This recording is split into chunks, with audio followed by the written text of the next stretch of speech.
from the oldest stadium in baseball, Fenway Park. MLB Network is on the air. A good matchup here for you tonight between the Minnesota Twins and the Boston Red Sox. It's baseball on MLB Network, and it's coming up next.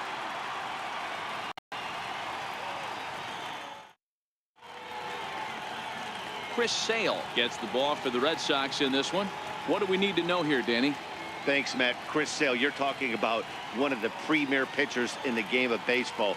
Big fastball, 95 to 98 miles an hour. Wipe-out slider. Great comparison. He's the closest thing we've seen to Randy Johnson. A nightmare against lefties. Three-pitch guy, fastball, slider, and a changeup that's getting better all the time.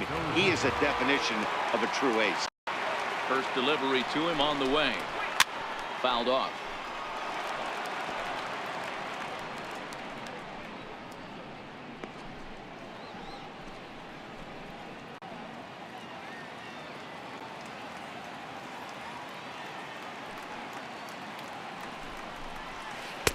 Missed with a slider.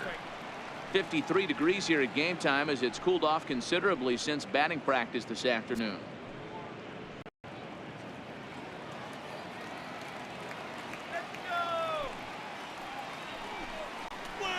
Swing, line drive, but foul.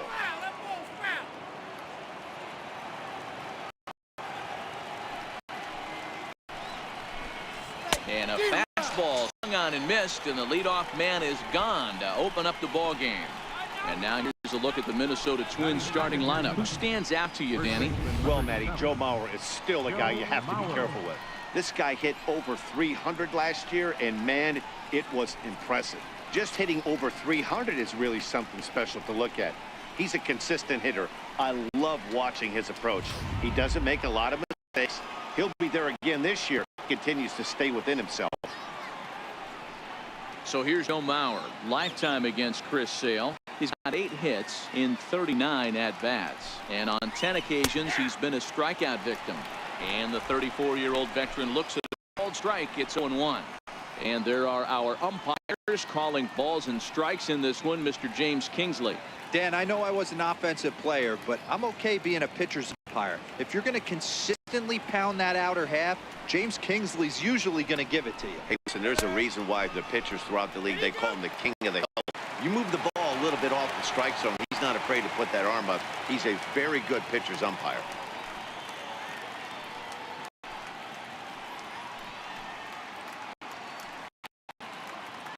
One out, nobody on.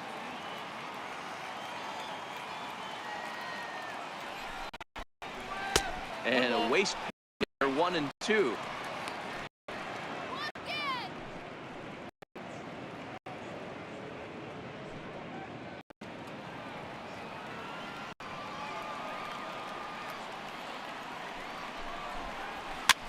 Popped up. Devers on the move. He tracks it down and makes the play to record the second out. Batting third baseman. Here's Miguel Sano.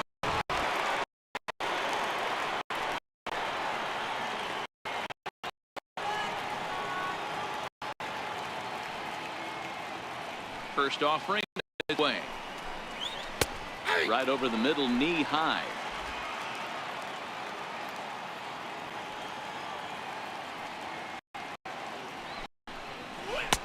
And he comes back with a pitch that misses here. 1-1 to the Minnesota baseman. I know he buried in. If he doesn't pot commit and bury it inside, it leaks out over the plate. He can get hurt with that pitch. In the line drive, but this will be foul.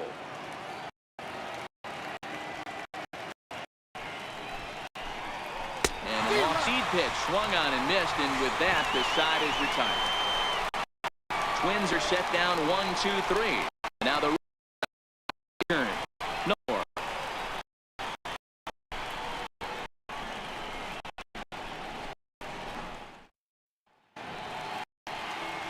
Jose Barrios, the right-hander, will be the starter. And please, Zach, what's the word on him? Hey, Matt, thanks coming on Jose Barrios, and this guy has all the tools to be a great one. Great velocity with 94 to 97 miles an hour. Power slider, and it's a big sweeper. His changeup is getting better. If this guy brings all three pitches one of these days, he has the potential to throw a no-hitter. He'll lead things off here in the bottom half of the first.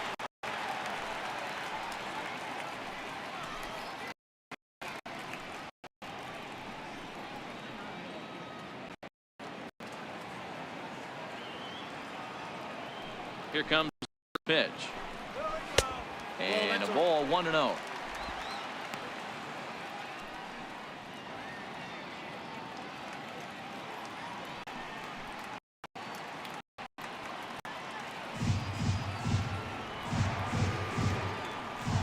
1-0 home is offered at and missed for the first strike. Betts, who's often just referred to as plain old Mookie. He was a 5th round back in 2011. When you come out of the middle rounds, you have to grind for everything, and that's exactly what this guy has done, and he has turned himself into a solid big league ball player. 2-1 now to the Boston leadoff hitter.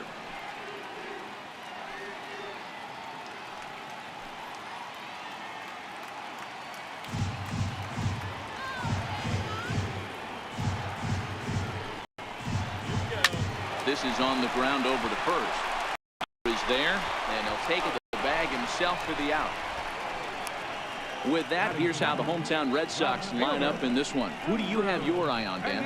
Well, you have to be really impressed with what J.D. Martinez does for this offense. This guy hit over 300 last year, and man, it was impressive. Just hitting over 300 is really something special to look at. He's a consistent hitter. I love watching his approach. He doesn't make a lot of mistakes. He'll be there again this year if he can within himself.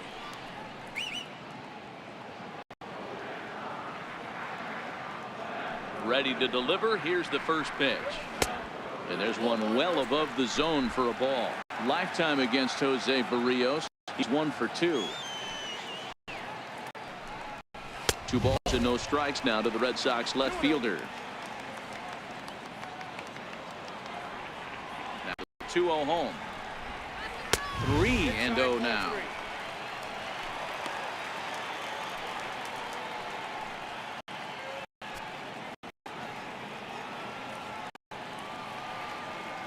Now the 3-0 offering. High in the air and drifting out to shallow center. Polanco has a play. He hauls it in without any trouble, and there are 2 away. Boy, he showed some pretty good range, heading pretty deep into the outfield to bring that one down. Thought the outfielder might come out, but he clearly had it under control.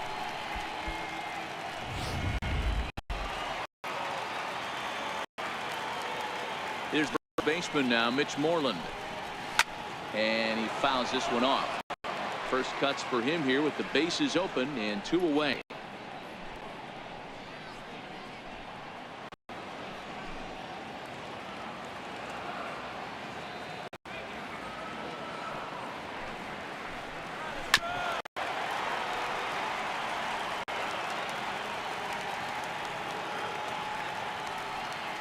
Set to deliver on 0-2. Here it comes. Nope, that's a ball. And a neck-high fastball that time. Basic pitching right there. 0-2 fastball up and out of the zone. Change the eye level. Now time to go to that curveball down and away.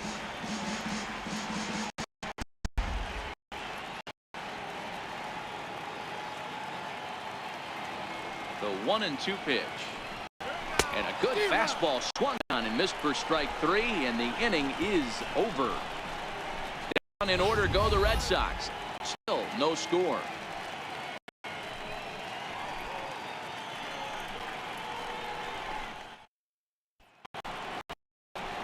So coming to plate, Eddie Rosario. He'll get to take his first cuts here. Number 20, Eddie Rosario.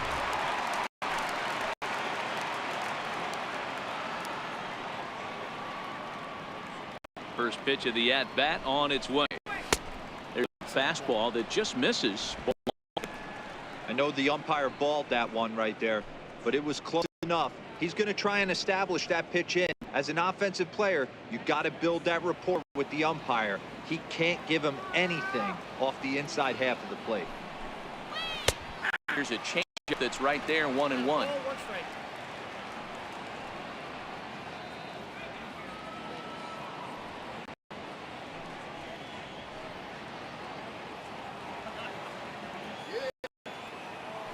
The 1-1 pitch. Line drive to left. He dives. Did he catch that? He did. What a play there for the first out. Taking another look at it, the ball has some topspin on it, but he's on the full run and dives to catch. Nice defensive play right there.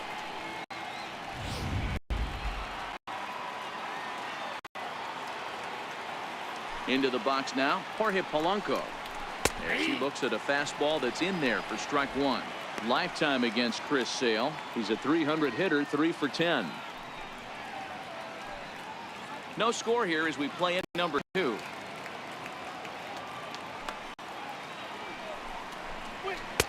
Takes a fastball on the inside. Sale is becoming a rare bird in today's game, in that he's known as a starter that frequently goes deep into outings and does so with great effectiveness.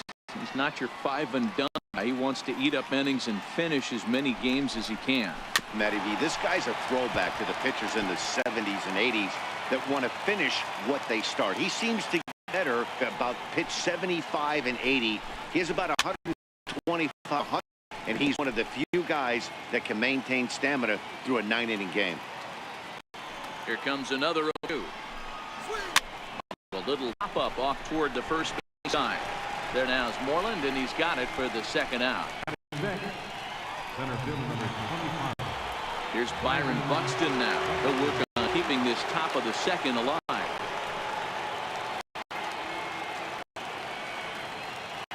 Ready with the first pitch here.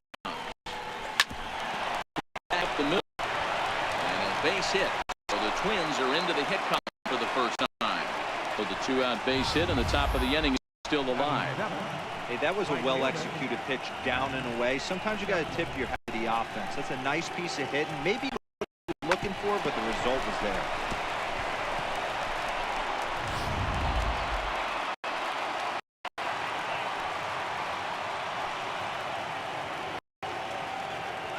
Max Kepler the next to grab a bat. And a pitch out. Nothing doing, though, and that's ball 1.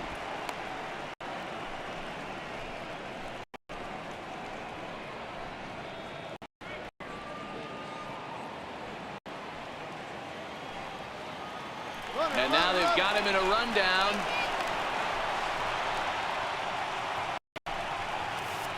You know the defense wants that play back. They had him totally picked off when he took off early, but they just couldn't finish him off. We'll see if that comes to bite him here.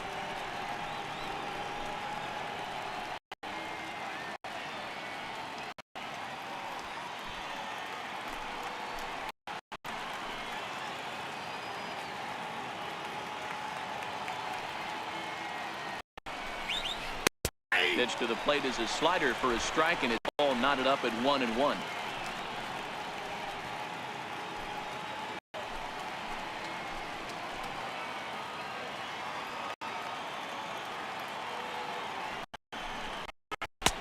And he lays off the ball, 2-1.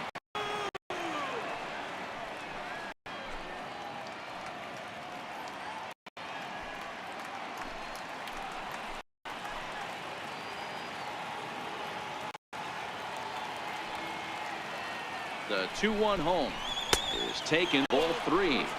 Buxton at second with 2 down.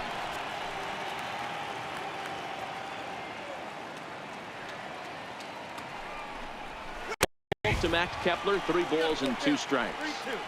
You know he in this inning right here on 3-2, but I don't think we'll see him lay one in on the next pitch there with a base open to work with.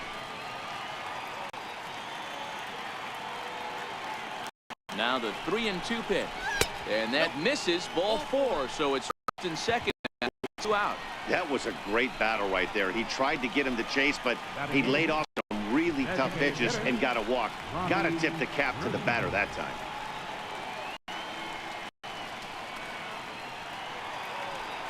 Here's Robbie Grossman, lifetime against Chris Sale. He's only 2 for 10.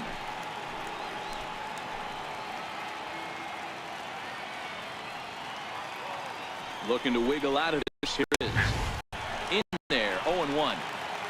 job of getting back in the zone with a hard fastball after the walk. I think he might have let a little frustration out with that pitch.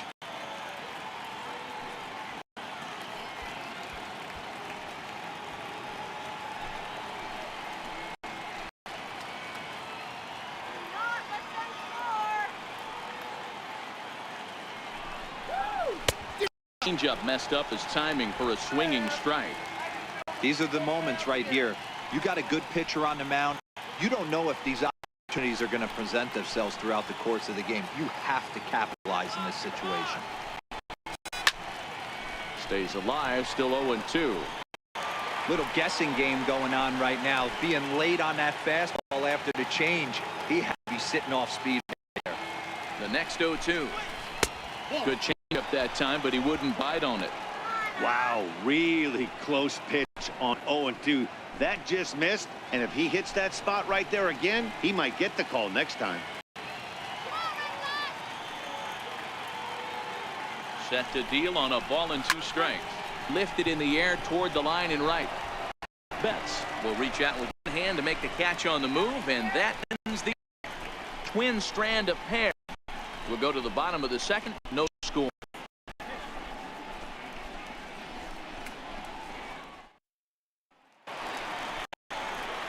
So striding forward now, J.D. Martinez.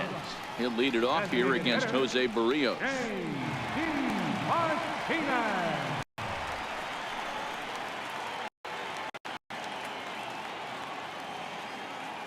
Here comes the first. A high fastball is in there. Hey, there's no around trying to work this guy into deep counts and get into the bullpen. This is a mid-90s fastball guy who loves that pitch and is aggressive and comes right at you. I would assume the offense is going to have a similar approach. And he watches one dip low and inside for a ball. 1-1.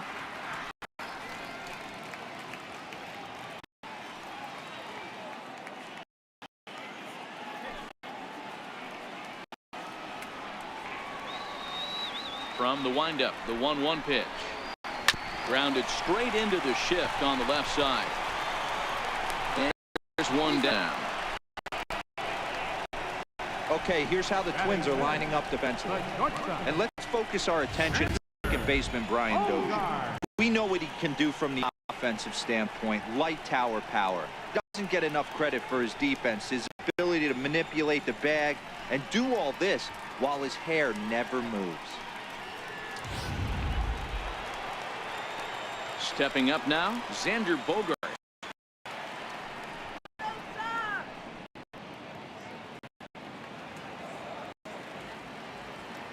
Ready to deliver. Here's the first pitch. Curveball that time, not even close.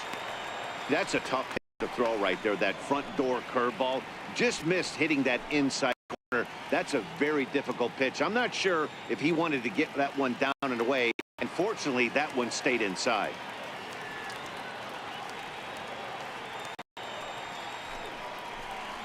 Two balls and no strikes for Bogart.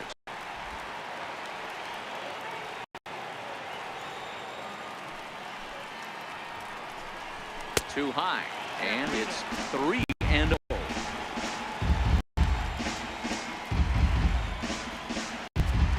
Bottom of the second here with no score.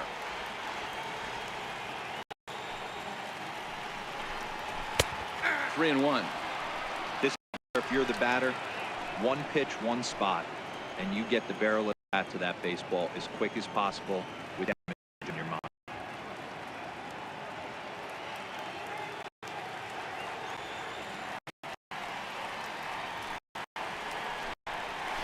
Loses him on ball 4. You know, it takes a lot of discipline to watch a pitch like that go by, but on a 3-1 count, he had the luxury of being a little bit more selective up there. A take and a walk is the result. Striding into the box, Rafael Devers. He's got a chance to end this one and send these fans home happy if he gets the ball deep enough into the gap.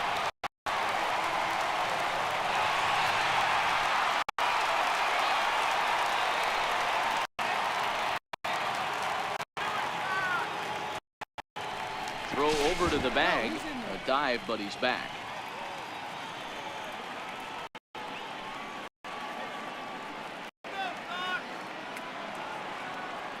First offering on its way.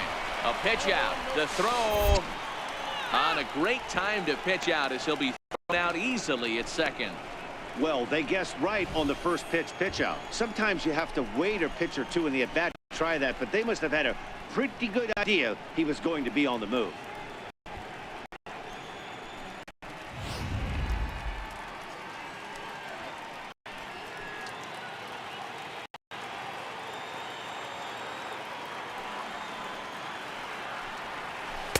And that's off the plate high. 2 out. Devers, native of the Dominican Republic. This is his first year at the big league level.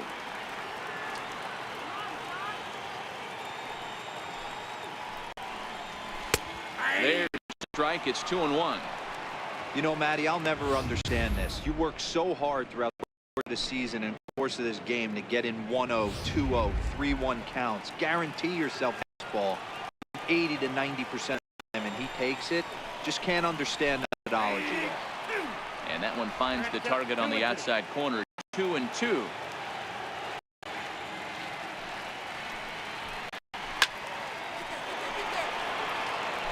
I know it's a guessing game, but usually when you flip that coin, it better come up fastball at this level. You cannot be late right there. That was right in the wheelhouse. Fouled away. Bases are empty here with 2 men out.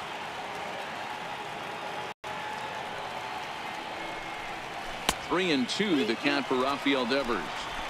I got to commend him for being a really tough out right now. Not everyone will battle like this with 2 outs and nobody on. The 3-2 pitch. Lifted in the air to center field. Buxton has it in his tracks. And that ends the inning. Red Sox go down quietly. Move to the third with no score.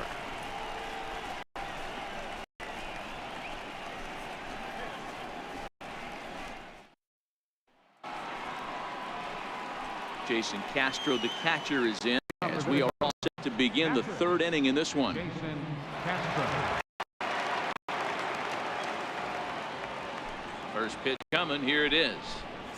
Hit down the third base line. Oh, what a stop on the slide. Hey now.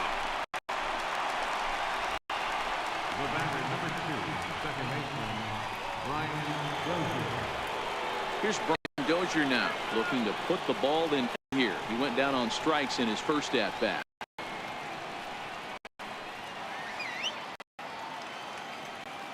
Here comes the first pitch. Oh, this is hit high and deep out to left. But it bangs off the out-of-town board. That base hit was screaming off the bat, and our show track technology more than confirms it. 111 miles an hour was the exit velocity of that line drive.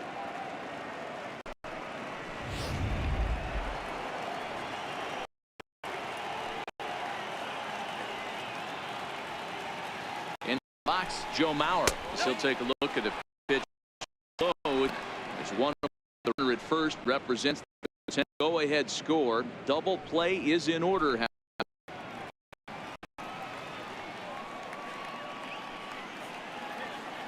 Now we'll step off the rubber and go to first.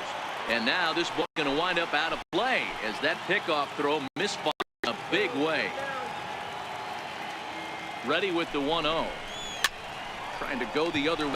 This is looped out to third. And plenty of time over there at third to get a glove up, and there are 2 down. Now batting, third baseman, Miguel. Settling in now, Miguel Sano. Runner in scoring position with Brown.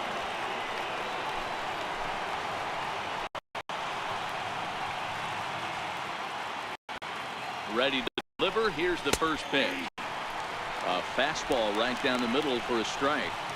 Well, that's a tough pitch to take right there, right in the middle. But I think that happens when you're facing a good pitcher like this guy. The last thing you're expecting is one right on the pipe, and unfortunately, he let that one go, and he'd like to have that pitch back to take a good swing at that one.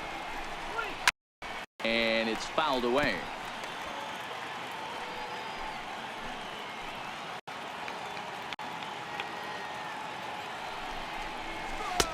And it's 1-2. Boy, it's hard to sit on an 0 fastball. I think that pitch just locked him up a bit. But lucky for him, it was just a little out of the zone.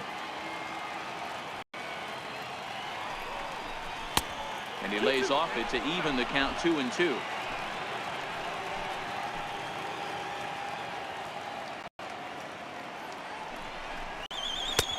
Never tempted to swing at that ball down low. It's ball 3.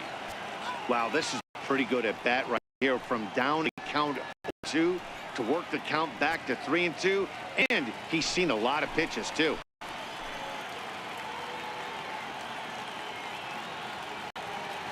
He's set. Here's the 3-2. Fastball strike 3 called on the outside corner, and he can't believe it. I don't blame him, but the inning, Twins wind up stranding 1. Home half of the 3rd coming up. No score.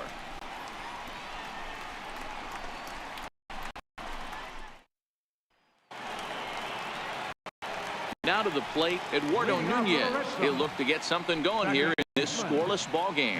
Eduardo Nunez. Pitch on the way. And that one stayed too low, apparently.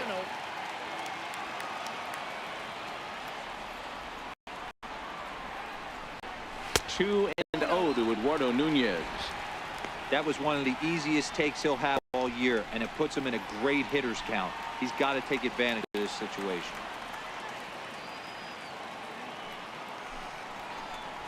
Hit down the line at first, but a foul ball, and it's 2-1 now.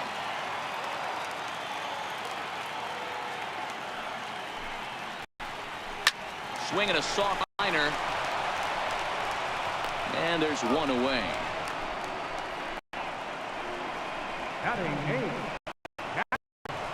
Christian Vasquez. At the plate, Christian Vasquez has looked at his first opportunity in this one.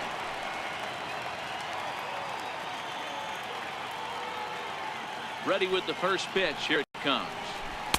Almost a worm burner as he misses on a low fastball. Ball 1.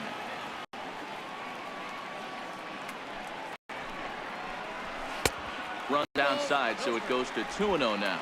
Vasquez, a native of Puerto Rico. He was a 9th-round pick during the 2008 draft. I know this guy wouldn't go into the category of superstar, but to grind out the career he has being drafted where he was, my hat's off. 3-0 to him now. Bottom of inning number 3, 0-0 our. And he gets this fastball over, back to 3-1 now.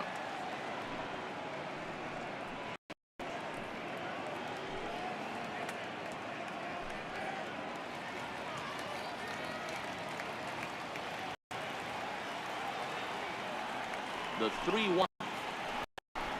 And this misses for ball 4. The second walk he surrendered here in the first 3 innings.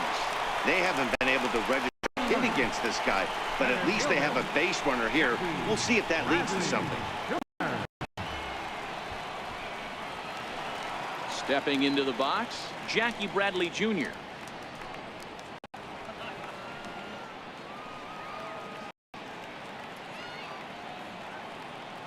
From the, here's the pitch. Tried to check it, and it's 0-1.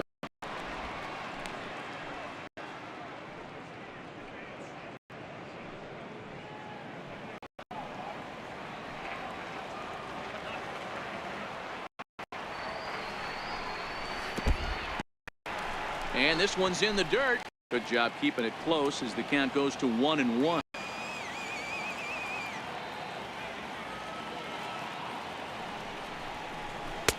The knee buckler, and he swings and misses at it.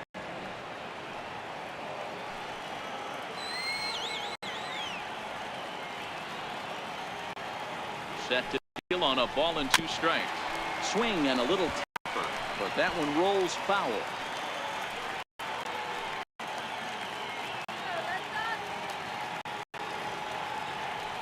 Another 1-2. A double play ball to second. 4, 6, 3, but it's not in time, and the inning will continue. Now batting, right fielder. Riding in once again. Mookie Betts 0 for 1 for him here in this one.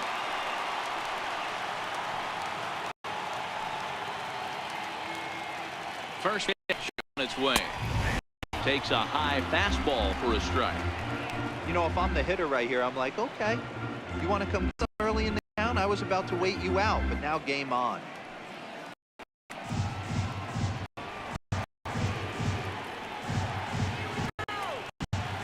Here's the 0-1. And a curveball that time that broke too low.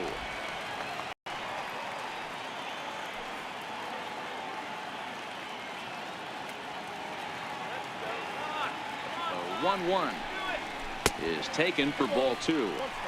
That's back breaking balls away, but now he's got himself into a little bit of a tough spot. You probably can't throw that again, so your opponent is probably up there just looking for a fastball that he can drill.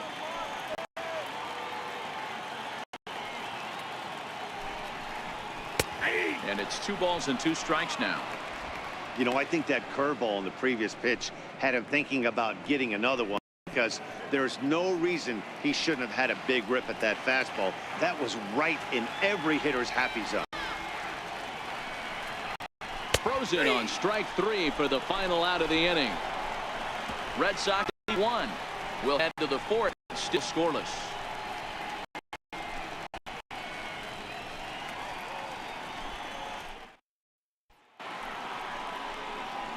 The next twin up, Eddie Rosario, hit it hard but lined out in his first at-bat. Eddie Rosario.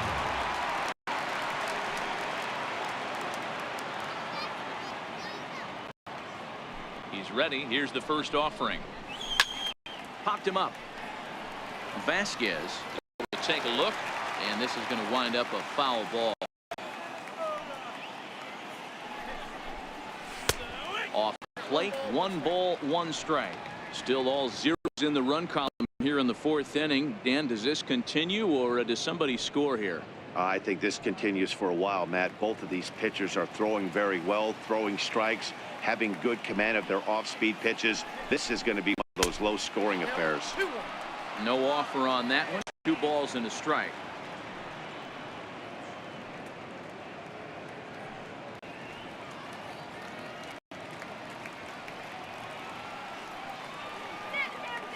Now the 2-1. Down the first baseline. And he'll step on first for the out. 3 unassisted. The batter, number 11, shortstop, Jorge Polanco. Stepping in, Jorge Polanco. He popped out in his first trip.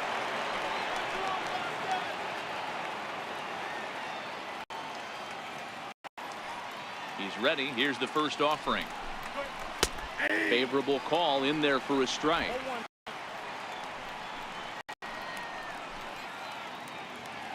No runs, 2 hits, and no errors in the ballgame for Minnesota. Nope. A ball and a strike. 1-1.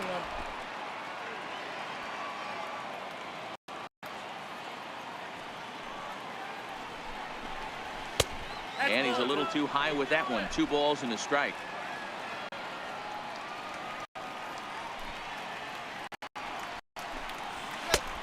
Falling behind now, 3-1.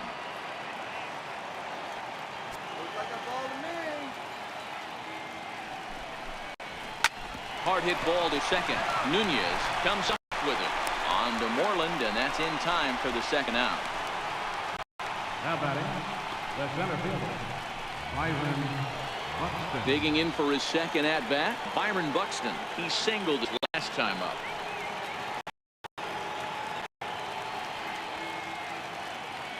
First pitch of the at bat on its way. Takes a fastball on the inside corner. No runs, 2 hits, and no errors in the ballgame for Minnesota. This should end the inning. Sent out to second.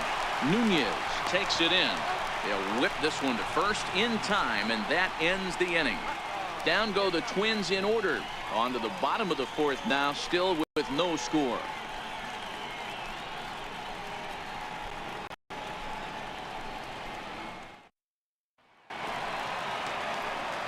Now in the box, Andrew Benintendi set to lead us off in the home half of the 4th inning.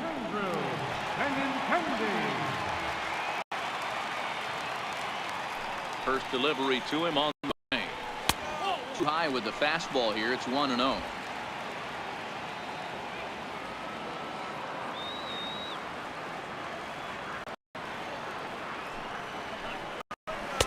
2-0.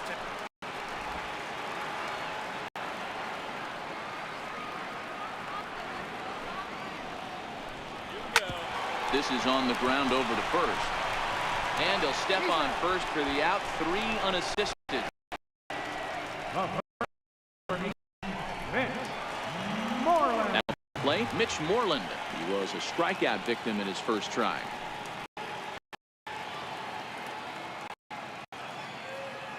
Outfield shaded toward right center. Here's the first pitch. Hit sharply on the ground. And there's the first hit of the game for the Red Sox. Boy, so frustrating as a pitcher. You make a quality pitch on the inside half of the plate right there. Trying to bust him in, D-Row, and he fights it off the other way. Yeah, the pitcher right there. He executed his pitch, but nice job by the offensive player fighting. It doesn't matter what it looks like. A knock's a knock. Here's J.D. Martinez as he'll take a look at a curveball that drops in there on the outer half. It's strike 1. He's 0 for 1 after grounding out in his only trip to the plate so far.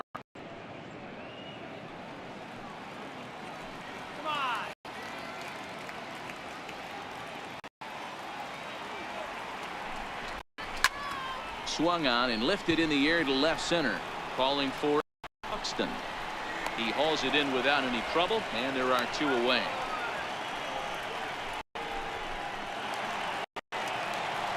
Digging in, Xander Bogaerts reached base via the walk in his first plate appearance.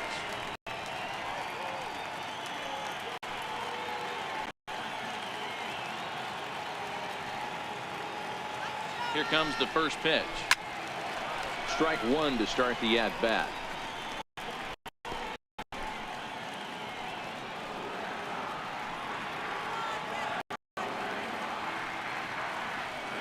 Comes set and the 0-1. Now a fastball off the plate away. A ball and a strike.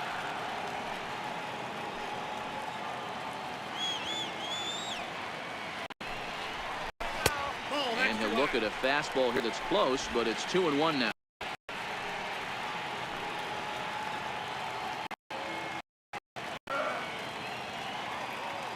Now the 2-1 pitch. In the air to center field. Buxton has 6 tracks. No trouble with this one, and the inning is over.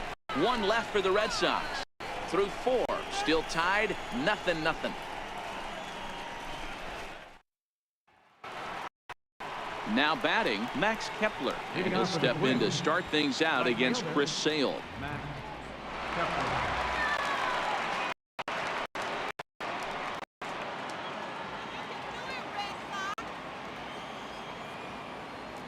Ready to deliver. Here's the first pitch.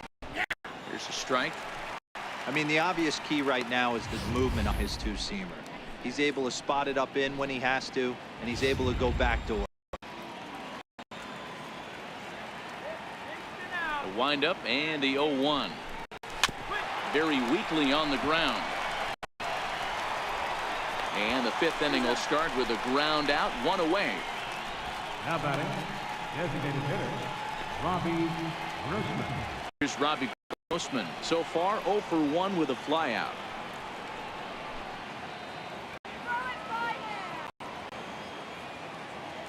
First offering on its way.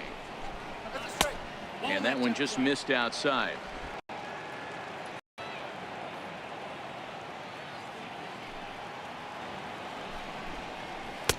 Ooh, good changeup, just missed inside.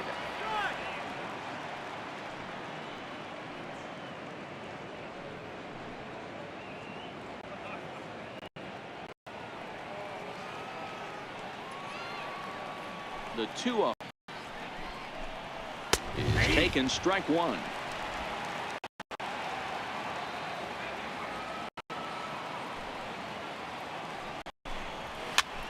Heading out towards shallow right.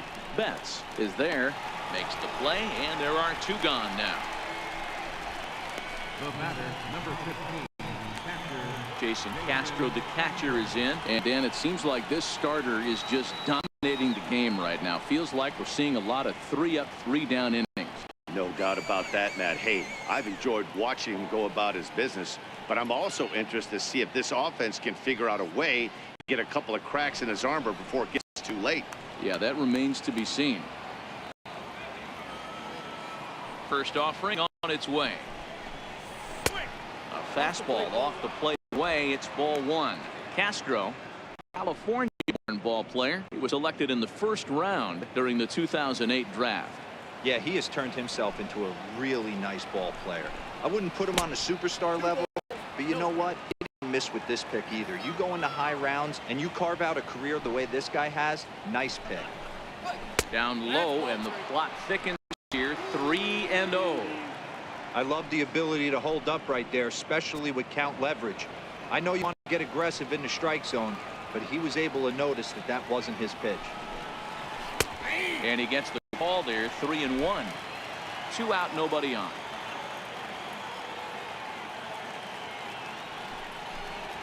Hit on the ground on the first baseline. And Moreland will take this one to the bag himself, and the side is retired. Twins are set down 1-2-3. Halfway home, still no score.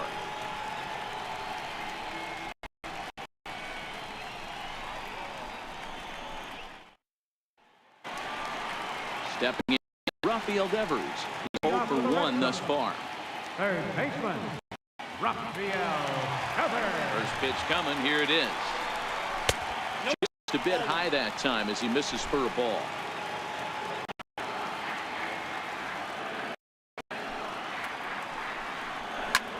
Here's a high pop-up. Sano calls for it. He's got it one away.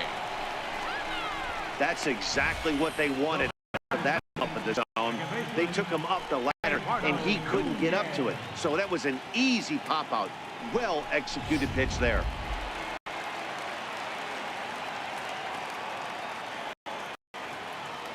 Stepping in now, Eduardo Nunez, as he'll take a look at ball one. For 1 after grounding out in his only trip to the plate so far.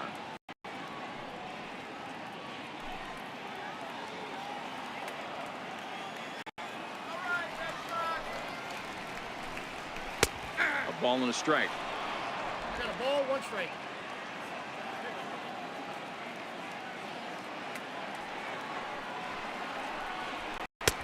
1-2 now. He just catches the outer half.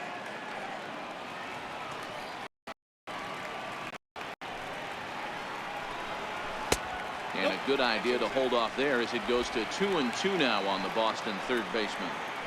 He got ahead with 2 good fastballs and then tried to drop the changeup to see if he'd be out in front. Did a great job of laying off that pitch right there. Interested to see where it goes now. Popped him up. Sano is over, and he tucks it away for the second out. Now batting, catcher, Christian. Striding in for Boston, Christian Vasquez. He drew a walk his first time up.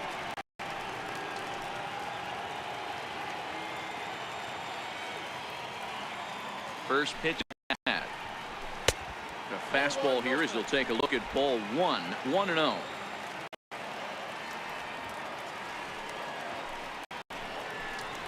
A 1-1 count now to Vasquez. This offense has just been flailing at the plate all game long, so it's no wonder why they've only been able to pick up 1 hit so far. I'm not seeing much of a game plan from these hitters. The 1-1 home. Swinging a ball hit softly on the ground, but a foul ball. 1-2 the count now. The 1-2. Now a swing, and popped him up. Oh my goodness, 3 in a row. Mauer is there to make the catch, and the side is retired. Red Sox go down 1-2-3. 6th inning coming up. Still zip.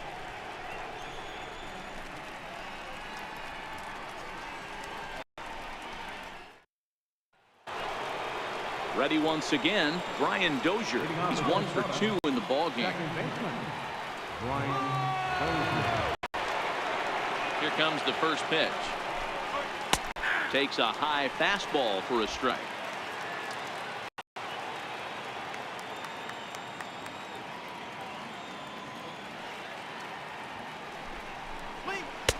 Set up away with the change, but it's 1-1.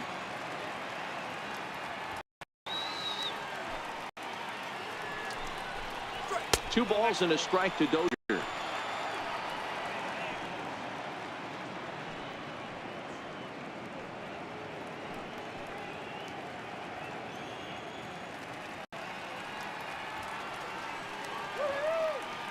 Now the 2-1 pitch. 2 balls and 2 strikes now.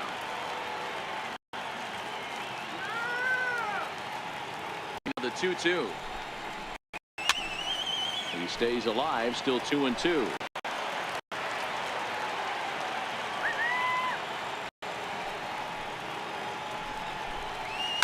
Hit the other way out toward right field. Betts has a read on it. And he hauls it in for the first out of the inning.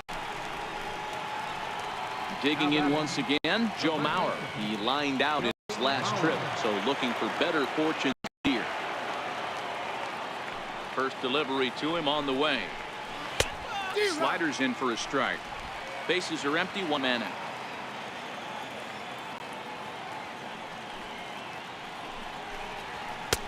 And there's ball 1.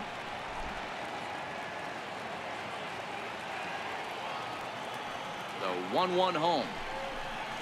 Takes a pass and misses. That's strike 2.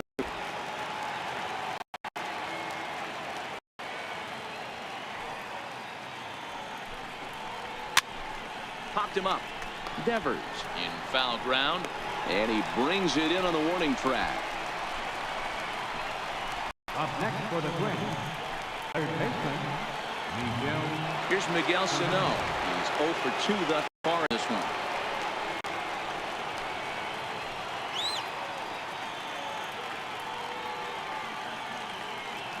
First pitch of the at-bat on its way.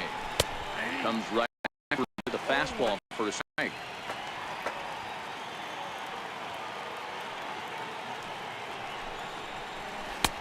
Missed with a slider. Bases are empty here with 2 men out.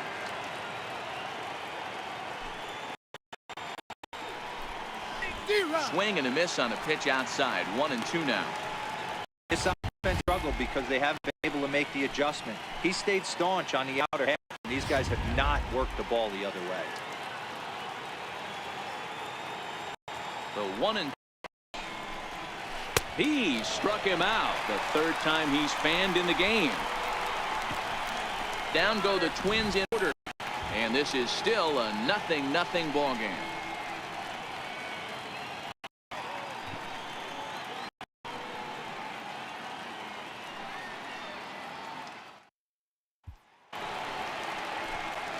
Stepping up to the plate, Jackie Bradley Jr. comes into this at bat 0 for 1 in the ball game. Bradley Jr. Here's the first pitch to him. And he just misses with a curveball. Bradley, or JBJ as the initials read. He was a first-round pick back in 2011. Yeah, he has turned himself into a really nice ball player. I wouldn't put him on a superstar level, but you know what? They didn't miss with this pick either. You go into high rounds and you carve out a career the way this guy has, nice pick.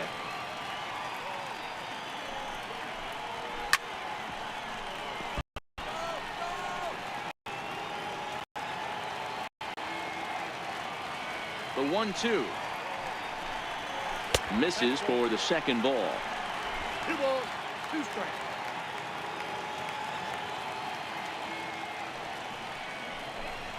And now the count is full for the Boston center fielder. If you're ever going to see a position player go to the mound, it's going to be in a situation like this. Get him to relax a little bit, focus on his mechanics, and get that fastball back in the zone. Can't allow this guy to lead off walk. Count remains full.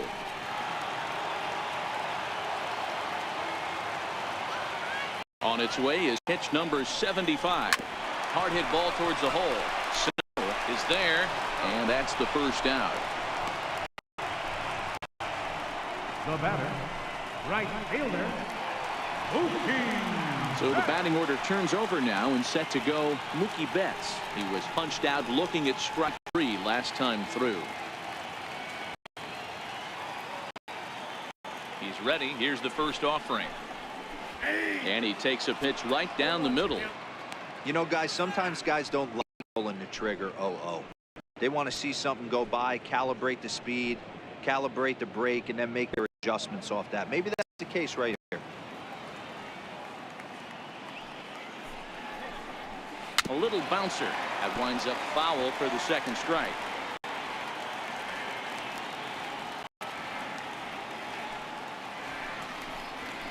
And they'll try to bounce a curveball on 0-2, but he holds back. It's 1-2 now.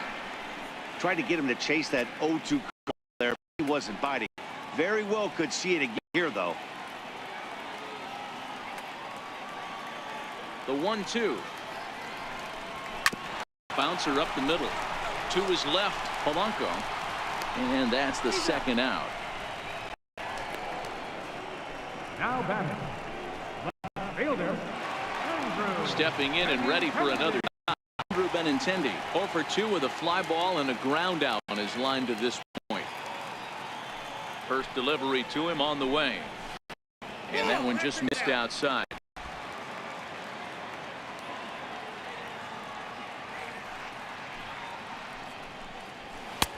Swing and a miss just behind a lively fastball.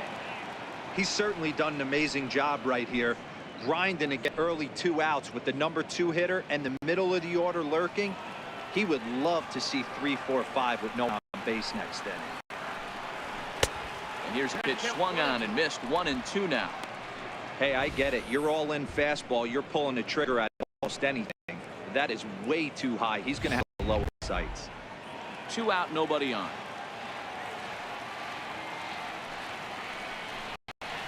He got him. Lively fastball that time, and it puts an end to the inning. Down in order go the Red Sox. We are still scoreless.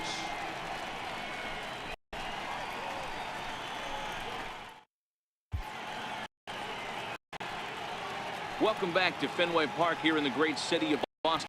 Neither team denting the run column quite yet as we look at the game summary through the first 6 innings. Next will be the cleanup hitter, Eddie Rosario. And guys, 7th inning already. Hey, I'm not complaining, but this one's been flying by. Yeah, I'll agree with that, Nat. That's what you get when both starting pitchers haven't worked. Neither of them have been nibbling around the strike zone at all, and they've trusted their defense to make the plays, and they've done just that. Yeah, and it's resulted in a game that could really go either way in these late innings. Here's the first pitch to him. Fastball down near the shoe tops.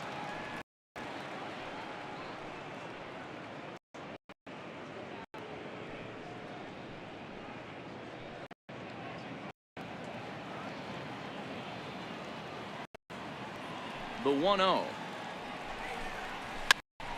Popped him up. Moreland is there for it. He's got it 1 away. Now batting. Shortstop. Jorge Polanco. Digging in, the switch hitter, Jorge Polanco. He started out the evening 2 so far.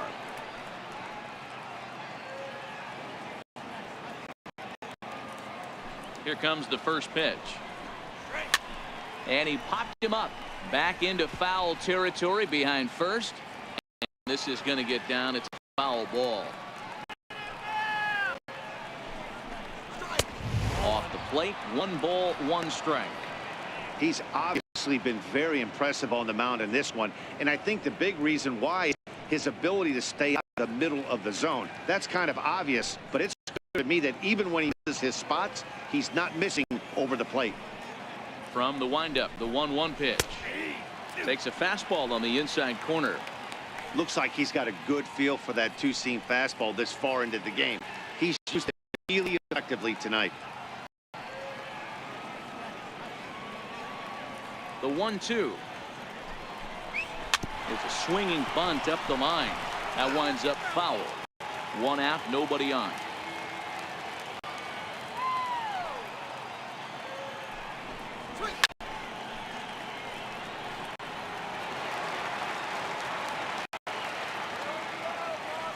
The 1-2. Hit in the air down the right field line. On the move is Betts. He gets there and makes a fine running play for the second out. Byron Buxton. He was with retired via the ground ball last time up.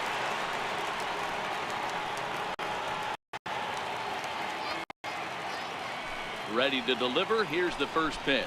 That's hit to short. Does he have another one? He sure does. Make it 14 in a row set down now. Carving him up as the side is retired. Twins are set down 1-2-3. Still no score.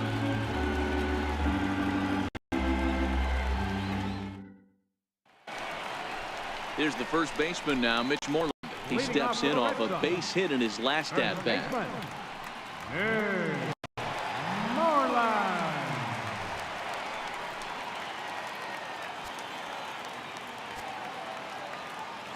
First pitch of the at-bat on its way. There's a fastball right over the inside corner. Now some action out in the Minnesota pen as it looks like both the lefty and the right-hander are up to throw.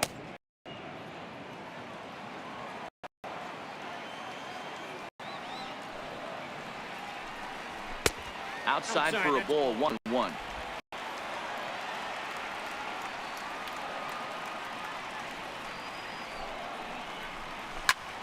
Popped high in the air. Mauer is under it. And he hauls it in for the first out of the inning. Striding forward now is the DH, J.D. Martinez. No hits to this point. Now the pitch. Sends that one out of play for strike one. Bases are empty, one man out.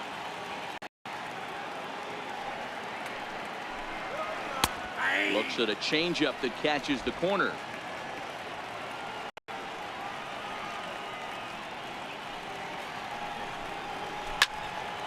Out in front of that one, but he stays alive and will do it again on 0-2.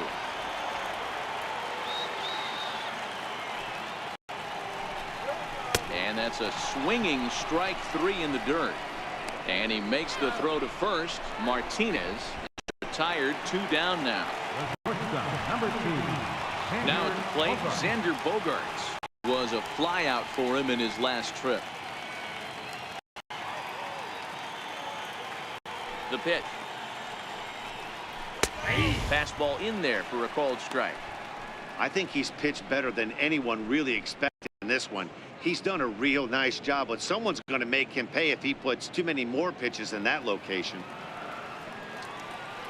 The windup and the 0-1. Grounder hit hard down the first baseline. But this will wind up a foul ball, strike 2.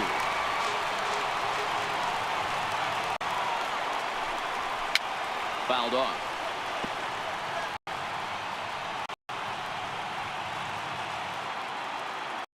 With another 0-2. Count remains at 0-2. Bases are empty here with 2 men out.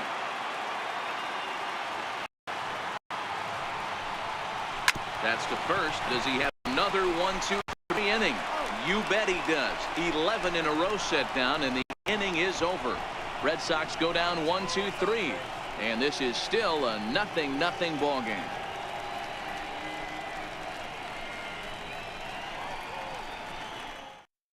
Kenny Vargas is going to be asked to get things going here as a lead off the top of the 8th. Kenny Vargas.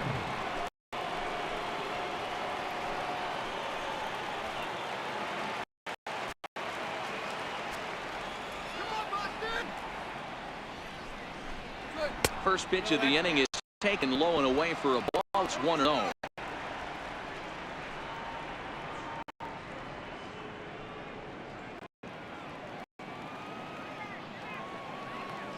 Now the 1-0. Finds the zone, strike 1. Counts 1-1.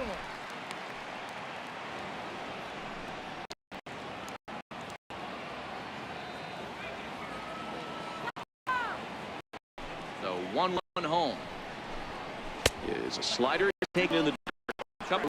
He's starting to loosen now in the bullpen.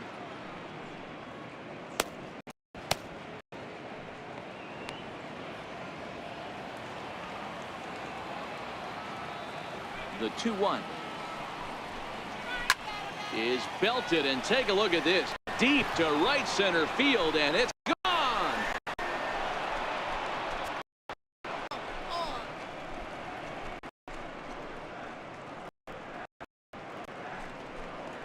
Shot to right center as they get on the board first. It's 1-0.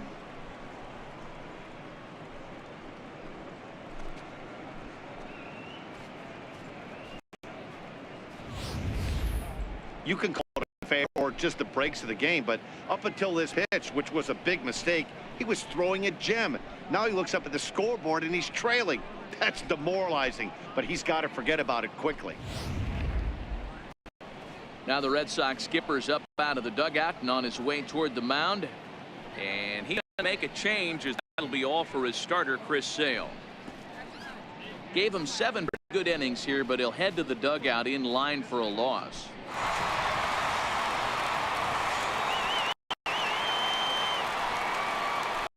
Carson Smith is on to pitch here in the 8th with nobody out. Number 39, Carson Smith.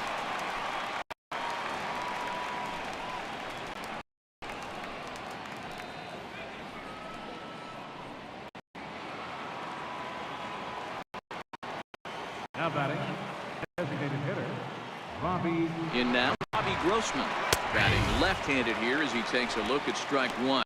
0 for 2 for him to this point.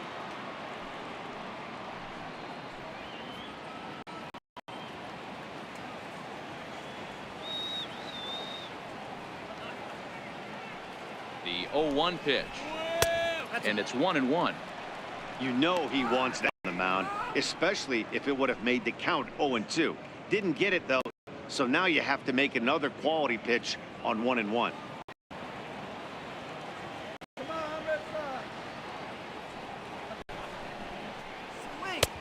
Behind a changeup, if you can imagine, for a strike.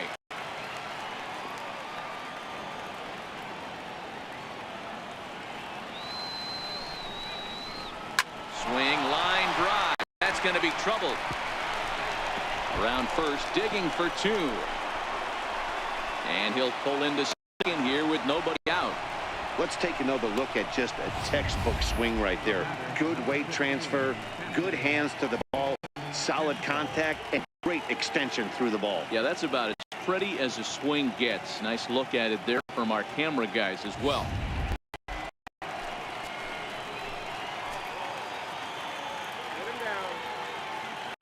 Into the box now, Jason Castro, as the first pitch to him is in there for a called strike 1. He's hitless in his 2 at-bats so far.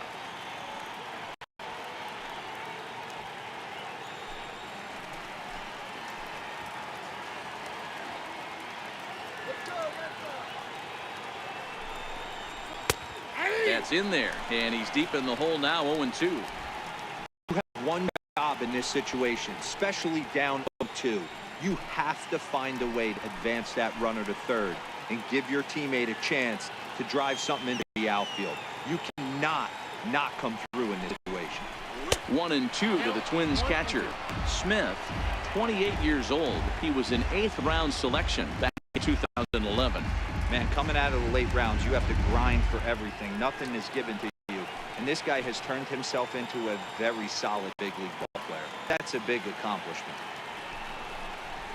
And a good sinker there gets him swinging for the first down. Well, I'm glad we get another look at that beauty of a pitch right there. You can't spot a sinker in a better location, because if you do get the bat on the ball, there's not a whole lot you could do with that. Textbook sinker. Here's Brian Dozier now. And this one gets away. And he's going to make it into third base now, as I believe that'll be scored as a wild pitch. That can be a tough read as a runner on second, to see if the ball has got away enough to move to third. You have to be sure you can make it. He wasn't there, and now he's only 90 feet away.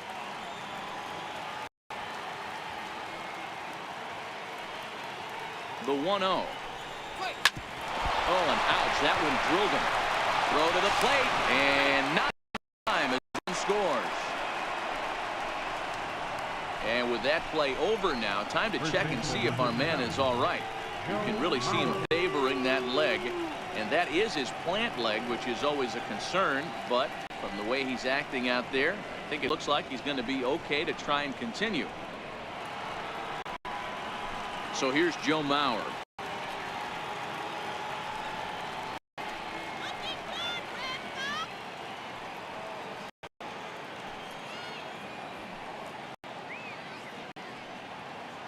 Ready. Here's the first offering. A pitch out. The throw. And that'll be in plenty of time and a perfect call on the pitch out there. Well, they've got a small lead, and they're pushing to end it by being aggressive on the base pass. But as a man, you just hope you're not giving up outs that you wish you could have had back.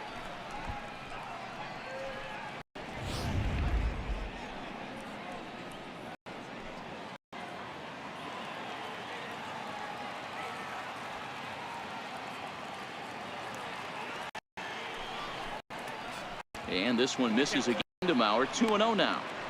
This inning really feels like it's getting away from him out there. As a reliever, you can't let that happen. Nothing you can do about what's already happened, and it's only going to get worse if you're not focusing on the guy in the batter's box. The 2-0 on the way. 3-0 now. I'm pretty surprised by the location on those last three pitches. The cut hit that he hits the pitch pretty well, and he just saw 3 in a row out there. So does he go back out there again? No, Matt, I expect him to mix it up. Most catchers won't call for the same location over and over and over. 3-1.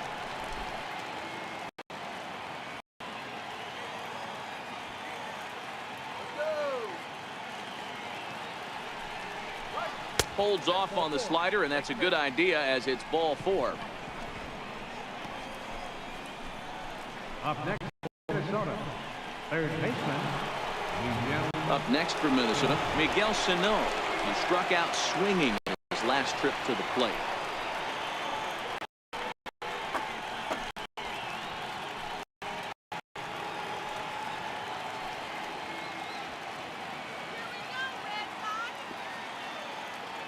He's set, and the pitch. Here's the strike.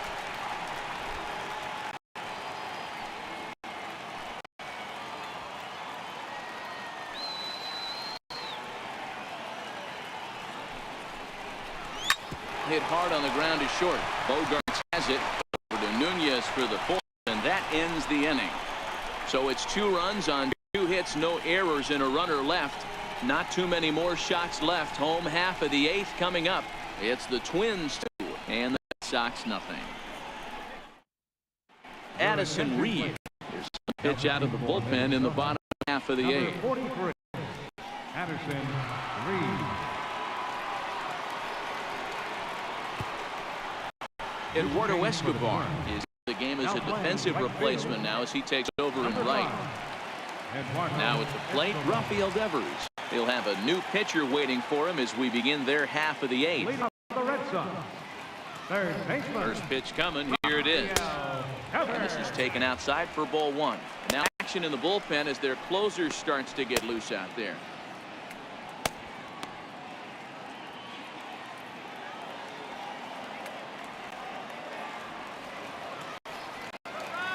Here it comes, 1-0. And there's a pitch that just misses the inside corner.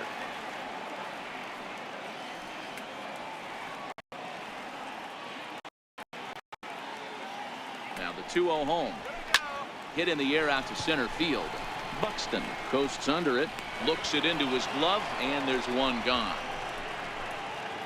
Twins are into their bullpen now. There are the final numbers for their starter. He was on point from the get-go this evening.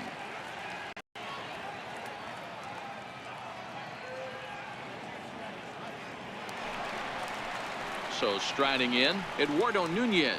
In his last at-bat, popped out in foul ground.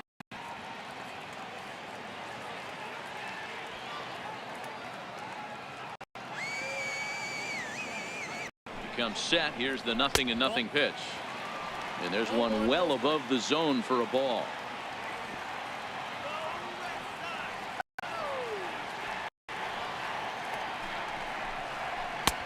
That's inside. 2-0.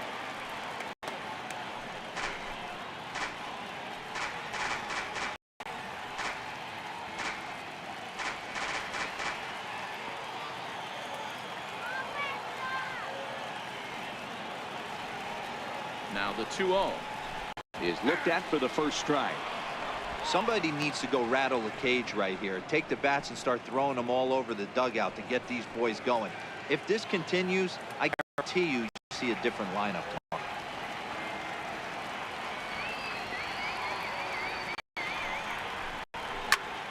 Two and two the count.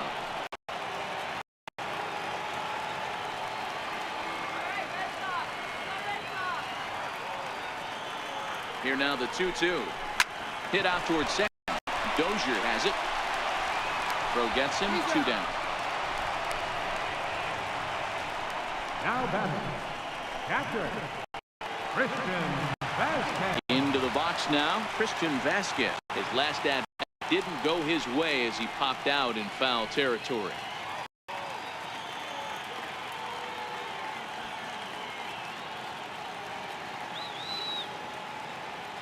He's ready. Here's the first offering. And that slider's almost in the dirt. This offense is going to have to find a way to get going. It's happened in the past. Every team goes through it where everyone seems to fall into a funk at the same time. Everyone needs to relax and not try and be the hero. Just start getting the leadoff guy on. And the pitch misses in the dirt. It's 2-0 now.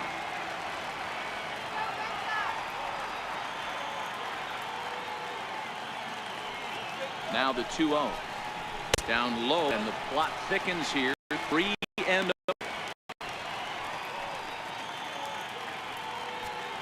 Two out, nobody on.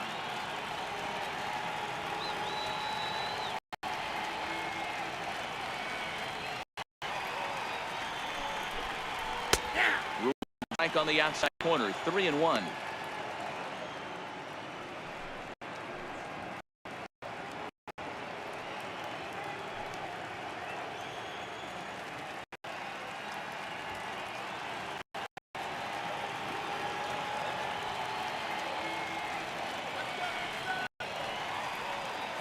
The 3 pitch.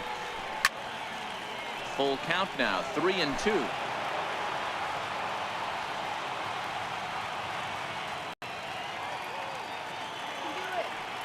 Last strike for the Red Sox.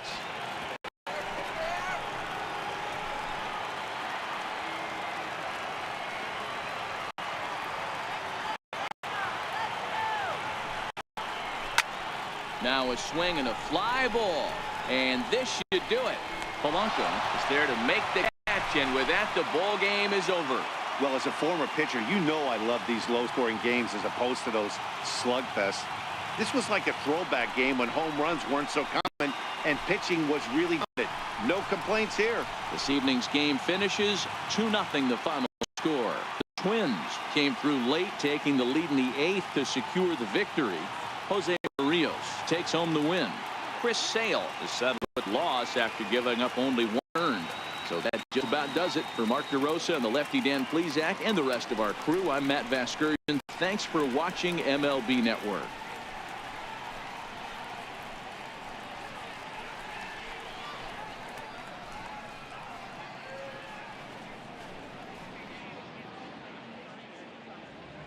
Final line score for our ball game tonight.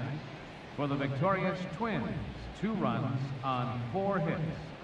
No errors. They left. For the Red Sox, no runs, just 1 hit, 1 error.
From the Bronx, MLB Network brings you baseball from Yankee Stadium. Ought to be a good one here between the Toronto Blue Jays and the New York Yankees. Two great hitters lead their teams to battle next on MLB Network.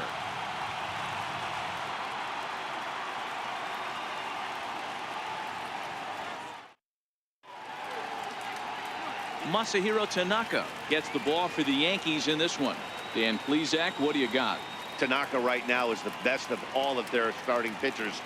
Good fastball, 92 to 94. Best pitch is the split finger. He'll throw it early. He'll throw it often. If he has the split, these hitters are in for a lot. First ball in the Bronx as Anderson steps toward the plate to get this one underway. Curtis Granderson.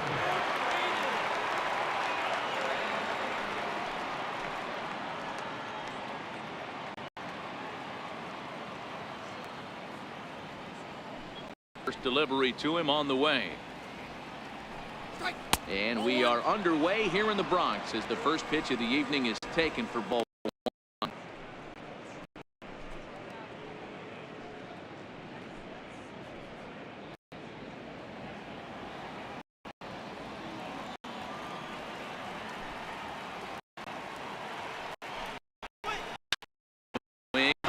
That's going to be cool.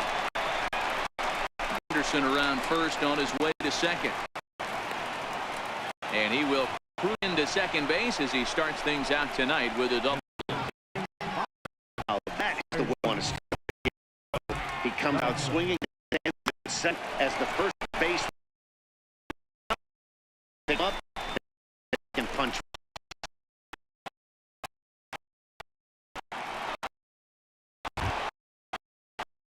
Dig now, and he could get the up a potential double play ball, keep the game tied.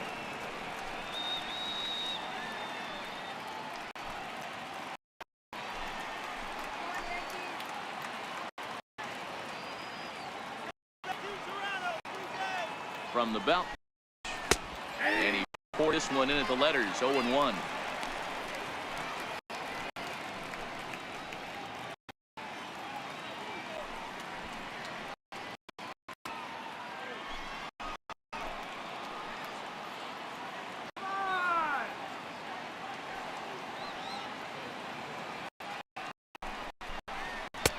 And he's really getting the better of him now. It's strike two. Hey, after giving up that extra base hit right there, I love the fact that he came back with much better location, much better execution. That might have woke him up. Anderson leads off second with nobody out.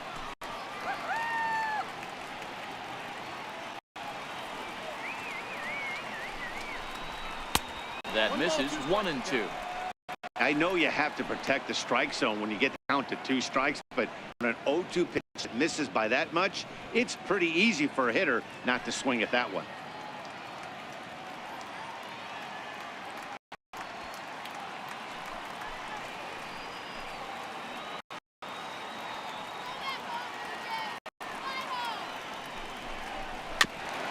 Now he gets on top of one here and drops it foul right at home plate.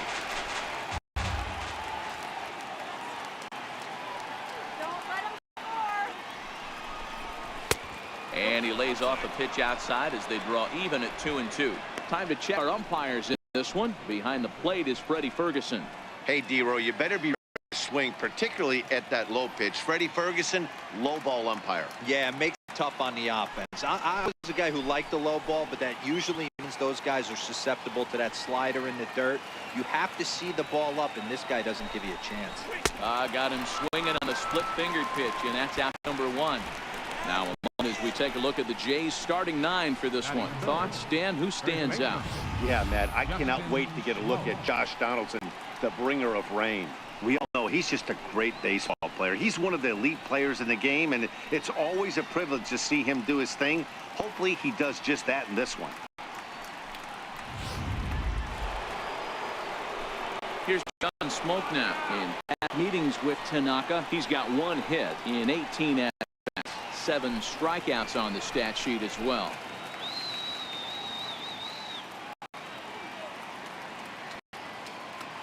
He's set. Here it comes. A swing and a miss, and a ball down. I mean, that's almost an unhittable pitch right there. The downward action of that nasty split finger, add in the velocity in the high 80s, you ain't doing much with that. And he fouls this one off.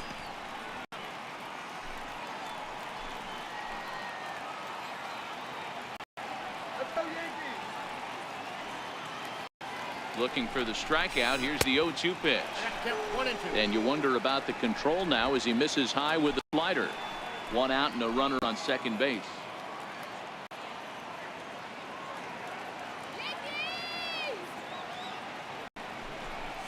And a splitter swung on and missed that time, and that'll be out number 2. Now, after back-to-back strikeouts, he's got a real good chance of making that leadoff double pretty much meaningless. He's made some good pitches, and these hitters have really failed driving him in or at least getting him over.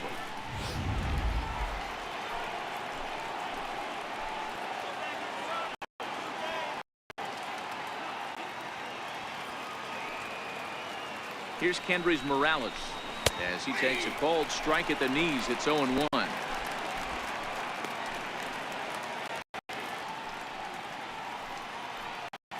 Two out here and Hunter at second.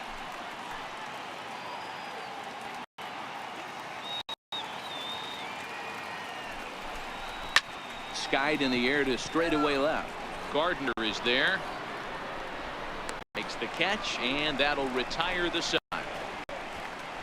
Blue Jays held in check. Blue Jays nothing. Yankees coming to bat on MLB Network.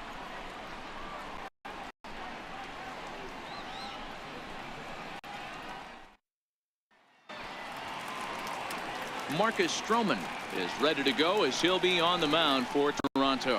What do you have for us on him, Danny? Marcus Stroman, not a real big guy.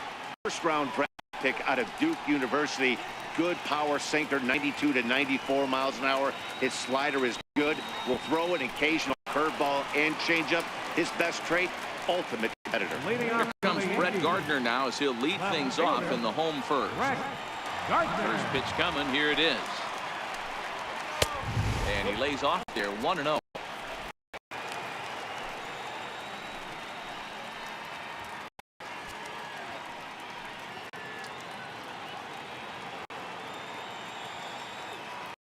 The windup and the 1-0 pitch. Grounded fouled off to the right side.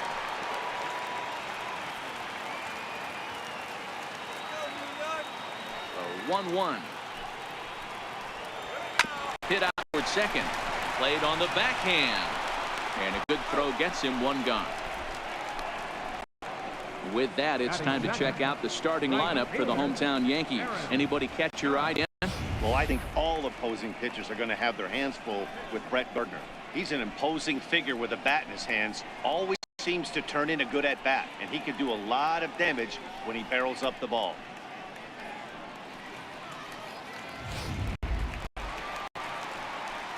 Here's Aaron Judge. Head-to-head history with Marcus Stroman. He's batting .500, 6 for 12. And of hits, 3 of them were the home run variety.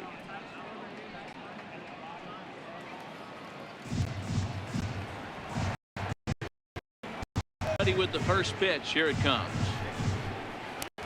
Leaves a slider right over the middle. If you know you got a real patient hitter at the plate, I love the mindset of this pitcher right here, attacking the zone 0-0 and getting ahead. Into the windup. Here comes the 0-1. Strike 2 at a pitch to the outside corner. Stroman playing here in his age 26 season. He was selected in the first round during the first year draft of 2012. Yeah, Matty, they certainly got it right when they drafted this guy. He has turned himself into an absolute superstar. Everybody knows this guy's name, and kids are buying his jerseys. Tulowitzki scoops it up over to Smoke at first. There are 2 away. Batting third, designated hitter, Giancarlo. Next will be the designated hitter, Giancarlo Stanton. He'll get to take his first cuts here. Here comes the first pitch. And that one stayed too low, apparently.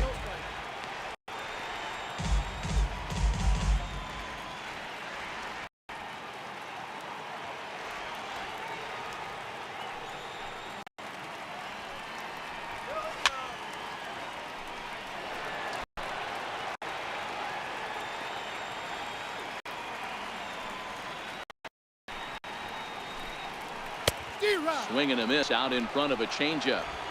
Bases are empty here with 2 men out.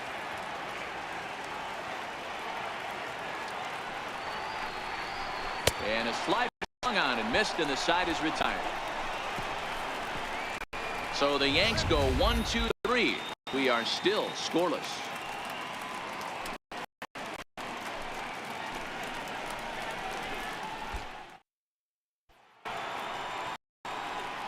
Here's Troy Tulowitzki now. He'll be the one to lead off against Masahiro Tanaka. Troy Tulowitzki.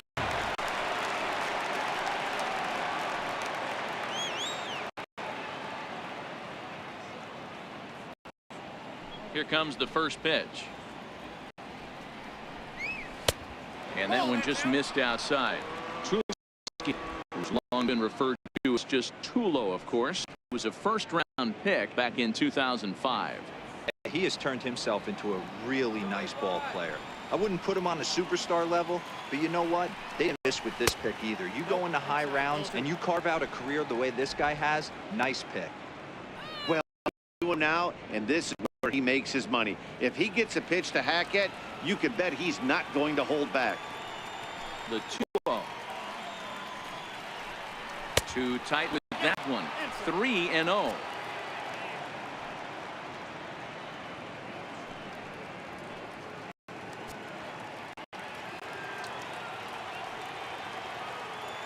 Now the 3-0 offering is taken, strike one.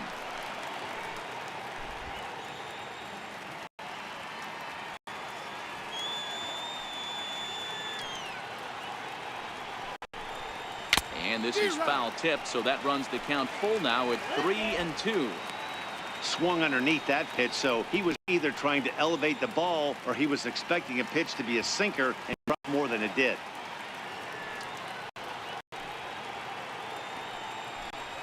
Swing and a miss, and they'll come all the way back from 3-0 to punch him out. One away.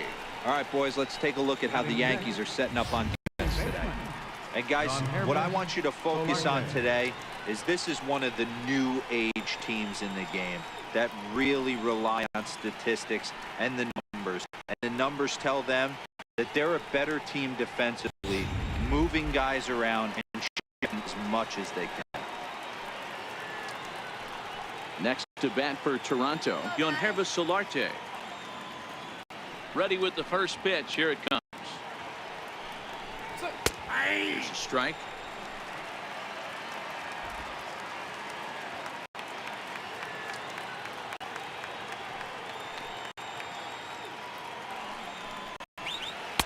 Takes a look at one catching the outside corner. No score here as we play inning number 2.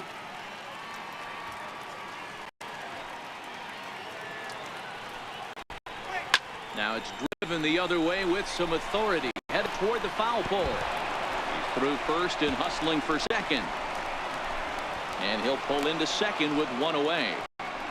Well, unfortunately, being close isn't quite good enough most of the time. Love the effort in the outfield, and he was close to making that play, but instead it's a double. That's a risky play, though. Could have been a lot worse than a double.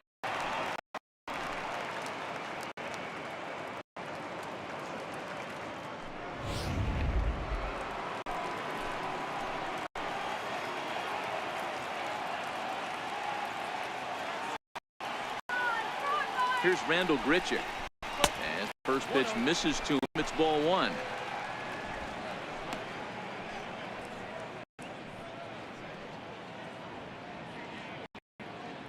Solarte leads off second with 1 gone in the inning.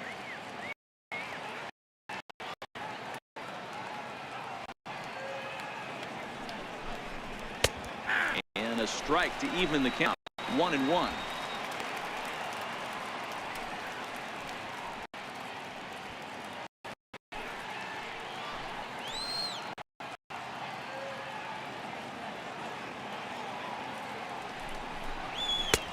Two and 1.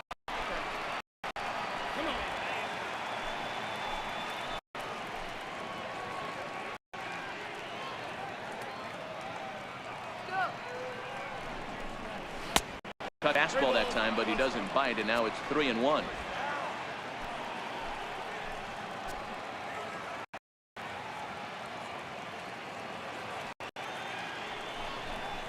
There's ball 4.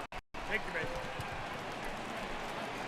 Wow, you know he's not happy with that call. When it crossed the plate, it sure looked like a strike to me. Seemed to catch a ton of the plate. That's a tough way to give up a walk, but he's got to put it behind him now.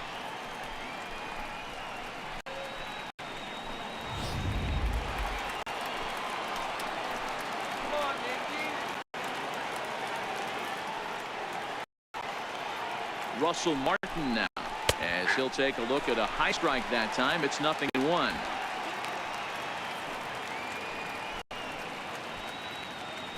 First and second now, one man out.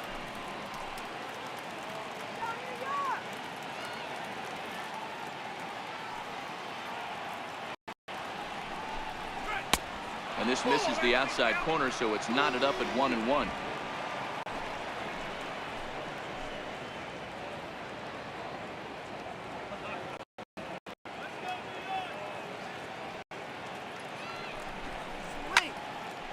Corner and slicing foul.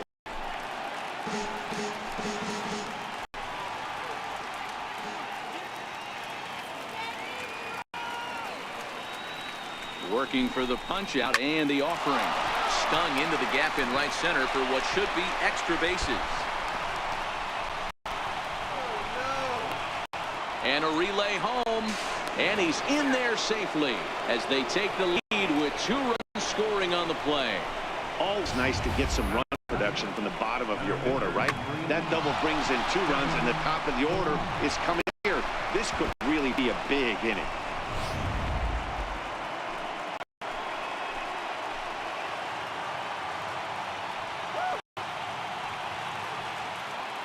Into the box, Kevin Millar, as the sinker to him finds the zone for strike 1.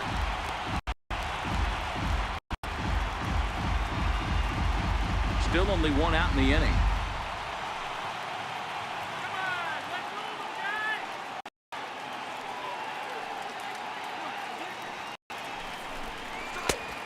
One that misses high. It's 1-1. In past meetings with Tanaka, he had 7 hits in 26 at-bats.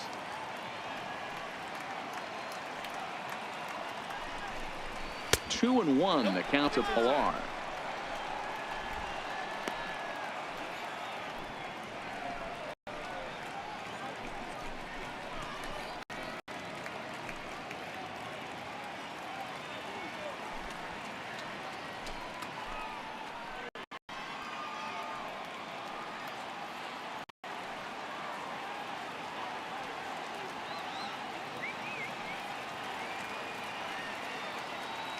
Now the 2-1 pitch is taken, ball 3. It's clear he just hasn't been able to find any rhythm out there. Pretty much unable to hit any of his spots, and now he's at 3-1, and he's put him into another great hitting count. Runner at second here with 1 man out.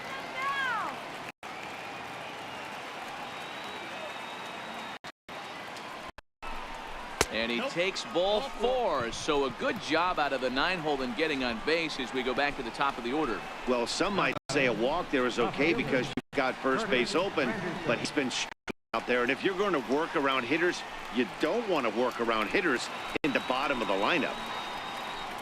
So 2 men are on with 1 man out. And we'll go back to the top of the lineup now for Curtis Granderson. Ready to deliver. Here's the first pitch. Drilled right back up the middle to second for 1. Relay to first in time, and just like that, the side is retired. So it's 2 runs on 2 hits, no errors, and a runner left. We'll go to the bottom half of inning number 2. It's the Blue Jays 2 and the Yankees nothing. Next for New York, Greg Bird, as he'll get his first opportunity in this one. Greg Bird.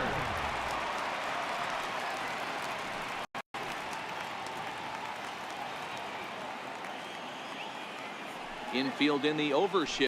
Now the pitch. Changeup called strike 1.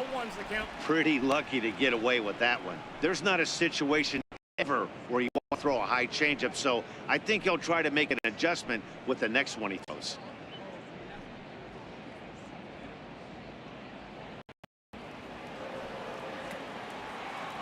Into the windup. Here comes the 0-1. Now a fastball off the plate away. A ball and a strike. That's not a bad pitch right there. That seamer moving away from a left-handed hitter. Didn't get the strike, but I like the idea behind the pitch.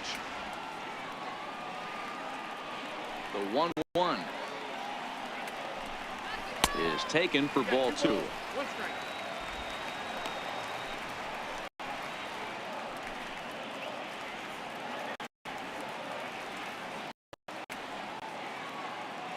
The 2-1 home is strike 2 swinging. Hey, I love that pitch right there, and that's where he's going to have to work. He's going to have to work down in his zone. This is a hitter's park. We all know the ball flies, and if he's going to keep the ball in hard, he's got to execute down to the hollow of the knee. Another 2-2 offering. Just a bit low, ball 3. Gary Sanchez will be next.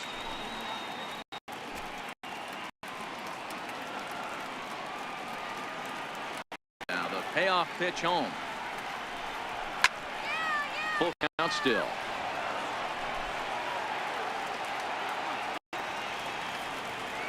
The next 3-2. And he takes ball 4. Leadoff man's aboard here to begin the home half of the second. That was a slider in a 3-2 count, and it just didn't tempt him enough to get a good swing. A good job of pitch recognition and knowing the strike zone to draw the free pass there. In now, Gary Sanchez. Head-to-head history with Marcus Stroman. He's only 2 for 10.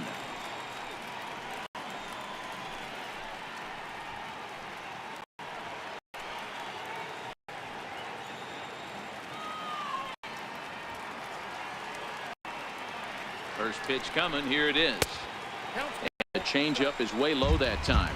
Sanchez takes the swings from the right-handed batter's box, but he's one of those rare hitters that actually thrives facing same-handed pitching. One of the very best in the game, as a matter of fact, in that type of matchup. Yeah, Matty, he does not leap with that front side. He keeps that shoulder tucked, stays inside the baseball, gives him every opportunity to hammer the fastball and stay on that breaking stuff. And now a fastball, but he's able to hold off on it, and it's 2-1 now. Boy, not exactly what you'd like as a pitcher. One of the keys is to minimize your pitches, attack the strike zone early, a lot of deep counts, and working himself into a lot of trouble.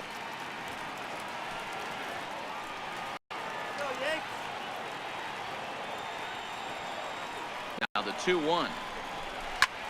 Hit high and deep out there to left center field. Looking up is Pilar. That one is out of here. This game is tied.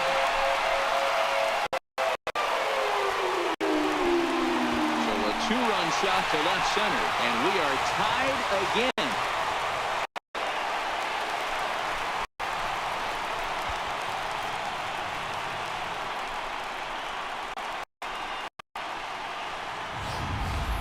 When that pitch was grooved right down Main Street, he couldn't believe it.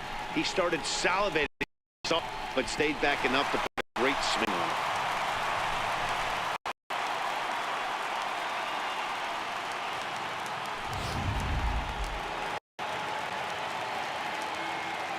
Batting 10. Here's D. Gregorians. As he takes a fastball off the plate for a ball, 1-0.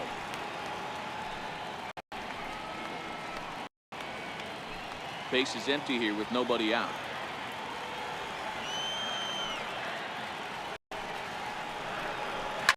Hard on the ground towards short. Scooped up on the backhand. And he'll beat the throw to first. It's been a fantastic effort. And that ought to be scored an infield single. Hey, that's a heck of an effort by the shortstop right there to leave his feet and try and make that throw to first base. Got to be frustrated a little bit as a pitcher. You execute your spot. I'll tell you what, as soon as you throw one like that, D-Roll, you see your shortstop get a glove on it. You're thinking, okay, maybe he has a shot to get it, but that's a long throw after that jump throw, and a solid infield base hit, but very frustrating as a pitcher. Ball 1 to start the at-bat. Gets his lead at first, nobody out.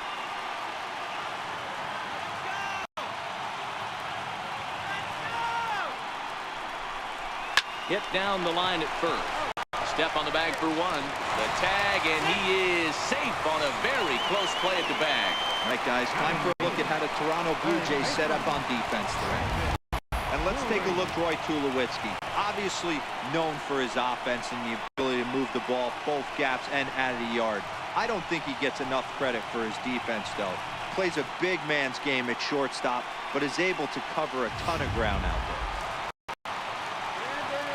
Brandon Drury will bat next. Head-to-head history with Marcus Stroman. He's hitless in 3 at-bats.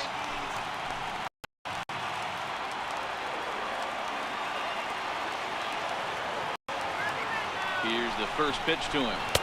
Comes right after him with a fastball for a strike.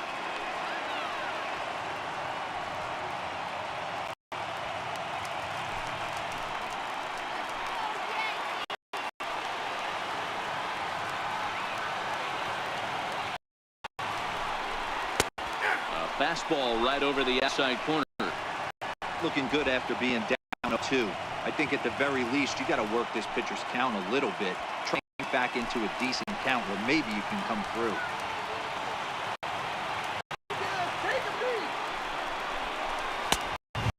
Wastes a fastball high there, 1-2. Now there's your textbook waste pitch right there. Try and get the eye level up. Let's see if he comes back with another fastball elevated and drops a hammer off.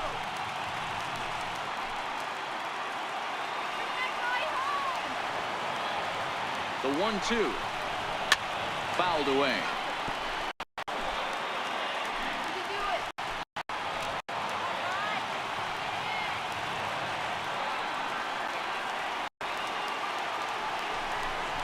Swing and a miss at 1 in the dirt.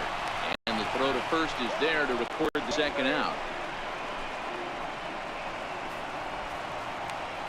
Batting ninth.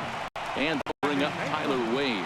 And he's got a chance to bring in the winning run. The question is whether they'll even pitch to him.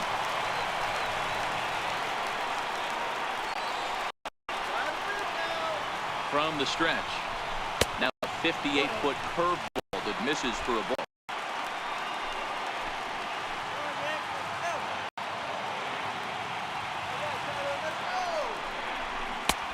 Ball and a strike. Hey, that's just a great mix of pitches right there, and that's what this guy's going to do if he's going to keep this team off balance.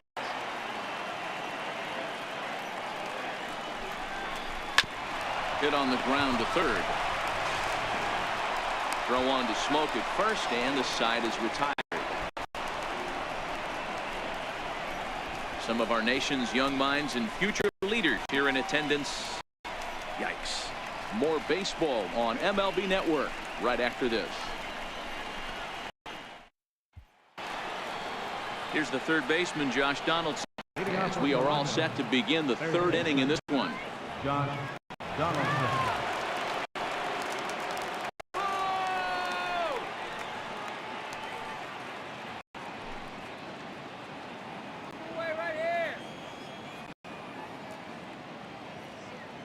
First delivery to him on the way. And it's fouled away.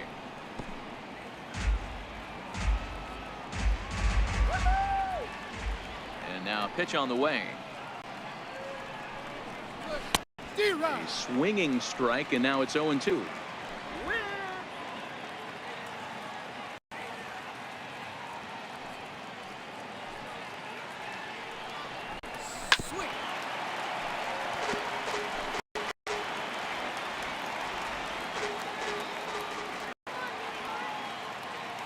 Another 0-2 coming. Now a swing and a miss as he picks up another one. Make it 4 strikeouts already, and there's your first out. That swing tells me he was really trying to get a pitch out front and rip it down the line, but that wasn't a great pitch to do it on. It's really not the best 2-strike approach either.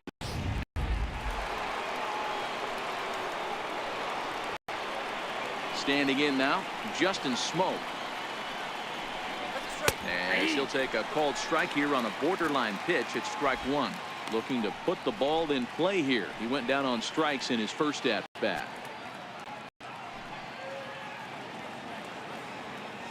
A windup and the 0-1. Chopped Fouled at the plate here, and it's 0-2. One out, nobody on.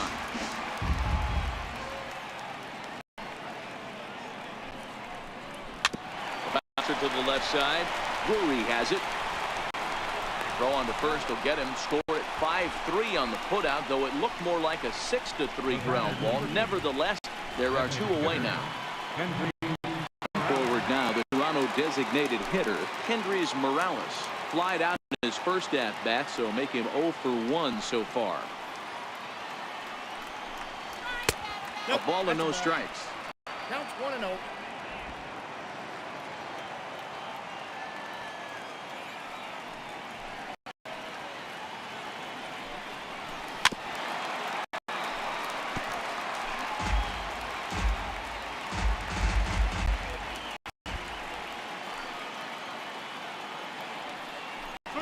A 2-1 to the Blue Jays first baseman.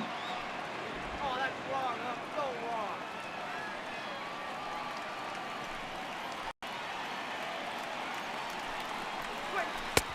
3-1 now. That misses down and in. This is a good at-bat so far here with 2 away. If you're going to go down 1-2-3, at least make the guy work for it. He's doing that, and he's even got himself into a good hitter's count now. Hit weakly back to the mound. Throw to first in plenty of time, and the side is retired. See the speedy Brett Gardner start things out when we come back. We'll go to the bottom of the third, all even at 2 apiece.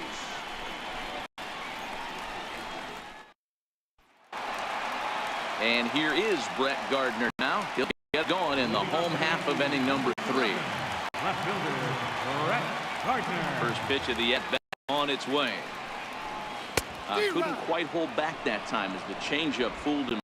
Striking.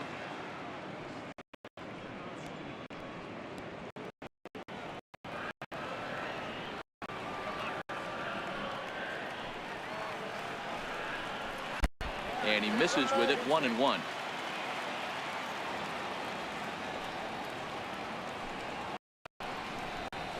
Bunt attempt here, but a foul ball. 1-2 now.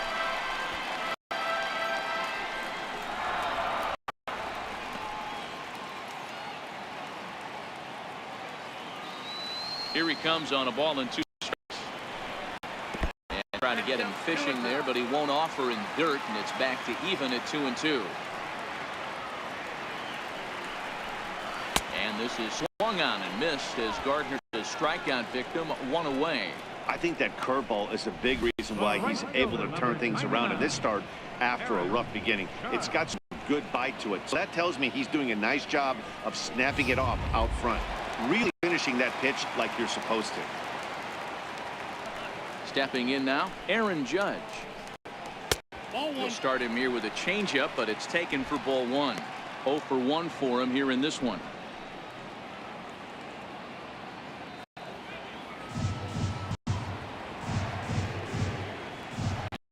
Up, here comes the 1-0. Popped him up. Smoke in foul ground. And no one will get this one. Little guessing game going on right now. Being late on that fastball after the change. He had to be sitting off speed right there. And it's a ball and 2 strikes now to Aaron Judge.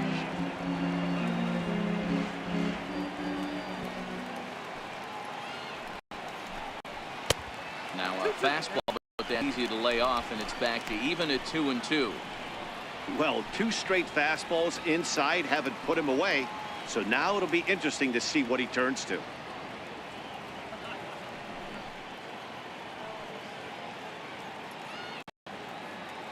Bases are empty, 1 man out.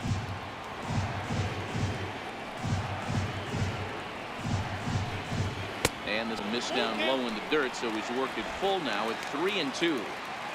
With the meat of the order due up next, you could probably expect to see something you can handle here with the full count as the 2-hole hitter. Now the 3-2 pitch is a swing and a miss. That's strike 3.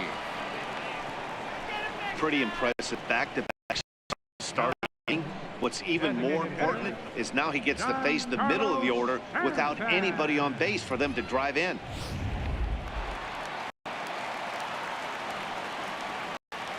Giancarlo Stanton now. As he will take strike one on the fastball here. No balls and a strike. First 2 men in the inning have both gone down via the punch out, so we'll see if he can fare any better. Come on. Into the windup. Here comes the 0-1. Ball one.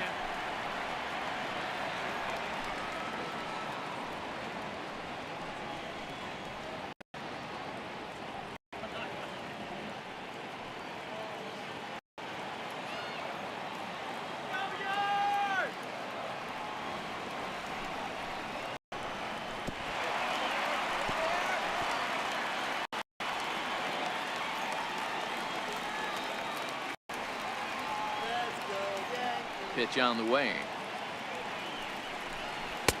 To 2 balls and 2 strikes now.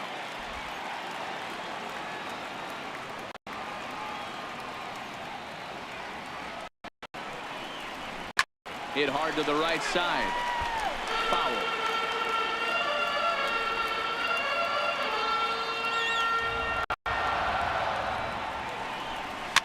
Fouled off.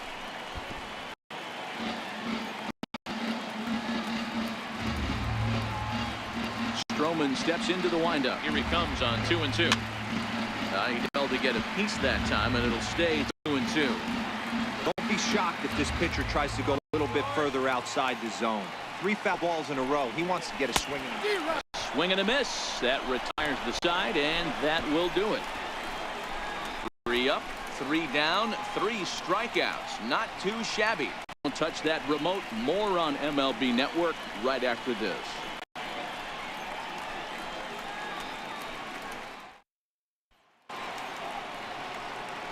Back alongside Mark DeRosa, Dan Plesac, Matt Vasgersian, as the shortstop Troy Tulowitzki heads in to start out the inning.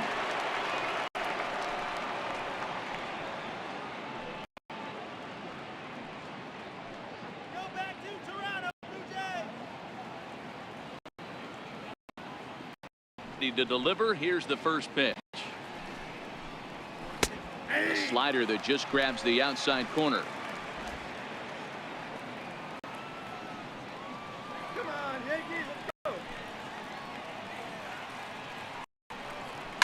Hit hard on the ground towards second. Wade has it. Throw to first in time. 1 gone here in the 4th. Now batting, second baseman, Herbert Solarte. Stepping in for the Jays, Herbert Solarte. He scored a run after stroking a double in his first at bat.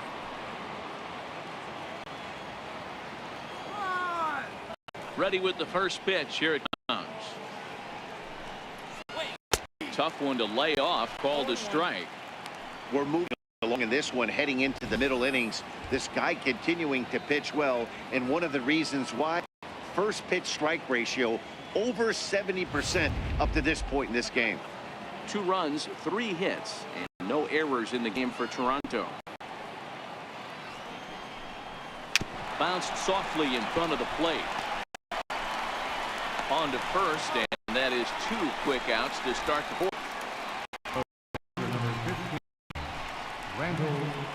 Here's Randall Grichuk. No official at bat for him, but he has scored a run in this one.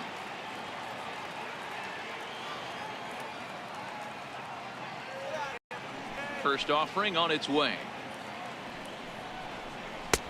Missed slider. 2 runs, 3 hits, and no errors in the game for Toronto.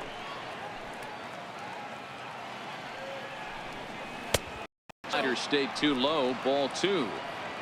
Now ball 2. Back-to-back breaking pitches. I think if right now you really have to try to get the best pitch you can get in the zone, you have to throw it right here.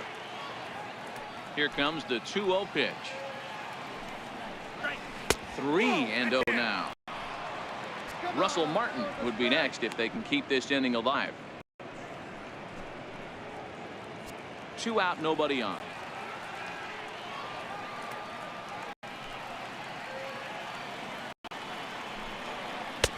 Leaves a slider up high, but it's taken for a strike. Now that's a really curious pitch selection. 3-0 and turned to the slider. You have to wonder if maybe he's lost the feel for his fastball.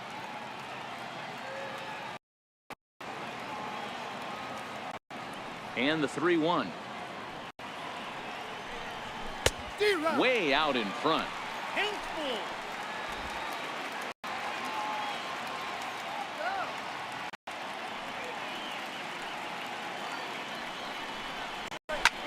Line towards center field. Hicks is going to have room out there as he puts this away to retire the side. 1, 2, 3 go the Blue Jays. We'll go to the bottom of the 4th, all even at 2 apiece. The left-handed power bat of Greg Bird digs in now. He starts off the inning against a guy who struck out the side last inning. How did they get to him here? I'm not sure, Matt, that they want to stay as patient. He's been throwing a lot of strikes. They might want to start swinging a little bit earlier in the count. Infield shifted well to the right. Here's the first pitch. A fastball here as he'll take a look at ball 1. 1-0.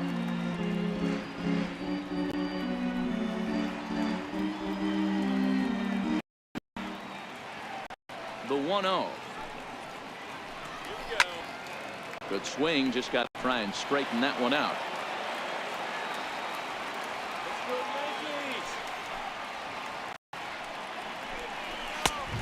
Ball and 2 strikes now. I mean, the obvious key right now is the movement on his two-seamer. He's able to spot it up in when he has to, and he's able to go backdoor.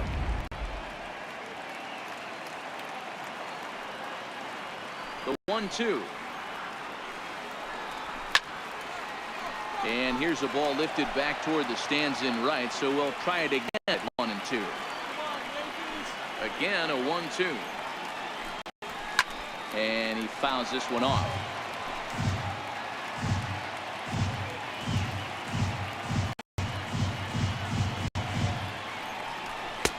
And he lays off a pitch outside as they draw even at 2 and 2.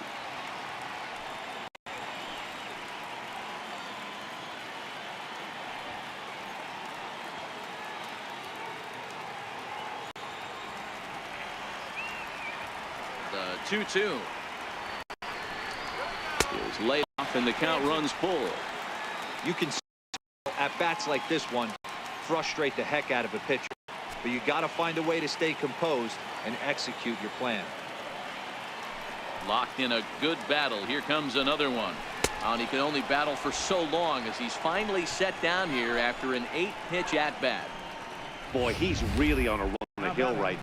As we roll through it again, remember, he struck out the side in the last inning, and now he picks up right where he left off by striking off the leadoff man here. Let's see if he can keep this going for a little bit.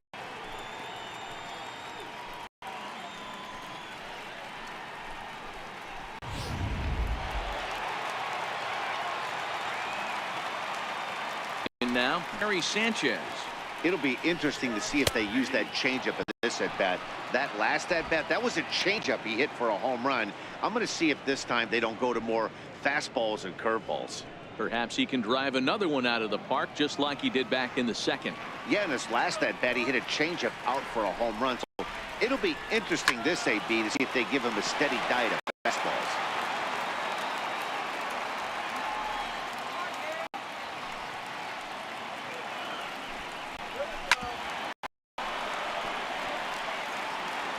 One out, nobody on.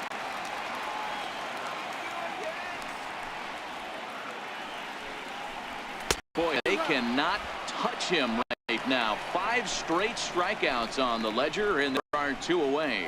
Man, he is looking flat out unhittable on the mound right now. That's 5 straight punch-outs. I think he might want to get his defense involved at some point so they don't fall asleep. Here's Didi Gregorius. As he will look at a first pitch fastball for ball 1. Will attempt to put the ball in play for a change here with the first 2 guys going down on strike to start the inning.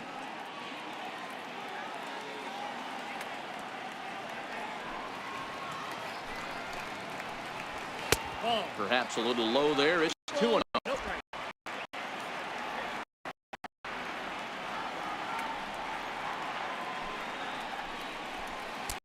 Got himself a 2-0 fastball there, but he couldn't connect. 2-1.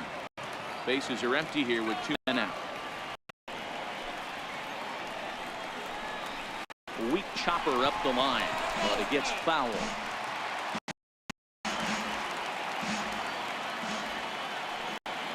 2-2.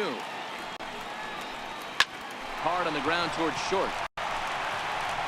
Throw on to Smith at first, and the side is retired. 1, 2, 3 go the Bombers. Through 4, we're deadlocked at 2 apiece.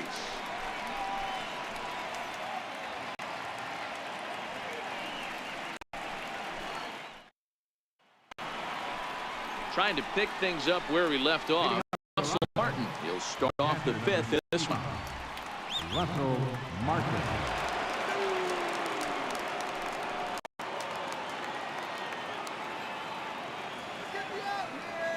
First delivery to him on the way. And he gets the inning started with a bang as this is hit high and deep to left field. Gone to lead off the inning.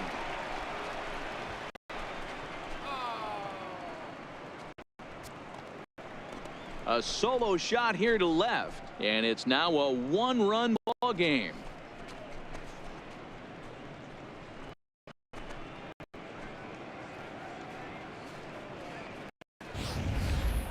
Hey, listen, there's an old adage in baseball that solo home runs won't kill you. This is one of the top hitters in that lineup. So a home run, a solo home run right here, it's not the end of the world.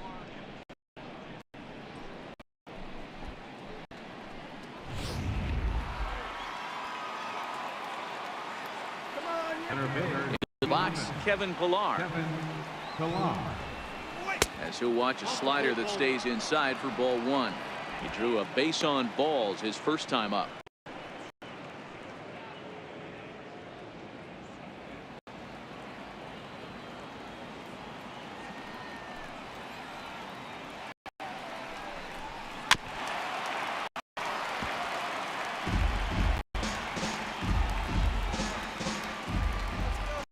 Here it comes on 1-1.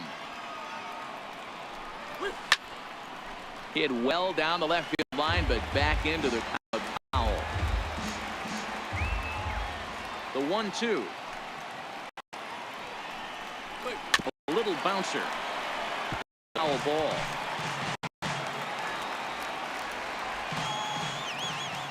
Here's another 1-2.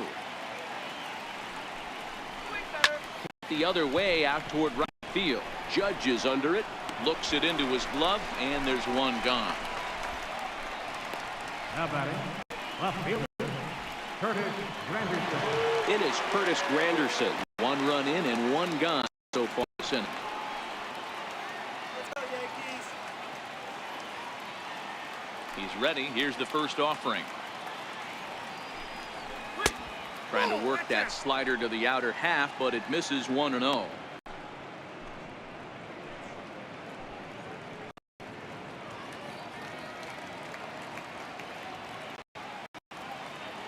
Into his windup. Here comes the 1-0. And he goes against the shift there as this is on the ground to the left side. Granderson around first on his way to second. Oh, but the feet of the shortstop is off the mark. Their own pitcher is absolutely dealing right now. So this is a big moment in this game. If his teammates can pick him up and drive him in now, be all they need to get the W here.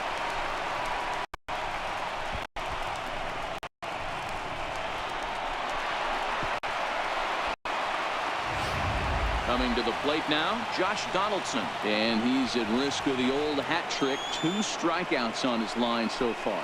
Yeah, and it seems like these hat tricks and golden sombreros are a lot more common than they were, say, 10, 15 years ago. Guys have stopped worried about striking out as much. It's really been an ideological shift in the game. That's a big topic of debate. Yeah, guy's not going to win 3 strikeouts if he can add a game-winning hit to that line. From the belt, the pitch. I had him lunging there as he's just able to tap it foul at home plate. Granderson, the runner at second with 1 away.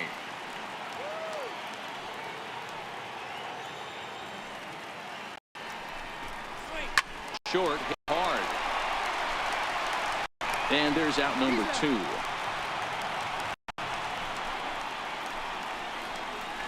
Now batting, first baseman.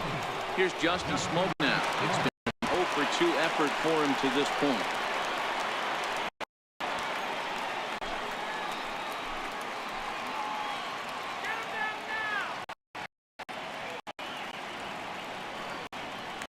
keep this a 1 game. The pitch. And that misses ball 1. You know, guys, these hitters have had some great looks at that slider so far, and clearly they're all on the same page. The plan is simple. Lay off that slider and make him bring it in the strike zone. Now the 1-0. Fouled away. Classic change of speeds right there. Threw the hitter's timing off. Got a late foul ball. Interested to see where he goes now. Here comes the 1-1 to 1-2 now.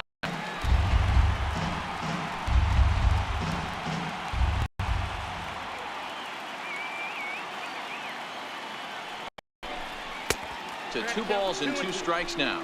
Wow, it just doesn't seem like he's being as aggressive as he was before he gave up that home run. Was throwing the ball great. Now it seems like he's a little bit more tentative throwing the ball across the plate.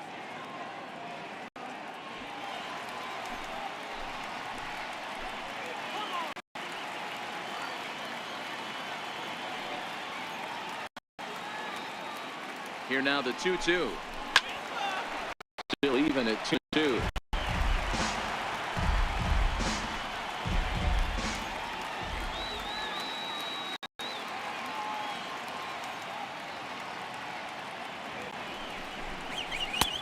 Never attempted to swing at that ball down low. It's ball 3. Now on 3-2 as a pitcher, you've got to go with the pitch that you feel most comfortable throwing with.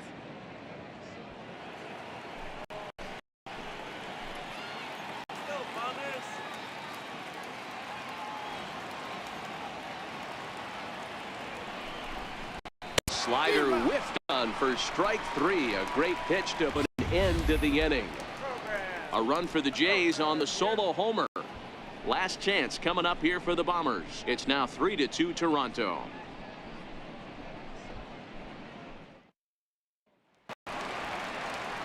Leading off the inning, Aaron Hicks, as they'll look to get them going here and even this game up. Fielder, Aaron Hicks. Here comes the first pitch. Grounded up the first base. And he'll step on first for the out. 3 unassisted. Now batting, third baseman, Brandon. Digging now for the Yankees, Brendan Drury. He's 0 for 1 thus far.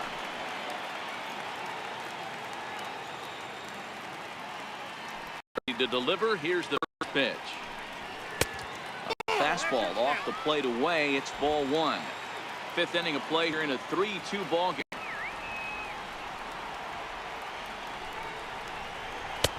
Lays off again, and it's 2-0.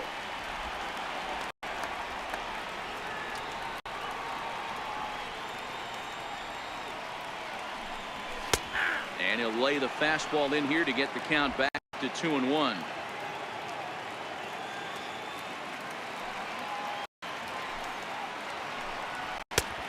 Two. 2 balls, 2 strikes, a crucial count for both pitcher and hitter. So, Dan, what was your approach on the mound in that count? Do you still pitch for the strikeout here? I think one of the keys, Matt, you want to try to initiate contact. The one thing you don't want to do, you don't want to run the count to 3 balls and 2 strikes. Whatever you want to throw it over for a strike. Under this one is 2 away now. Second baseman, Tyler. And that'll bring up Tyler Wade.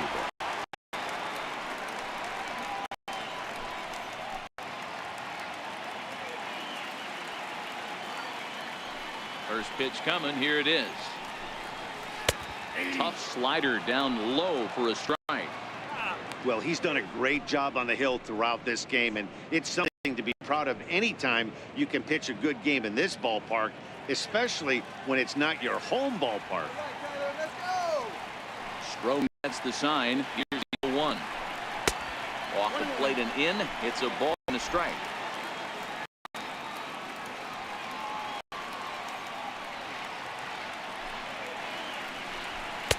And this is low, ball 2. 2-1. 2 out, nobody on.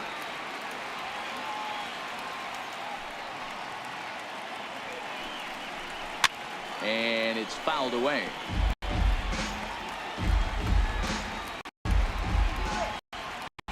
Last chance for the Yankees. This is pulled into right. Richard is there. Makes the catch, and the ball game is over. Anytime you can win a game, let alone you have to feel really good about yourself. It's not easy going into that other team's ballpark and coming out with a win, but they did just that. 3-2 the finish in tonight's game. The Toronto Blue Jays used a nice fifth inning to take the lead, and they never get back. Marcus Stroman earns the victory on the mound. So that's a wrap for us here tonight. For my partners in the booth, Mark DeRosa and Dan Plesac, and the entire crew, I'm Matt Vasgersian. You've been watching MLB Network. Have a good night, everybody.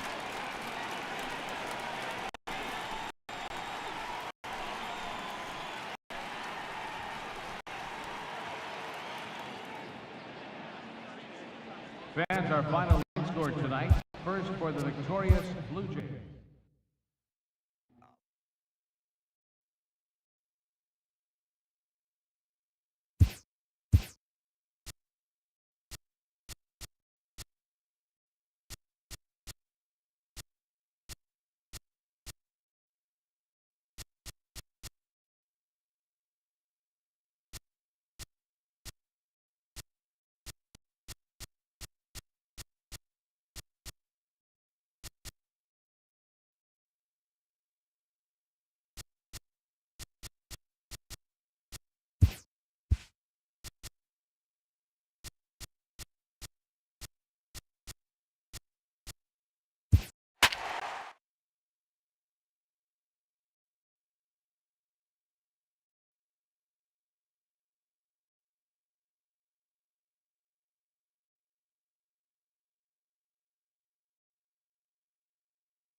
From under the dome at Tropicana Field, MLB Network is live and on the air. Coming up, we've got a good matchup in store between the Detroit Tigers and the Tampa Bay Rays.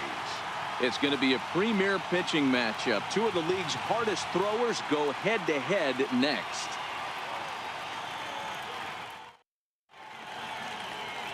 Chris Archer will be the starter for the Rays in this one. What do we need to know here, Danny? Chris Archer, one of the premier pitchers in baseball. When he's good, he's nearly unhittable. Great fastball with movement.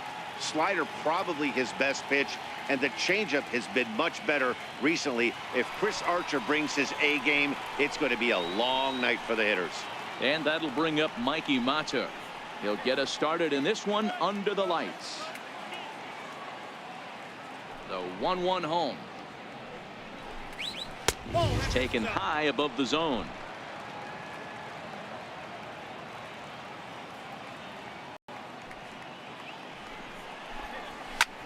Popped him up. Coming in is Gomez. He's not going to get to it, so the leadoff guy's aboard with a base hit. And he's able to hustle his way, and as he'll reach here with a two-base hit. Now that is the way you want to start a game on the road. He comes out swinging and stands at second as the first base runner of the night. We'll see if his teammates can pick him up and if they can punch first.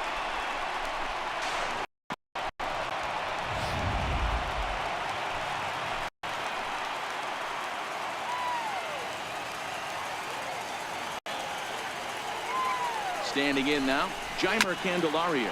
Very weakly on the ground. Mata stands at second with no outs.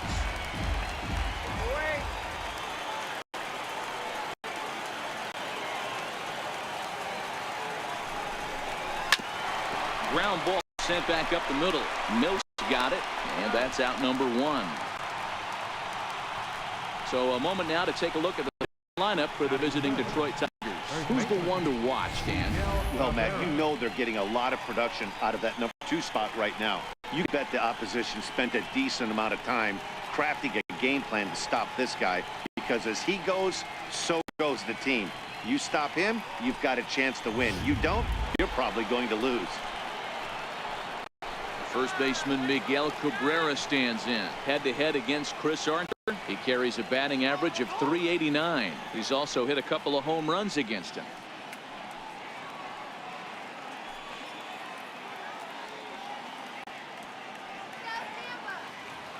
The 1-1.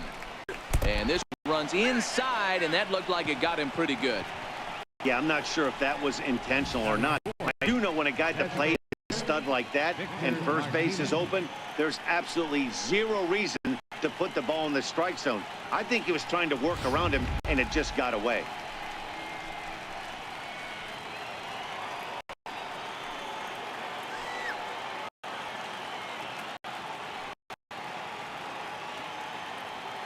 Stepping in now, Victor Martinez. 2 balls and a strike to the Tigers' first baseman.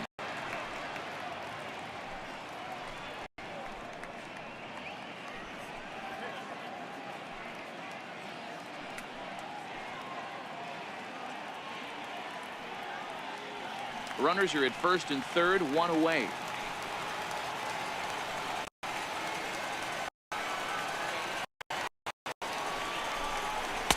In there, and it's even 2. With 2 strikes now and a runner at first, do you go for the strikeout or you're still looking for the double play ball? This is a great spot to be in as a pitcher. You have 2 strikes, you can bury one for a potential strike, and at worst, keep the ball down in the zone. You might be able to turn one pitch into an ending double play. Ball right side. Echeverria for 1. On to first as they get the double play to get him out of the inning. 1 hit, 1 left. And now the Rays will get their first opportunity in a scoreless ball game. Michael Fulmer, a right-hander from the Sooner State, gets the starting assignment here. Take on him, Dan. Hey, thanks, man. On the bump, Michael Fulmer. Boy, what really turned his career around, learning the straight changeup. Always had a big arm when he came up in the Mets farm system, but since he arrived in the big leagues, more than that big arm, the fastball 5 to 97 miles an hour. Straight changeup, one of the best in baseball. Also has a curveball to go along with it. If he brings the changeup and a good one with him, he will be really tough to hit.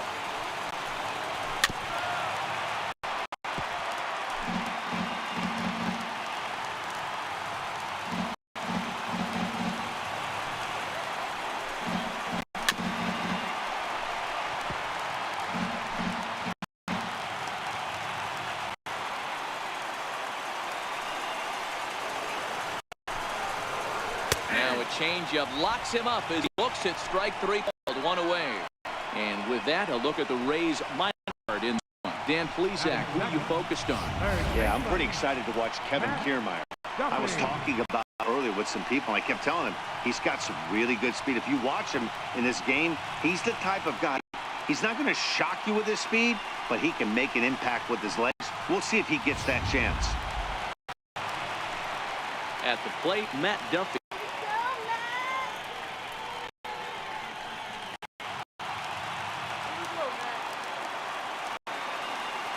Looking for back-to-back Ks to start the game. Chopped weakly to the left. Iglesias ranges to his left. Throw on to first, 2 gone. Batting third, Kevin. Ready now, Kevin Kiermaier. No one aboard for him, and 2 gone here in the first. Now the 2-1 pitch. Fouled off.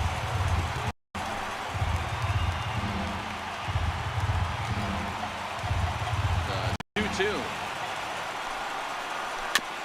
And he'll stay alive here, but just barely as this ball shot foul at the plate, and the count holds at 2-2. The 2-2 one more time. And he fouls this one off.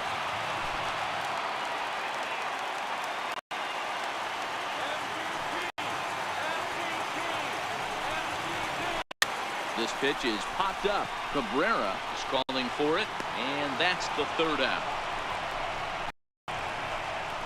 Down in order go the Rays.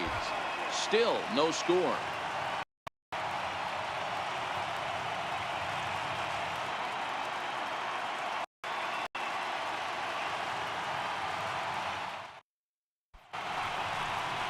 Nick Castellanos now. He'll get us started in the top of the 2nd.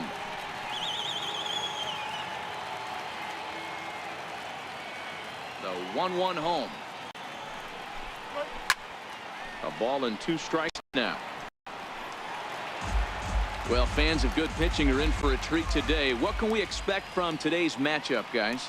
I know everyone loves the long ball, Matty, but this is why I pay the price of a ticket right here. Two of the game's best, two of the hardest throwers at the top of their game.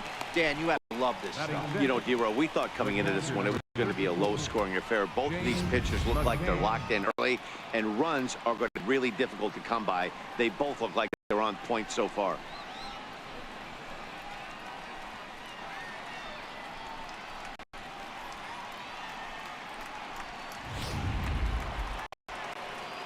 Back for the Tigers, James McCann head-to-head against Chris Archer. He's 0 for 4. No score here as we play 2.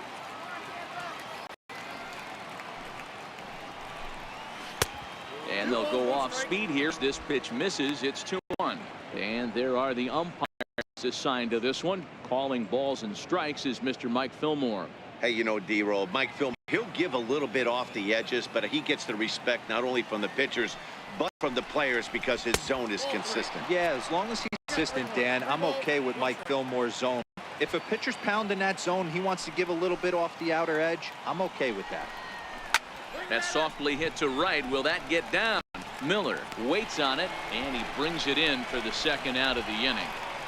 Batting 7, center fielder number 12, Leonis. Here's Leonis Martin.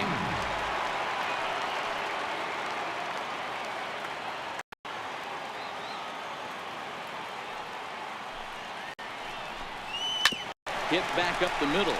Gloved by Miller. Throw on the first gets him, and the side is retired. 3 up, 3 down for Detroit. We'll go to the bottom of the second. No score.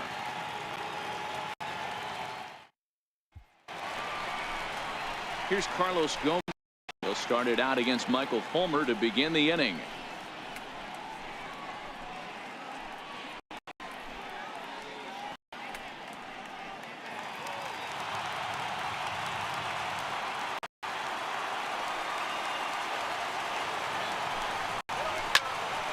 Still no balls and 2 strikes.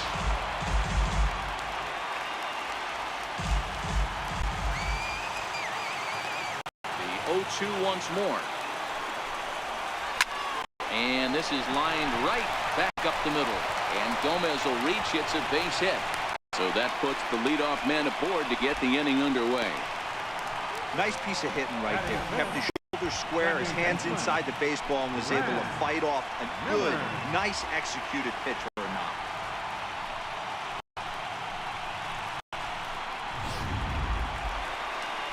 Digging in, Brad Miller coming into this one against Michael Fulmer. Not great. He's 1 for 8.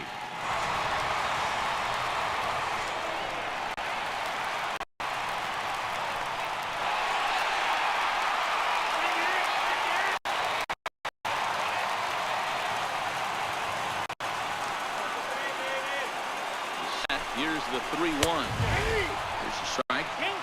Love the fact the pitcher challenged him in that spot right there. Didn't love the location.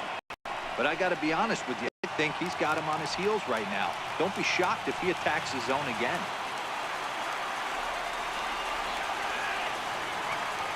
Hoping to send him packing. Pitch on its way. And a good bite to that slider as he swings through it for the first out of the inning. Time for a look at the Tigers on D. And this team, they're not going to be moving around as much as some of the new age teams. The shifting and moving the third baseman over second base and the right fielder to play third base. This is going to be your stationary team, trusting pitchers to execute pitches. Here's the catcher, Wilson Ramos. He's got a chance to end this one and send these fans home happy if he can get a ball deep enough into the gap.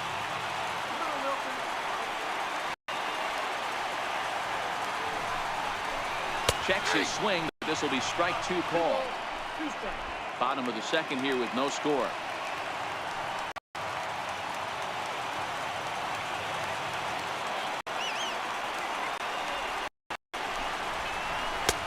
Full count now. 3-2. We could see the runner in motion here on a 3-2 count.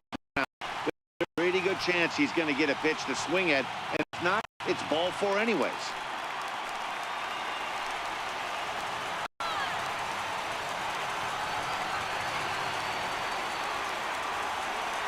And pitch home. He's running. Sliced hard on the ground. And he might have done it. They score that runner from first. Rays win. Rays win. Rays win. And they do it in walk-off style. Things unfolded. You kind of had a sense that this thing was going to end in dramatic fashion, and that's exactly what happened. A walk-off for the win? Wow.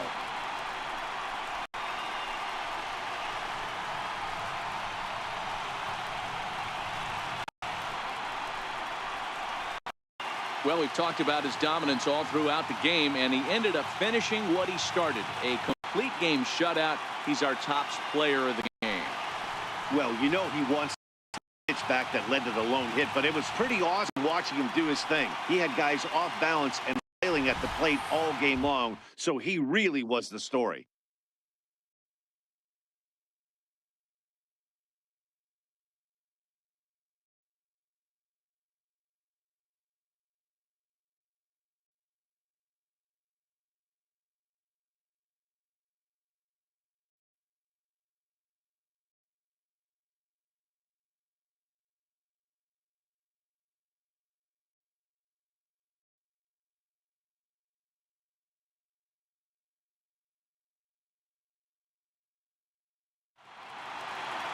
And that one run held up tonight, 1-0 the final. Tampa Bay took the lead in the second inning and rode that until the very end. Chris Archer is the winning pitcher of record. Michael Fulmer unable to work out of the second inning as he saddled with the loss.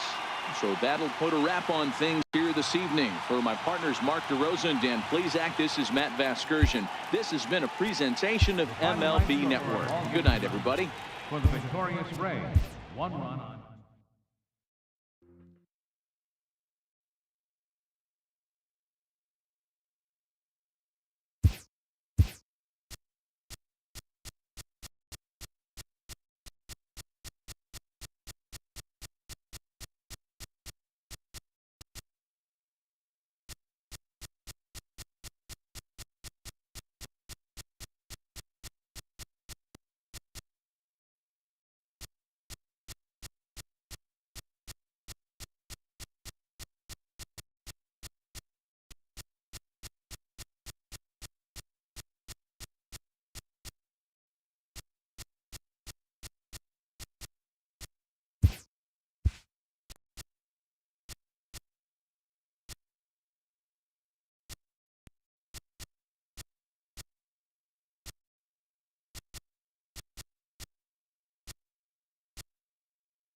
We are under the bright lights tonight as MLB Network welcomes you to this presentation of Major League Baseball. Ought to be a good one here between the Atlanta Braves and the Baltimore Orioles. It's Major League Baseball on MLB Network.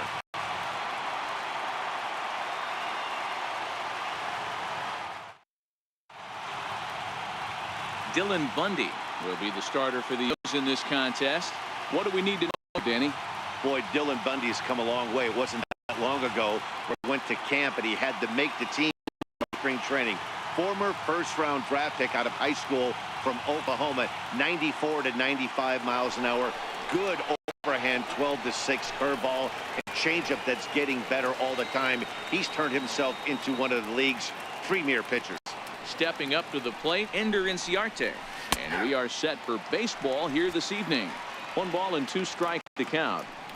Temperature was in the 70s earlier today, but 59 at game time tonight. A ball and 2 strikes. Here's the pitch.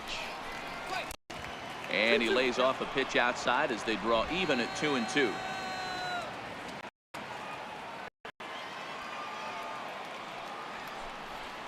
Full count to Ender Inciarte. 3 balls and 2 strikes. Albies waits on deck.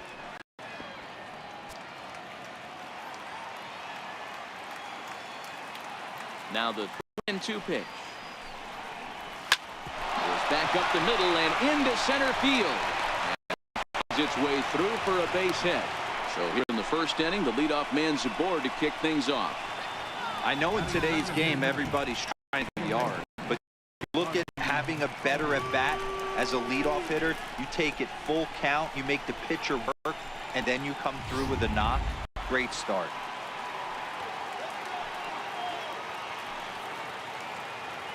Into the box now. Ozzie Albies lifted down the line in left. And this will fall, but it's a foul ball.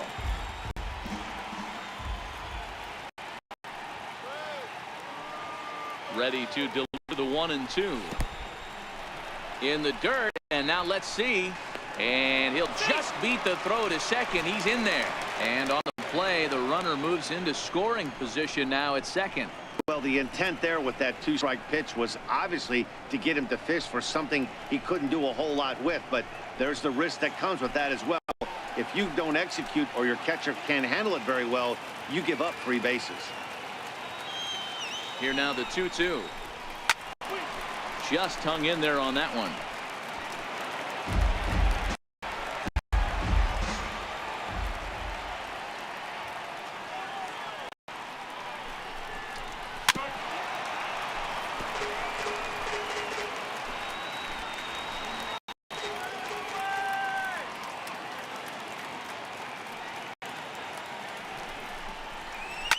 Hit to third. Beckham loves it, and Beckham's throw is in time at first to run away. And now a moment to show you the lineup for Atlanta in this one. Danny, who stands out to you? Well, Matt, I get a chance to see that left-handed hitter, Freddie Freeman. This guy hit over 300 last year, and man, it was impressive. Just hitting over 300 is really something special to look at. He's a consistent hitter. I love watching his approach. He doesn't make a lot of mistakes. He'll be there again this year if he continues to stay within himself. Here's the first baseman, Freddie Freeman, and he could very well get the intentional pass here, as that would set up a potential double play ball that might keep the game tied. Hit hard on the ground to second. Scope dives. What a stop. What a play. Batting fourth, catcher Tyler. Here now is the catcher, Tyler Flowers. And he bats in a big spot here. Go ahead run at third. 2 men out.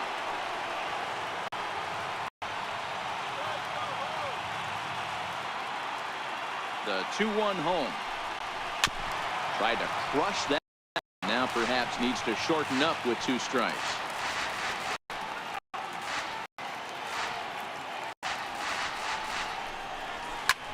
Skied in the air to straightaway left. Moving under it, Mancini, and that retires the side. 1 left for Atlanta, and now the O's will get their first crack at it. No score.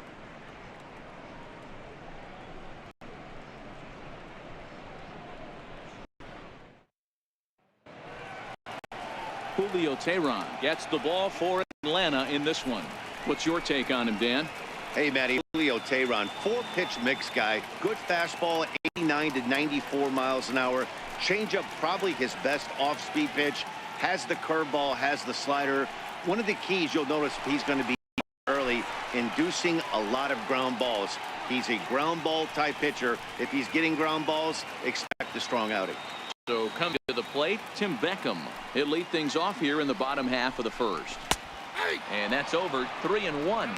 Tehran has tossed more than 1,000 innings at the big league level and hangs an ERA just a little over 3.5. The 3-1. And he takes ball 4. So the leadoff man is on here in the home half of the first in a scoreless ball game. You know, it takes a lot of discipline to watch a pitch like that go by, but on a 3-1 count, he had the luxury of being a little bit more selective up there. Good take and a walk is the result. Ready now for Baltimore. Manny Machado. The winning run is at first base.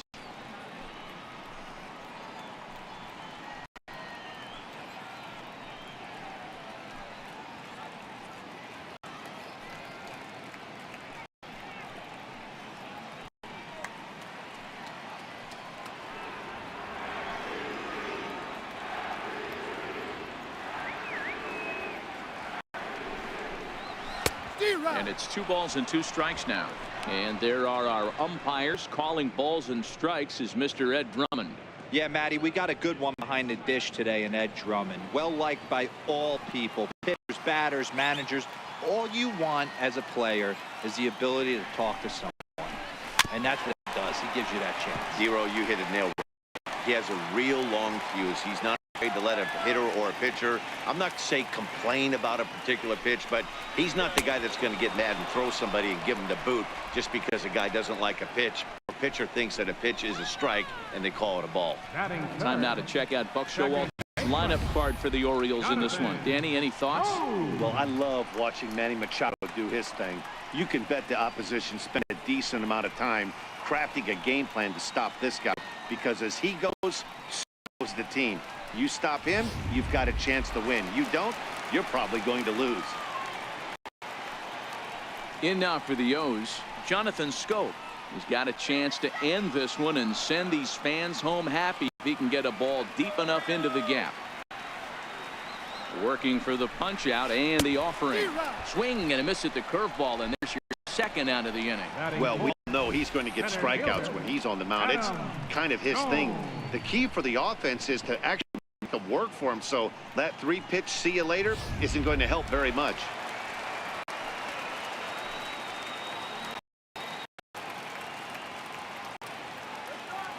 In now, Adam Jones.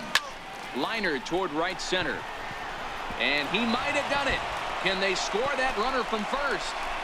Beckham rounds third and is digging for the plate. Now the relay home. And the Orioles are going to walk off winners. Hey, this game looked like it was going to be one of those wild ones right from the beginning. If you could win this thing in walk-off fashion, what a way to win a ball game. A walk-off win?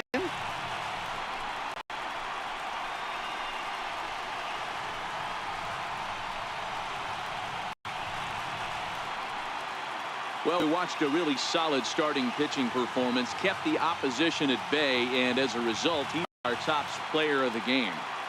Well, you know he wants that one pitch back that led to the lone hit, but it was pretty awesome watching him do the thing. He had guys off balance and flailing at the plate all game long, so he really was the story. And that one run held up tonight, 1-0 the final. The Baltimore Orioles get the win despite only mustering one hit. Dylan Bundy pitches well enough to get the W. Julio Tehran couldn't get out of first in this one as he takes the loss. So that's a wrap here tonight. Mark DeRosa, Dan Plesac, Matt Vasgersian, we're all thanking you for watching Major League Baseball on MLB Network. Have a great night. First for the victorious Orioles, 1 run.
Broadcasting live from Houston, Texas, where the retractable roof of Minute Maid Park is closed. Coming up, we've got a good matchup in store between the Pittsburgh Pirates and the Houston Astros. It's interleague baseball next on MLB Network.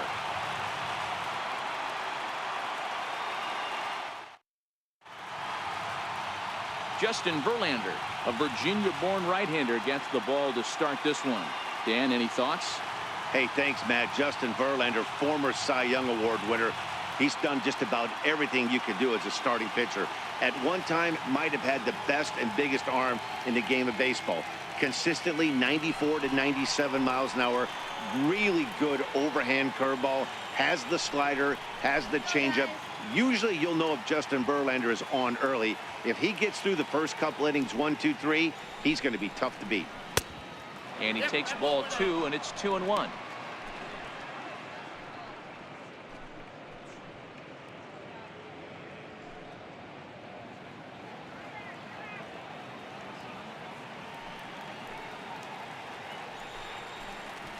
The 2-1 pitch is a fastball swung on and missed. 2-2.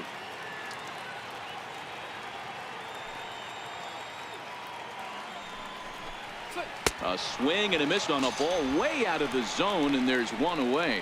A chance here to check out the starting lineup for the visiting Pirates. Who's the one to watch, Dan? I'm definitely excited to watch Josh Bell in this one. He's certainly a guy to watch out there in this lineup. Everything he does makes them click.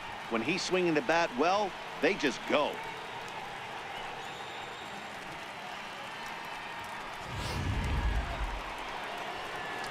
So the next to the plate for Pittsburgh, Corey Dickerson. He'll get to take his first cuts here.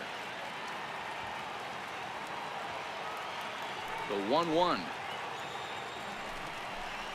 is taken for ball 2. Right there is a temptation pitch. Power hitters like this are looking for pitches that they can drive. So that may have been one where he was trying to get him to chase up above the zone a little bit. Now the 2-1. Takes a pitch for strike number 2. Well, he snapped that breaking ball off really nice. He'll do well to keep putting it there. Here now the 2-2. Here's left, runs pull.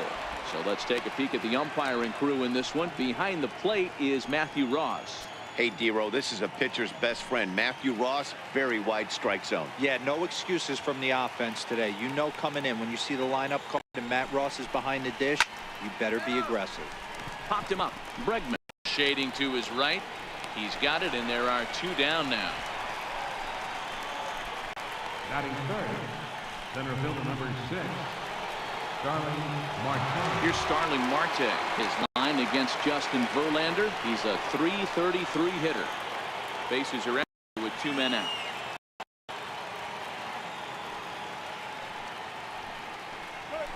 Swinging a ball line softly down the line in left. Foul.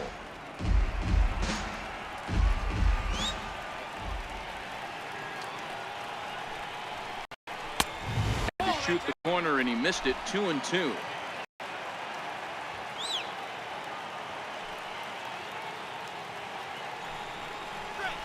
This is hit high in the air out toward left center. On the move is Springer. He's there to make the play, and that'll retire the side.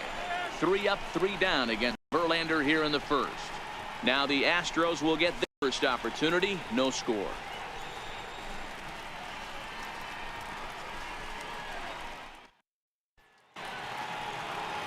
Ivan Nova will be on the mound for the Buccos. What do you have for us on him, Danny? Hey, this guy has a 4-pitch repertoire, right? And those are a lot of nice options to have. You can go hard, soft. You can go in and out. And anytime you have 4 pitches, if you can throw them for strikes, you have the big advantage. Here's George Springer to lead things off here in the bottom half of the first.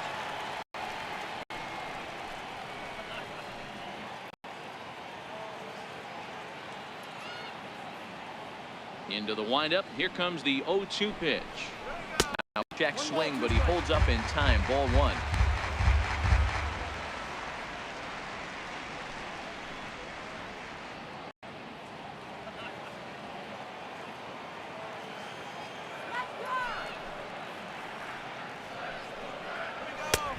And there's one well above the zone for a ball.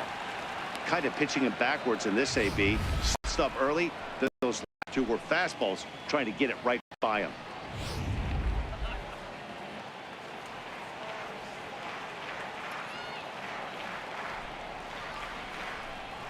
And a full count to George Springer. It's 3-2.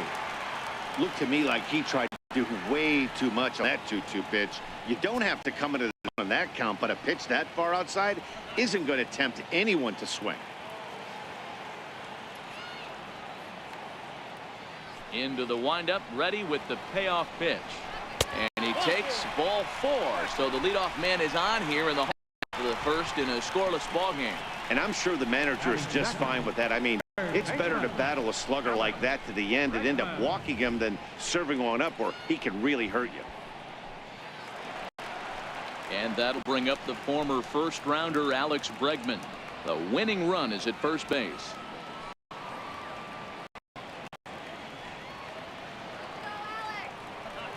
Now the 3-2 pitch. It's the top of the zone. He struck him out looking. Time now for a quick look at the hometown Astros starting lineup. Dan, who do we keep an eye on? Well, you really have to appreciate what Jose Altuve brings to this team. This guy hit over 340 last year. An incredible season. I watched him one day take a ball to left field, then he took one to right field, then he took one back up the middle. He puts together so many hits and has such a great swing that there's no wonder he hits over 340. Here's the second baseman, Jose Altuve, head-to-head against Nova. He's 3 for 9.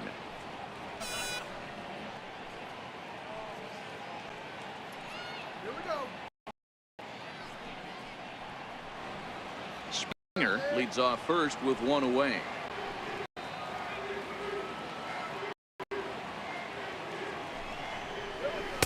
Swing and a miss, and the count goes full 3-2. Hey, there was great arm action on that 3-1 changeup right here.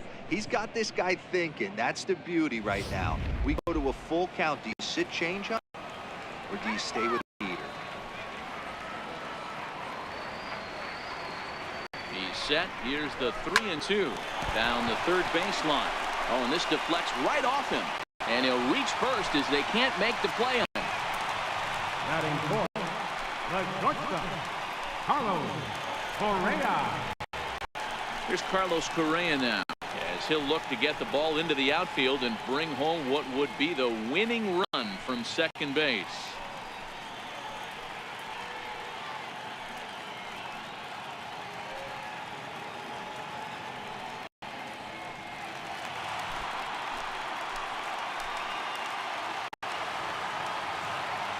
Hoping to send him packing. Pitch on its way. Hit out towards second. And that's 3 base hit. The throw to the plate. No problems here, Houston. The Astros are going to walk off a winner. Well, the way things unfolded, you kind of had a sense that this thing was going to end in dramatic fashion, and that's exactly what happened. A walk-off for the win? Wow.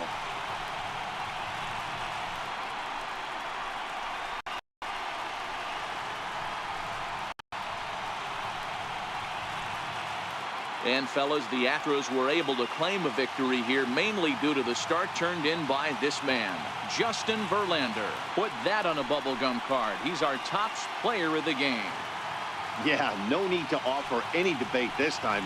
All you have to do is look at the box score. No hits, no walks, not even a base runner. We talked about his brilliance all game long, and you can bet he's going to celebrate this one today.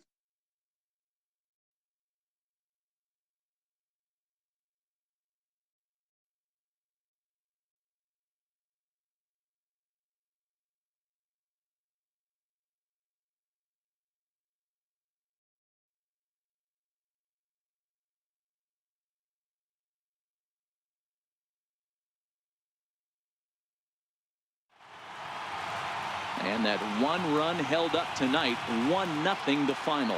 The Stros scored in every single inning on the way to victory.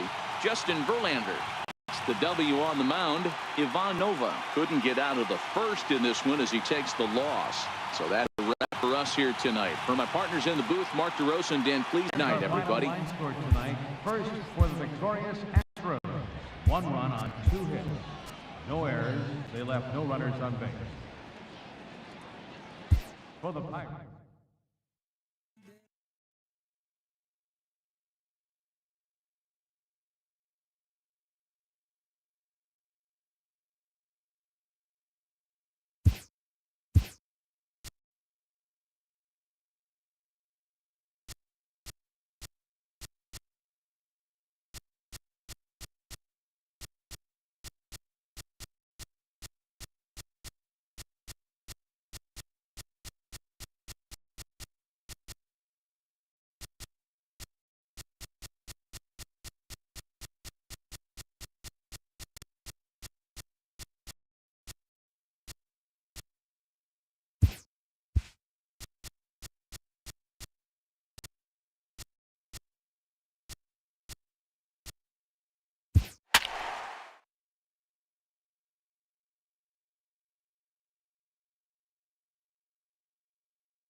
We are under the lights this evening as we get you set for another edition of baseball on MLB Network. On to be a good one here between the Philadelphia Phillies and the Toronto Blue Jays.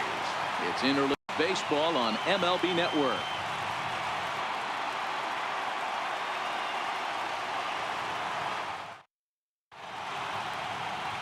Marcus Stroman, a right-hander from the Empire State, gets the starting assignment here.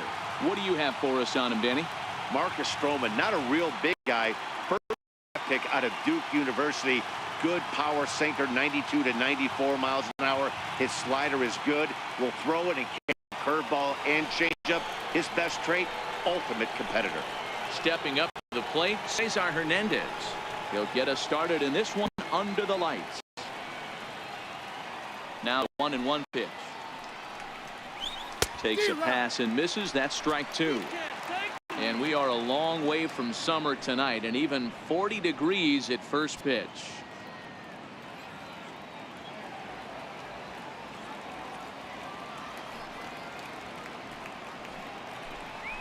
Swinging a ball line hard towards short. Leaps high as he makes the catch. Well done.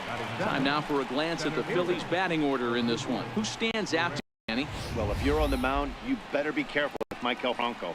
He doesn't let the pressure of the big moment get to him. I love watching this guy hit in clutch situations.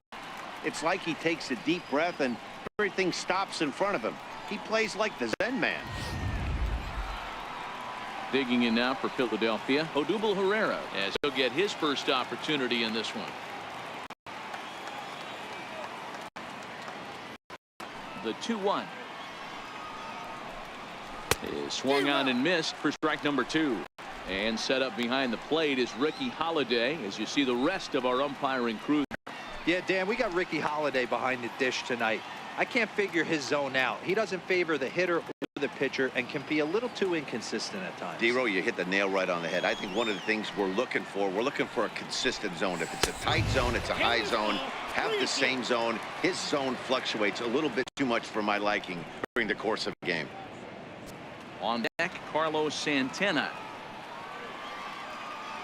Now the payoff pitch home is a swing and a miss. That's strike three.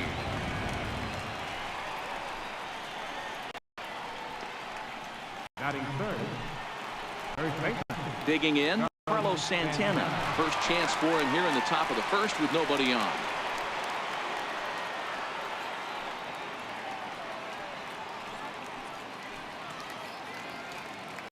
Just getting started at the Rogers Center.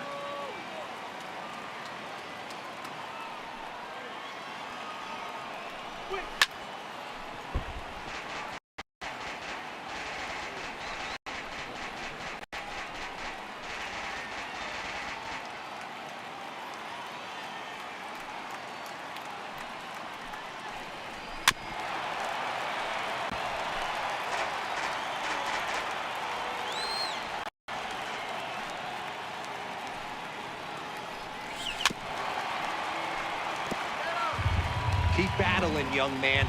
3 foul balls in a row. He is calibrating that heater and the off speed. Let's see if he can catch something on the barrel. And he struck him out, so he was forced to make 9 pitches that at-bat, but he'll take it as the inning is over. Phillies down in order. Now the Blue Jays will get their chance. No score.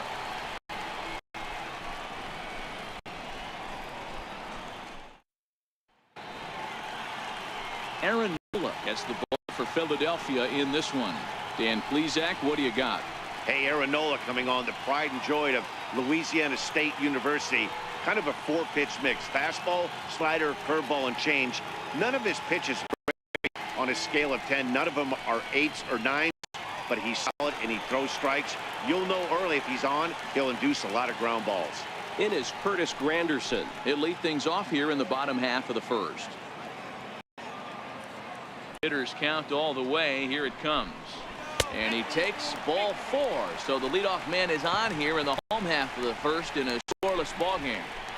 Batting second, third baseman, Josh Donaldson. Here's the third baseman, Josh Donaldson. His past line against Aaron Nola. He's a perfect 3 for 3. He also has 1 home run.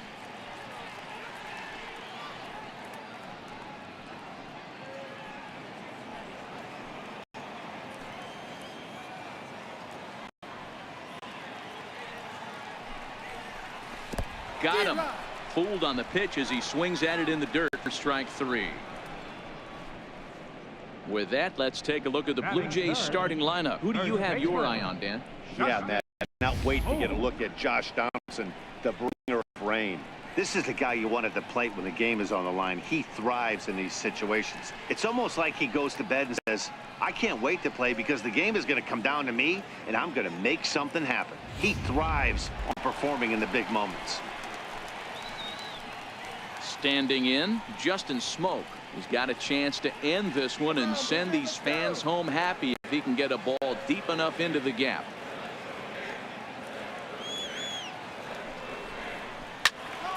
Count still full, 3-2.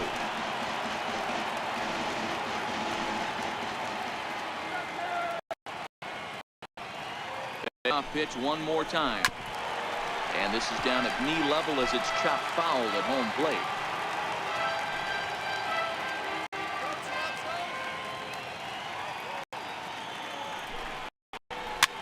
Fouled away.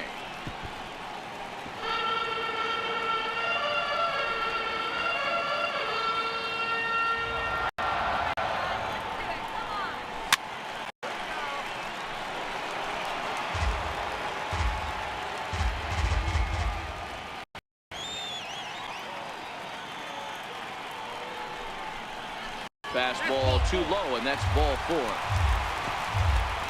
At this rate, he's going to set some kind of a record for walks issued in a game. He'll get an early hook. We'll see if he can settle down here and start to find the strike zone, or if he continues to struggle. Here's Kendrys Morales, the winning run at second. However, the double play in order here. Granderson over at second. Smoke is over at first with 1 away.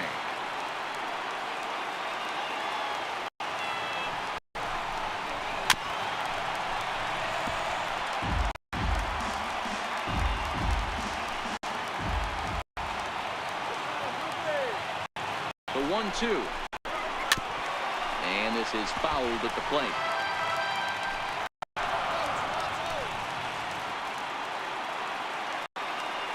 The next 1-2 pitch. A great pitch there as he couldn't get extended on that one, and he's down on strikes for the second out. Just tied him up with that pitch. Pretty evident by the swing. Sometimes guys get in that protect mode so much that they're swinging at everything that they see, and they end up offering it pitches that they can't possibly do anything with.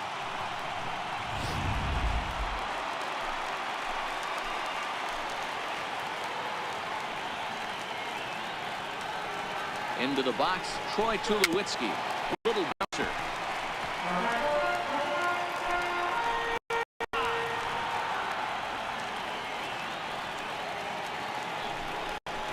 Throws him for strike 3, and that retires the side. A couple of walks, but no damage. We're off to the second, scoreless on MLB Network.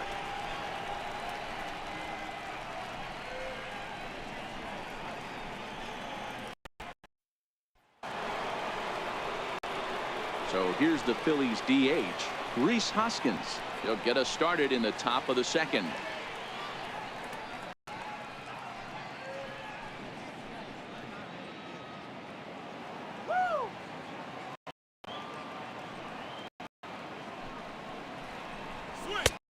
Now a fastball that just misses here as the count moves to 2-1.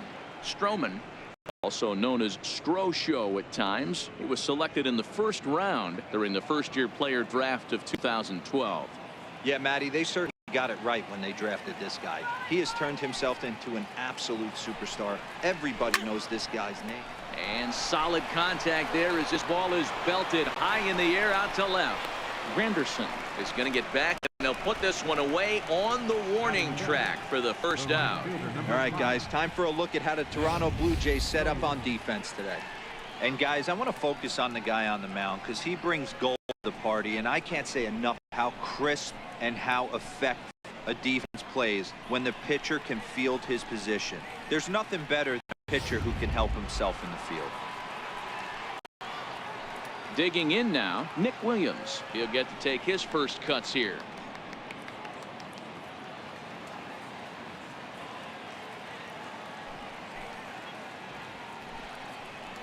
Two balls, two strikes to Nick Williams. Hey, back when I first broke into the big leagues, a lot of the pitchers want east to west. Now, with such an uptick in velocity, these guys are working north-south. That's just a great elevated fastball with serious velocity on it. There's a swing and a high deep drive headed for the right field corner, but it ends just foul in the second deck. I tried to backdoor him there, but it's a full count now, 3-2. Michael Franco is on deck. Still looking for our first hit in the ball game.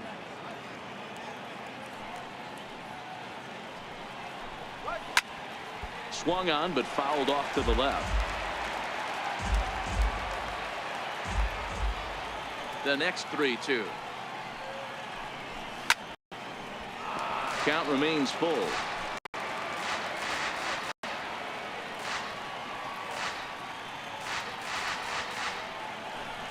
And he looks at one that misses, and that's an excellent job of making his man throw a lot of pitches as he toughs out a walk. Man, that's just pain for a pitcher right there. A 3-2 offering that was right on the corner, but he couldn't get him to chase, and he doesn't get the call. Can't beat yourself up about that one too much.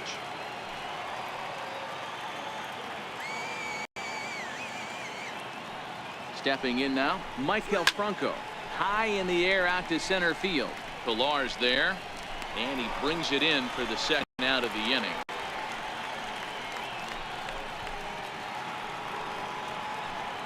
Striding in, Aaron Altair. There are two gone and the possible go-ahead run at first.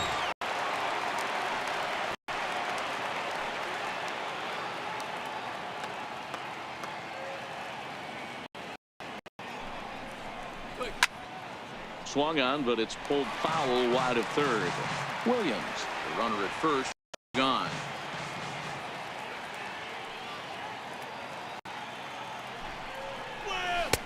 Tried to get him to go after the slider, but it's 1-2.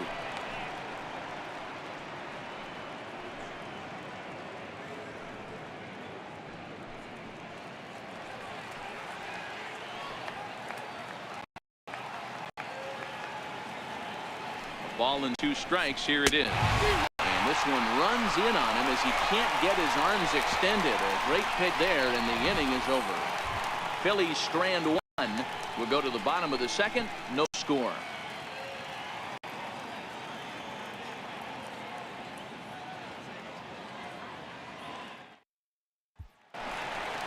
Into the box, Yonher Solarte.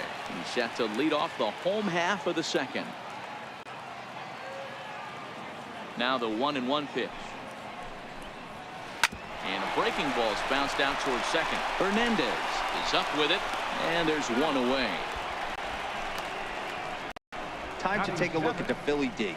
And the guy manning shortstop today is J.P. Crawford. This guy, he doesn't have the quickest feet in the game, but he has unbelievable range, a strong arm, and very, very quick hands. And he is just the start of the new wave of the next line of great shortstops.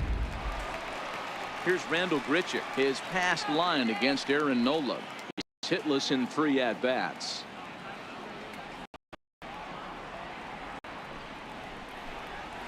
And he'll lay off the ball that's in the dirt that time, and it's back to even now at 2-2. A full count, 3-2 to Randall Grichuk.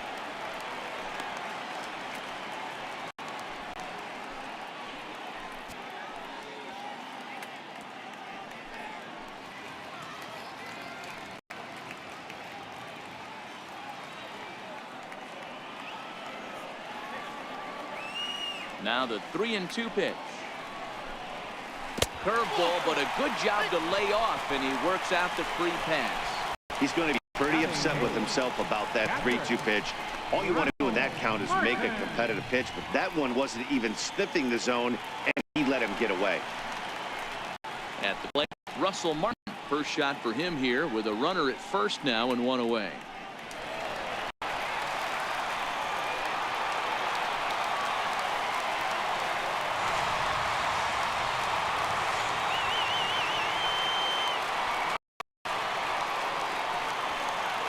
The 1-2 is a swing and a miss. That's strike 3. Wow, that's awfully impressive right there. The pitch before was really close. Called the ball. What does he do? He comes back with a better pitch and gets the punch out.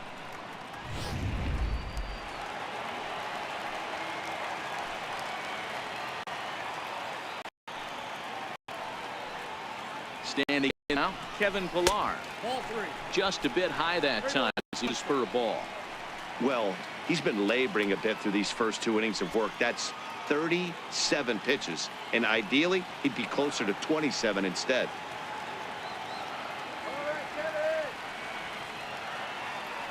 The 3-1 waves and misses for strike number 2.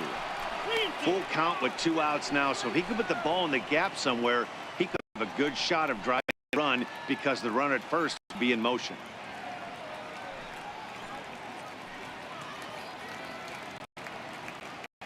Bottom of the second here with no score.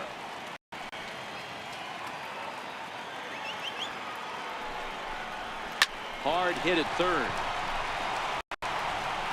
Throw to first will get him easily, and the side is retired.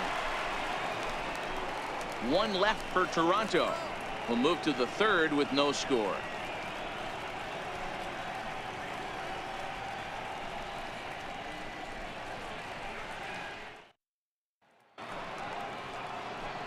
Stepping into the box, J.P. Crawford.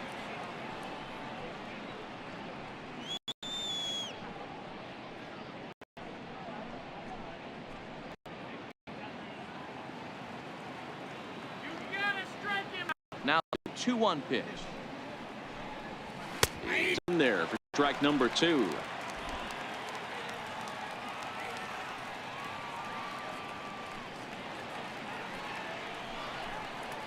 And good patience to hold back on the curveball in the dirt. It's full now, 3-2. Hey, I know the idea is to try to get the guy to swing on a 2-2 pitch, right? But that one was so low, I don't know anybody that would have swung at that pitch.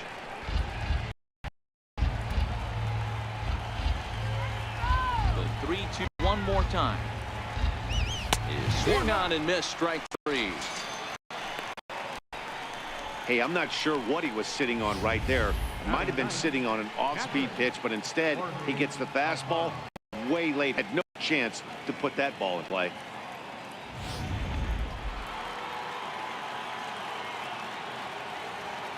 Into the box now, Jorge Alfaro.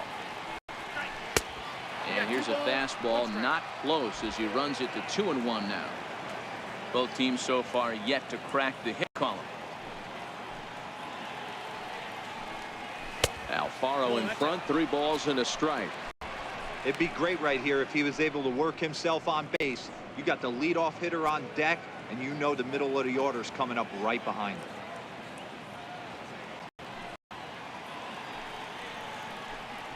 And this misses for ball 4. The second walk he surrendered here in the first 3 innings. They haven't been able to register a hit against this guy, but at least they have a base runner here. We'll see if that leads to something.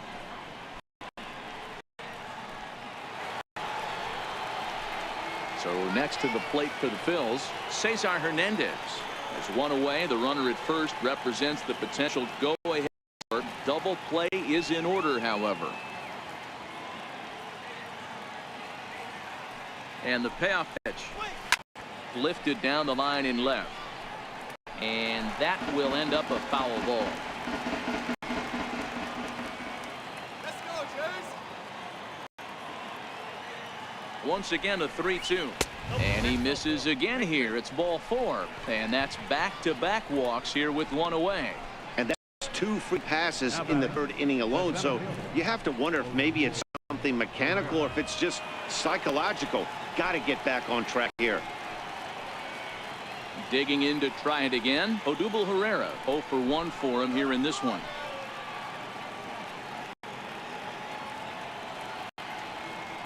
Now the 2-1 pitch is in there for the second strike. Alfaro on second. Hernandez. First one gone.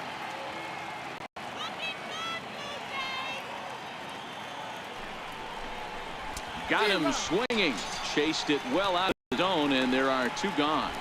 Big strikeout for the second out there, but he's not out of it yet. We'll see if he can feed off that K, wiggle out the jam, and keep this game tied.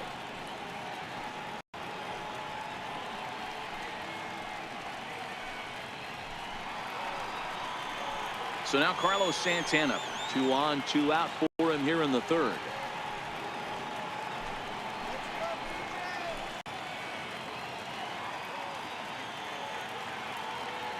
Santana waiting on a 1-1. Pulls this one into the air out into right field. And the 2-out threat will not come to pass as the inning is over. Phillies leave a couple. Half of the 3rd coming up. No score.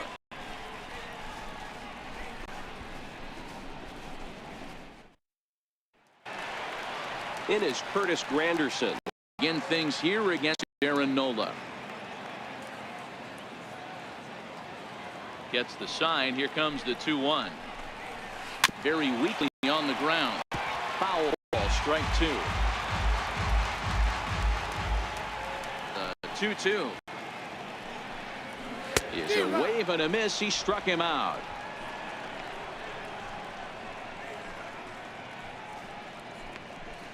Third baseman, number 20. Josh. Here's the third baseman, Josh Donaldson. He was a strikeout victim in his first try.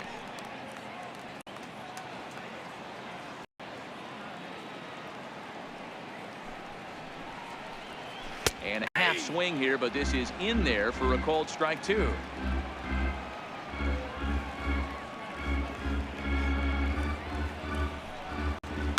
A drive to left. Get out of here. Get out of here. Gone. They win it. Santa Maria.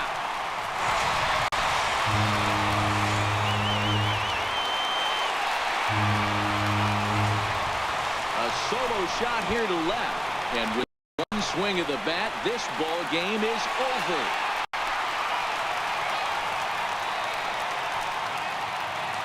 Hey, this game looked like it was going to be one of those wild ones right from the beginning. But when you can win this thing in walk-off fashion, what a way to win a ball game. A walk-off win?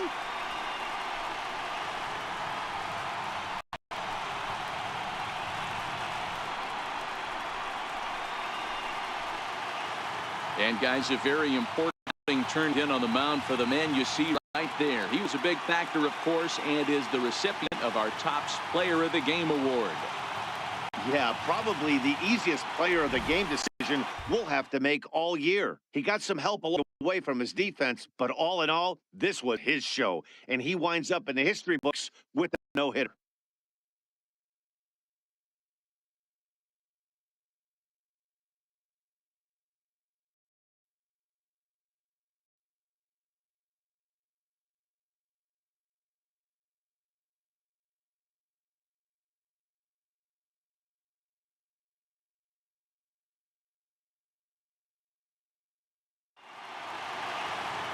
One run held up tonight, 1-0 the final. The Jays led this game from the 3rd inning on and never wavered. Marcus Stroman is credited with the win. Aaron Nola couldn't work out of the 3rd inning, taking the loss.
Now from Citi Field in Flushing, Queens, welcome to Major League Baseball on MLB Network. Tonight, an intriguing matchup between the Washington Nationals and the New York Mets. It's going to be fun marveling at two of the best in the game, and it's next on MLB Network.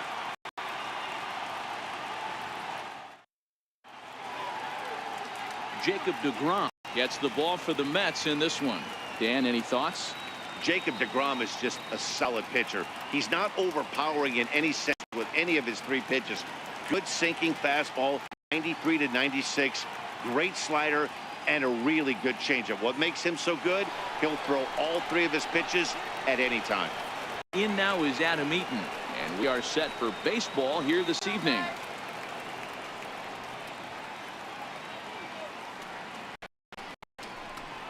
And that misses as well, so that might portend some trouble tonight as he begins the game with 4 wide.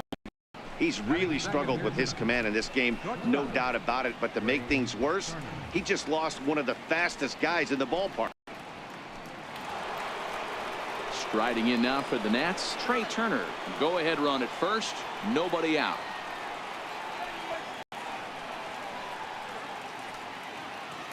He's set, and the 2-1 pitch. Here's a swing and a ground ball, and that's through for a hit. And now they'll have runners at the corners to start off the inning. I mean, this is old school baseball minus right there. Put the speed demon at the top of the order, creates havoc on the base pass, and then your number 2 hitter, who's supposed to have the best bat control, why not implement the hit and run? And it worked to perfection. Here's Bryce Harper now. In previous duels with deGrom, he's a .375 hitter. He's taken him deep once.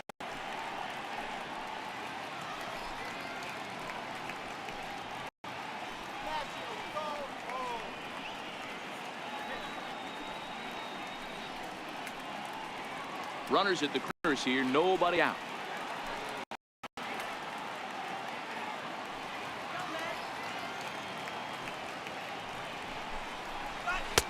Chased a sinker outside the strike zone. 1-2.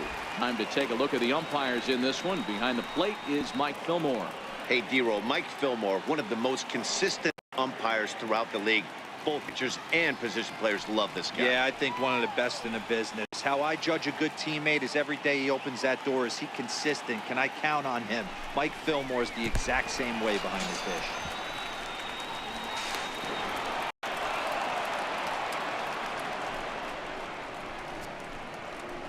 Batting fourth, third baseman, number 6, Anthony Rendon. So here's the cleanup hitter, Anthony Rendon.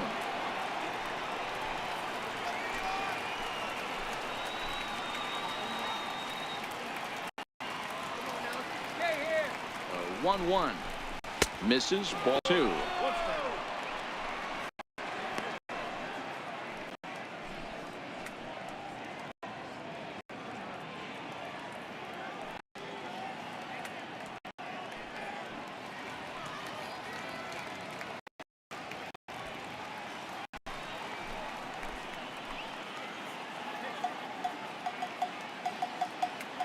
The 2-1.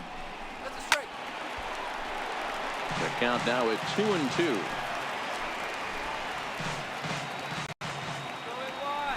Now a look and a throw back to second, and he's back easily.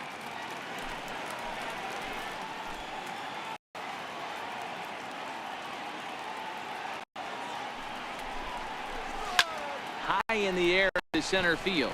Waiting on it is no. He hauls it in without any trouble, and there are 2 away. And here's how the Nats line up in this one. Mark, what's your take on him against one of the best starters in the game? Matty, you focus on this lineup, the middle of the order jumps out at you because of the big power. But my focus today is on the table setters. The guys that set the tone. They have to be willing to work the count and find ways to get on base and create a little bit of havoc on the defense.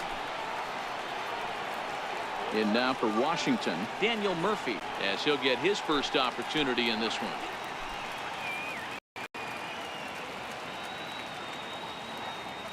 The 1-1. Hit softly on the ground to first. Gonzalez charging this one. And Gonzalez will take it over himself, and that'll do it. Only one in the inning for the Nationals. On now to the bottom of inning number 1. The Nationals are out in front here, 1-0.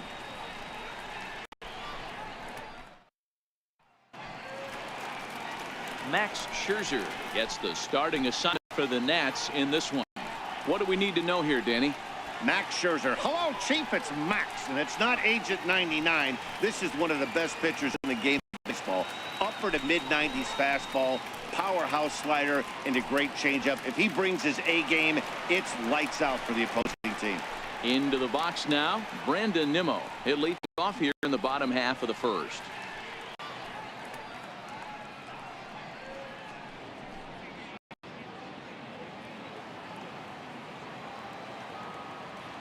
And 2-1.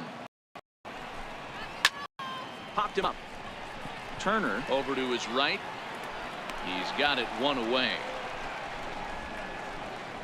With a moment here in Flushing Meadows, let's meet the Mets. Anybody catch your eye, Dan? Well, I'm really going to have to keep a close eye on Brandon Nimmo. He's certainly a guy to watch out there in this lineup.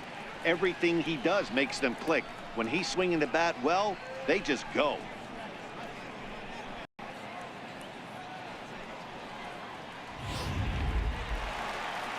Next up for New York, Asdrubal Cabrera. He'll get to take his first cuts here.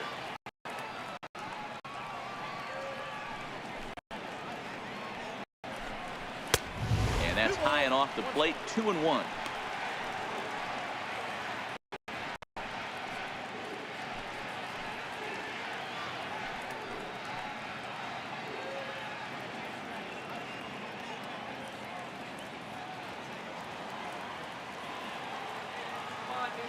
The 2-1 home.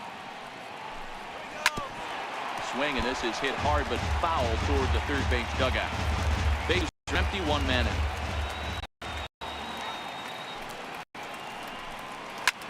Hit hard towards center. And Cabrera is going to have himself a base hit.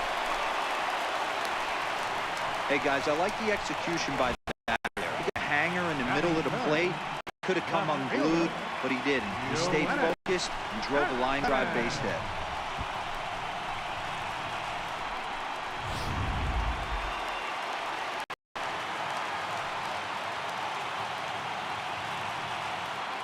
In now, Yoenis Cespedes. 2-1.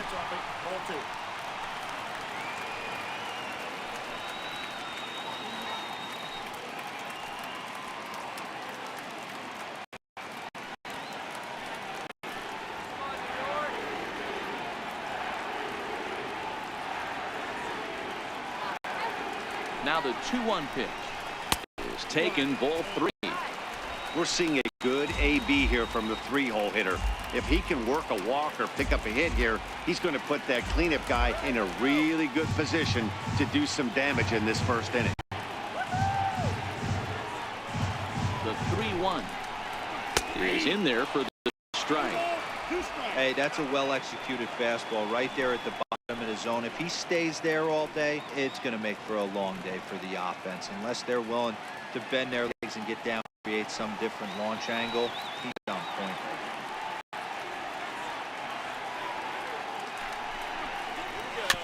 And the payoff pitch is chopped foul at home plate, so we'll do it again. So 3-2.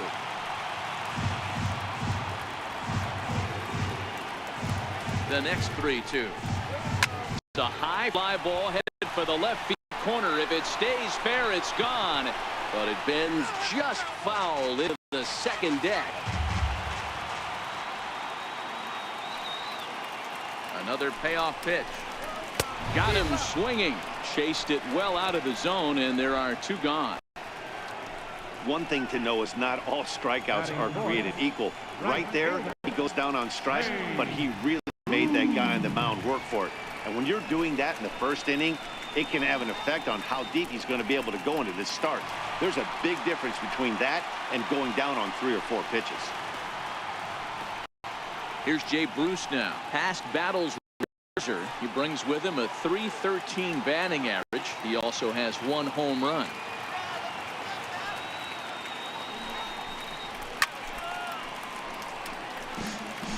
All right, 3-2 count with 2 outs. The runner on first will be moving, so we'll see what happens. There are a lot of possible outcomes with this kind of play.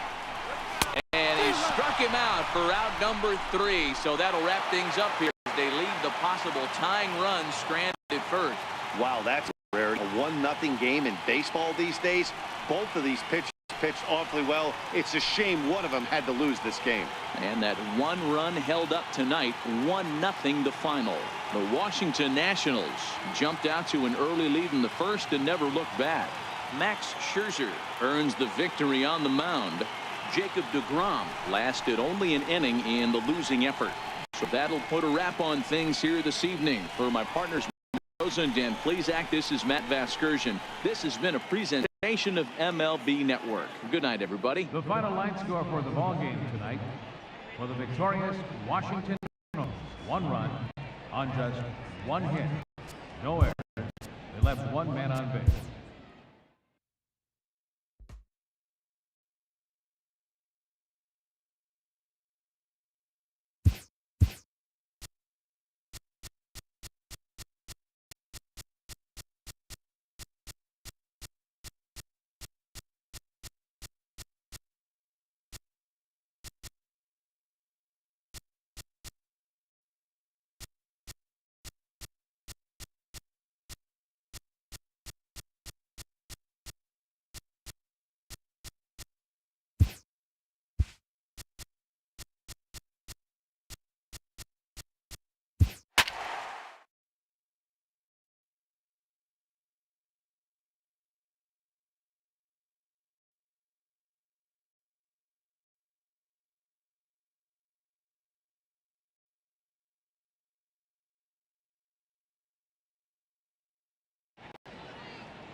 Daytime baseball here on MLB Network. Should be a good one here this afternoon between the St. Louis Cardinals and the Miami Marlins.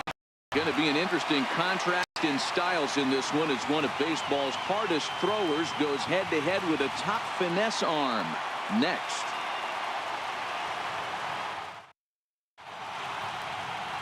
Dan Straley, the California-born right-hander, is on the mound. Dan Plesac, what's the word on him? Dan Straley's bounced around for a little while, but he's a 4-pitch guy. Fastball, curveball, slider, changeup. Not an overpowering pitcher. Needs all 4 of his pitches. If he has that good changeup, he could be really tough. Here's Dexter Fowler now. He will lead this one off today.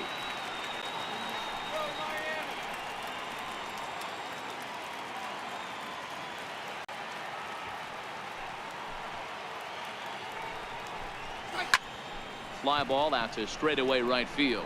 Brinson's in pursuit. He gets there to make the play for the first out of the inning. Now a chance to look at the starting 9 for the visiting St. Louis. D-Road, daytime road game for him. What you got? Well, Matty, if I could tell this lineup one thing, it would be let's get on this guy early. Day game in this ballpark, the sun starts glaring, starts later in the day, those shadows start creeping in right around the time that bullpen starts getting warmed up. Gotta find a way to scratch a few across early.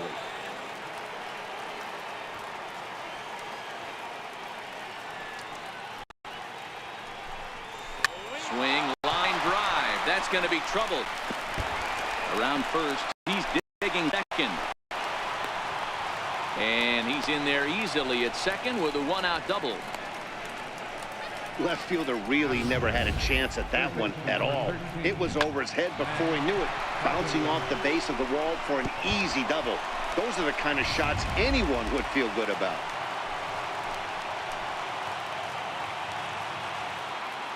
Stepping in now, Matt Carpenter. Bat explodes as this has popped up.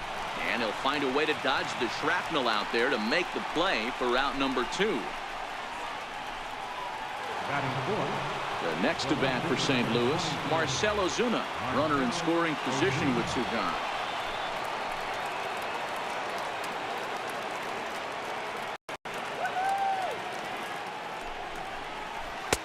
One and 2. Time for a look at our umpires in this one. Behind the plate is James Kingsley. Hey, D-Row, James Kingsley's a pretty good umpire. He doesn't get too excited, keeps things under emotions. He's a pretty good ball and strike umpire. Yeah, James Kingsley will never show you up, and he's always approachable. Working for the punch out and the offering. Good plate discipline to lay off the slider that time, and he draws even at 2-2.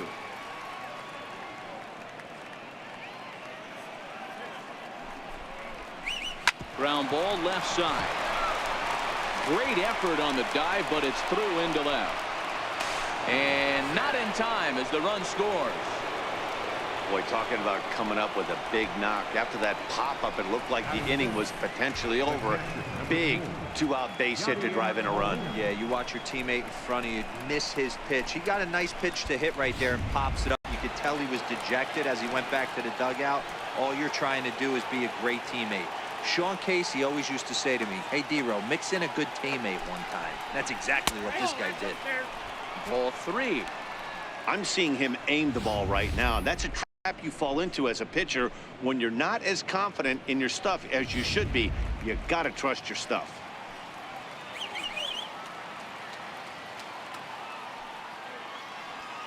The 3-1 pitch. And this pitch misses for ball 4. So that's going to move a runner into scoring position now with 2 away. Oh, man, I think this walk is going to grind at him for a bit. He just missed. Now the inning continues with the man in scoring position. Standing in, Jose Martinez. And a great chance here for the Cardinals to add on in just the first inning.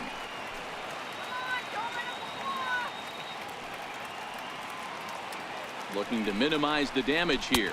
On a good pitch there, had him stretching to get out there, and it's 2-2 now. Hey, newsflash, think he was guessing, boys? Because that was an ugly swing right there. Ozuna at second, Molina at first, 2 out in the inning.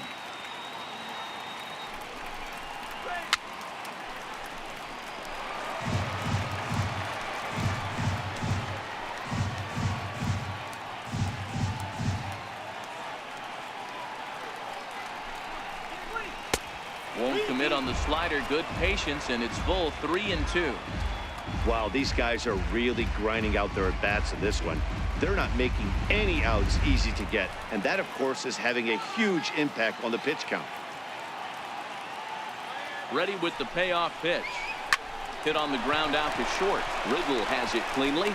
Throw to first in plenty of time, and the side is right. Cards forced to settle for 1. We'll move on to the bottom half of inning number 1. The Cardinals are out in front, 1-0.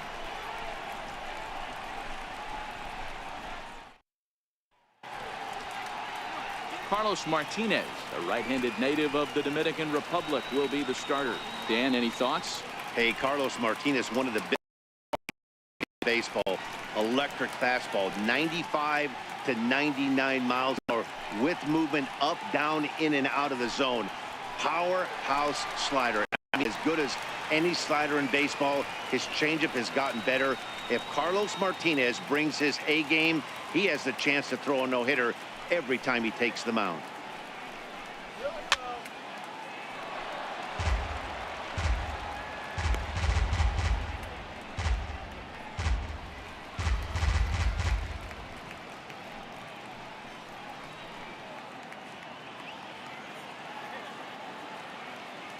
Here comes another 0-2.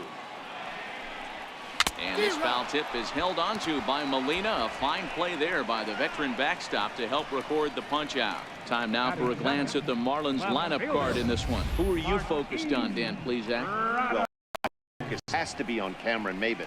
This is the guy you want at the plate when the game is on the line. He thrives in these situations. It's almost like he goes to bed and says, I can't wait to play because the game is going to come down to me and I'm going to make something happen. He thrives on performing in the big moments. Ready now for the Marlins, Martin Prado. And there's one well above the zone for a ball.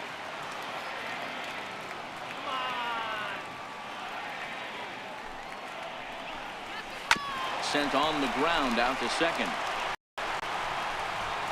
And there are 2 away now.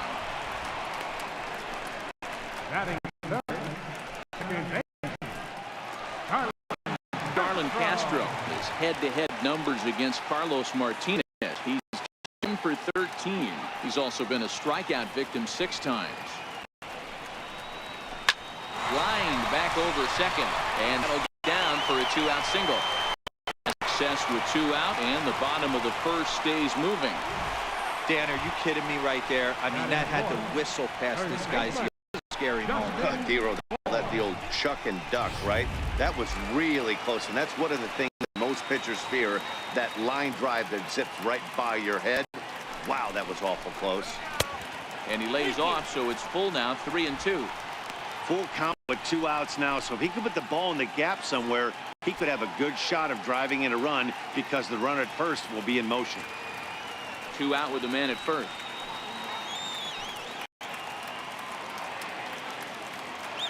Miami down to their last strike. And it's fouled away.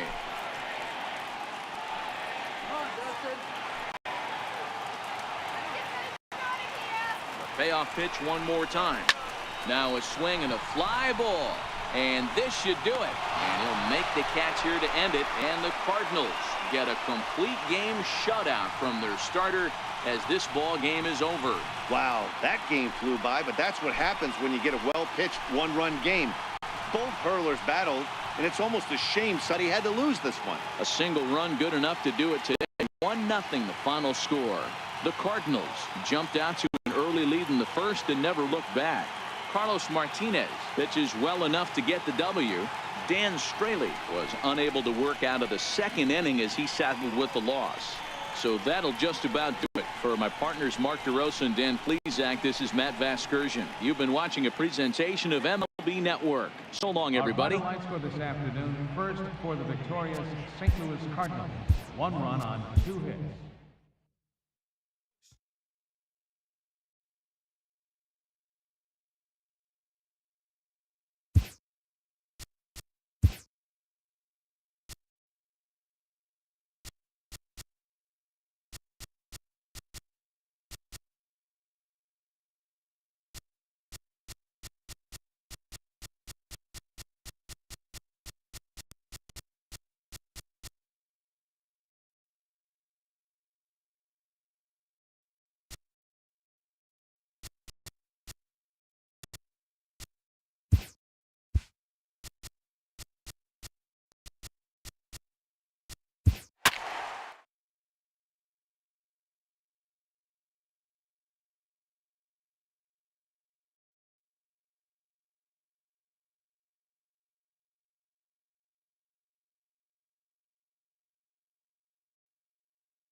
We've got the start of this one coming your way in moments from Progressive Field.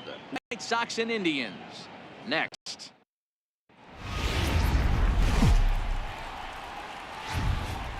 We are under the lights this evening as we get you set for another edition of baseball on MLB Network. A good matchup here for you tonight between the Chicago White Sox and the Cleveland Indians. Major League Baseball on MLB Network coming up right after this.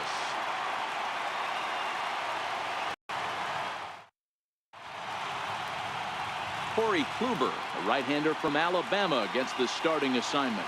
Dan Plesac, what do you got? On comes former Cy Young Award winner Corey Kluber. Might have the best right-handed breaking ball in baseball. Great velocity, too, 94 to 96. And he'll throw that comebacker that he'll start at a left-hand shift and bring it back over home plate. Big overhand breaking curveball. Not a true curveball, more of a slurve, but it's nasty. He does have a changeup. If he has all 3 of his pitches, he's nearly impossible to center.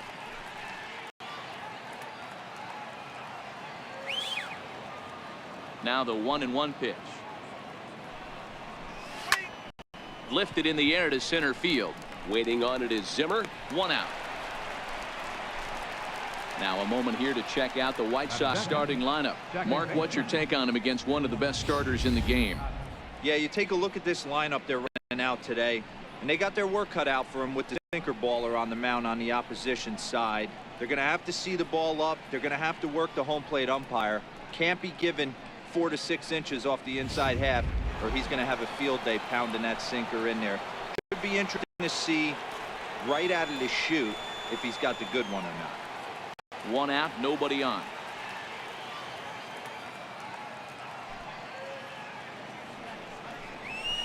High and deep to right. Chisenhall looks up. And his ball is gone. No chance to make a play on that one.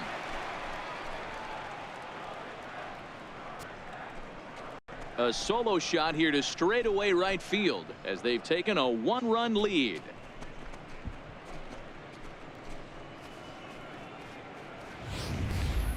You know, as a pitcher, there's nothing worse than getting taken deep, but it's something every pitcher has to deal with. Even the best pitchers give up home runs. You just have to refocus and go after the next hitter. Standing in now, Jose Abreu. Swinging a ground ball to third. And that's the second out. Batting fourth, right fielder, Avisail. Ready now for the White Sox, Avisail Garcia.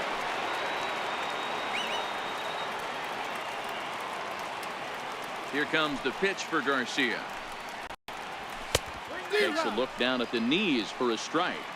So let's take a peek at our umpiring crew in this one. Behind the plate, Simmons. D-Row, this Gary Simmons, he's the kind of umpire that pitchers really like to throw to. Yeah, I'm okay with it, though, Dan. You want to go east-west, I'll make the adjustment. It's the north-south that'll kill you. The 1-2. Is a breaking ball that's taken for a ball.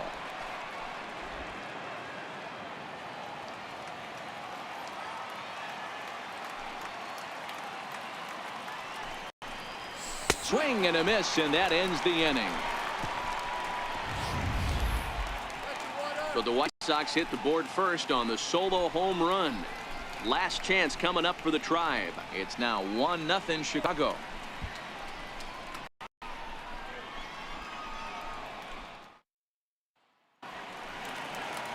James Shields will get the starting assignment in this one for the Chi Sox. What's your take on him, Dan? Hey, thanks, Matt. Big game James Shields on the mound. 3-pitch guy. Fastball, curveball, changeup. One of the keys for James Shields, he needs that curveball. If he has the curveball, it gets the hitters off of the fastball. Not an overpowered guy, but he will throw the changeup and the curveball behind in the count. He's more of a thinking man's pitcher. Now the 2-1 pitch is in off the plate. Lifetime numbers with James Shields, an impressive 4 for 7. He's taken him deep once.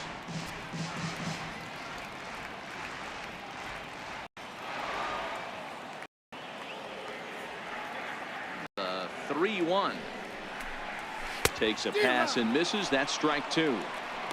Hey, I think this is going to be the key to his success out on the mound. That good movement on that two-seam fastball is going to keep that ball in the yard and keep this offense on its toes. The 3-2 pitch. Popped him up. Anderson into shallow left. He can't get to it. This one's down.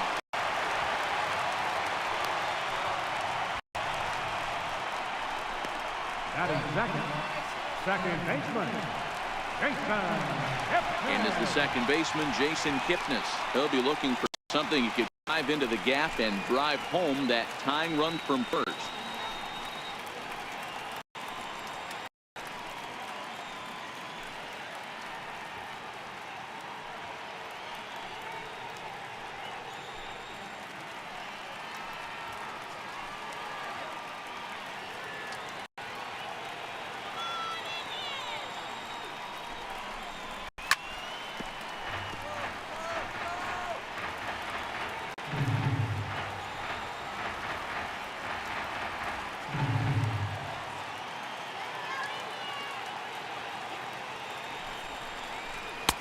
Lays off 2-2 now.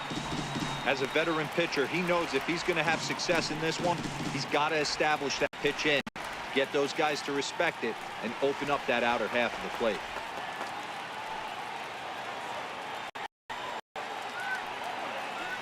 Now a move over to first. And he'll get dirty, but he's back in safely.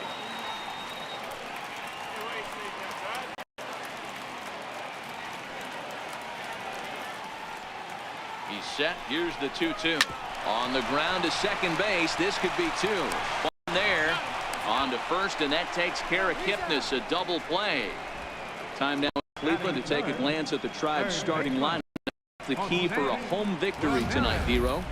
Yeah, Matty, a lot of professional at-bats up and down this lineup. I know they're behind right now, but it only takes one guy to set the tone and get the boys going.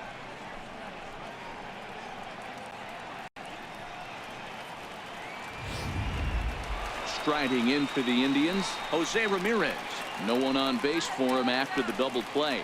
Yeah, Matt, that 2-ball really changed the complexion of this inning. It looked like the middle of the order was going to have a chance to get a big hit with some ducks on the pond, but now they just have to try and get a 2-out rally started. 2 out, nobody on.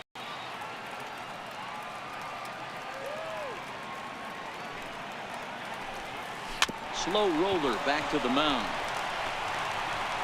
Throw on to first will take care of him, and the White Sox get a complete game shutout from their starter as this ball game is over. Wow, that's a rarity. A 1-0 game in baseball these days. Both of these pitchers pitched awfully well. It's a shame one of them had to lose this game. And that 1 run held up tonight. 1-0 the final. Chicago the win despite only mustering 1 hit. James Shield is the winning pitcher of record. Corey Kluber lasted only an inning in the losing effort. So that just about does it for Mark DeRosa and the lefty Dan Plesac and the rest of our crew. I'm Matt Vasgersian. Thanks for watching MLB Network.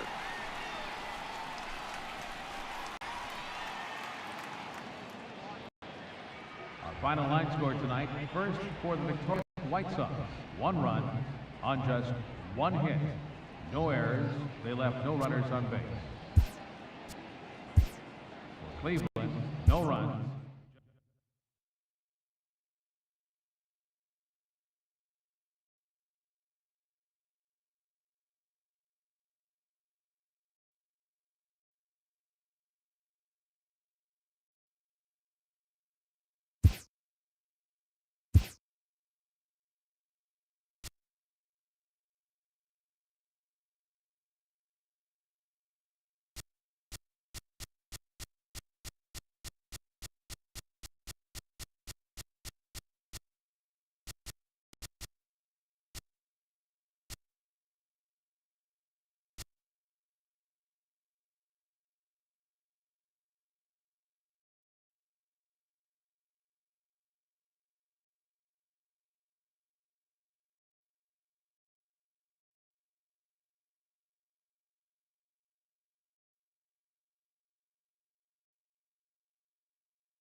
We are under the bright lights tonight as MLB Network welcomes you to this presentation of Major League Baseball. Coming up, we've got a good matchup in store between the Chicago Cubs and the Los Angeles Dodgers.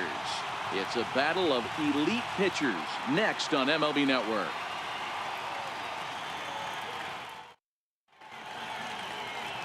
Clayton Kershaw, a Texas-born left-hander, gets the starting nod. What do we need to know here, Danny? Well, Clayton Kershaw, he just breathes different air than everybody else. The best pitcher in the game of baseball. Good fastball, good changeup, good cutter, and a terrific curveball. When you think about the Cy Young Award, he's always in the mix. He's good, he's strong, he's left-handed, and he's quite simply one of the greatest pitchers of all time. And now here's the versatile outfielder, Albert Almora Jr. He'll get us started in this one under the lights. Now a swing and a miss on the fastball. Then the leadoff man is set down here for the first out of the evening. With that, a look at the Cubbies starting lineup. Dero, what you got on this lineup tonight? Well, Matty, we know this is a pitcher's park. The numbers bear it out.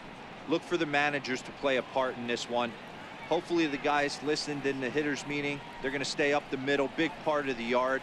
But when they get on, look for some wheels in motion, some execution, trying to manufacture some runs. I think that's how this lineup will play it out.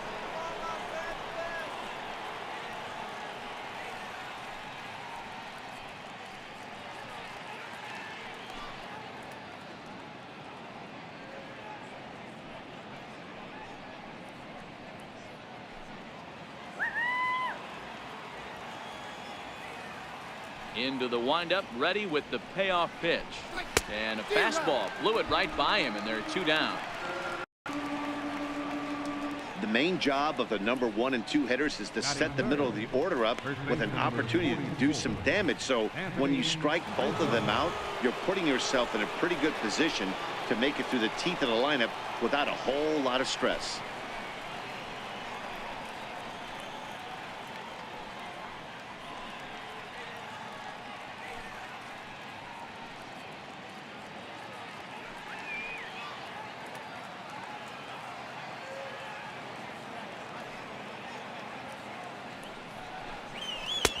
And a slider misses here. 2 balls and a strike.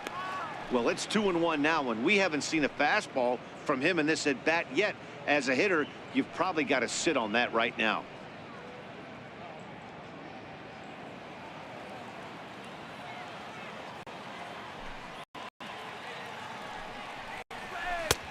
Way in front of a great slider that time. And there are the umpires assigned to this one. Calling balls and strikes is Mr. Carl Dixon. Dan, this is an offensive player's dream to have Carl Dixon behind the dish. He is tight on the corner. He is, Dero, and listen, he makes you bring the ball into the strike zone. Normally, high scoring of games when Carl's behind the dish. Just underway here in Southern California.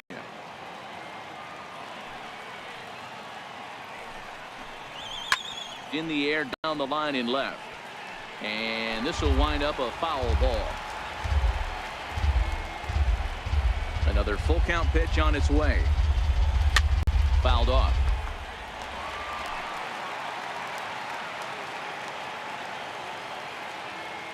The 3-2 one more time. And he fouls this one off. Making him work out there. The 9th pitch of the at-bat coming up.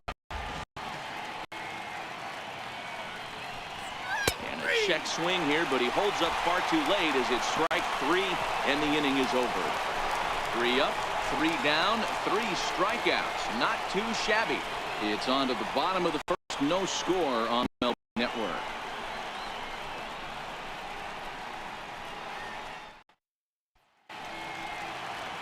John Lester, the southpaw out of the state of Washington, will be the starter.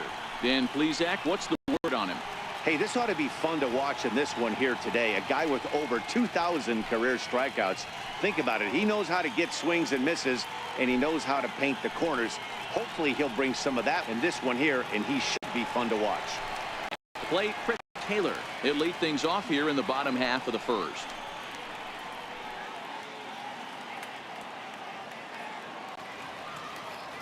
.30 pitch. And he takes ball 4. So the leadoff man is on here in the home half of the first in a scoreless ball game. Batting second, the shortstop, Corey Seager. Next for the Dodgers, Corey Seager. The winning run is at first base.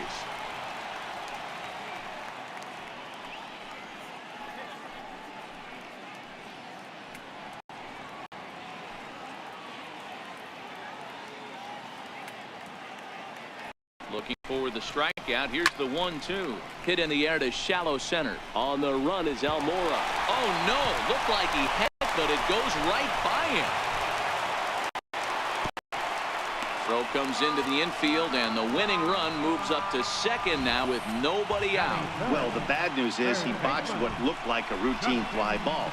The good news is the runner was able to advance any further than first base. So that's a play that should have been made, but at least it wasn't more than a one-base error.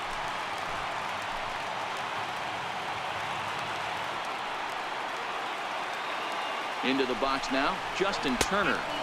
And I don't think that's what he wanted to do, as the bases are loaded now with still nobody out. Some guys take a little time to find the zone, but with the second walk of the first inning, it might be a little more than just settling in here. Not sure how long of a leash they'll give him, but they're not going to let him walk the world out there. So that'll bring in the National League rookie home run record holder Cody Bellinger, and he has a great opportunity to win it here. Winning run at third base, nobody out. 3-1.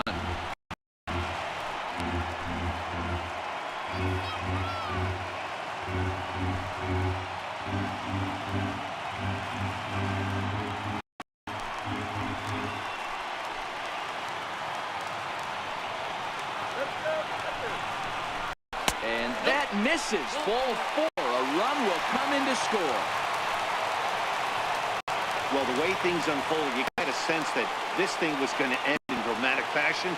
That's exactly what happened. A walk-off for the win? Wow.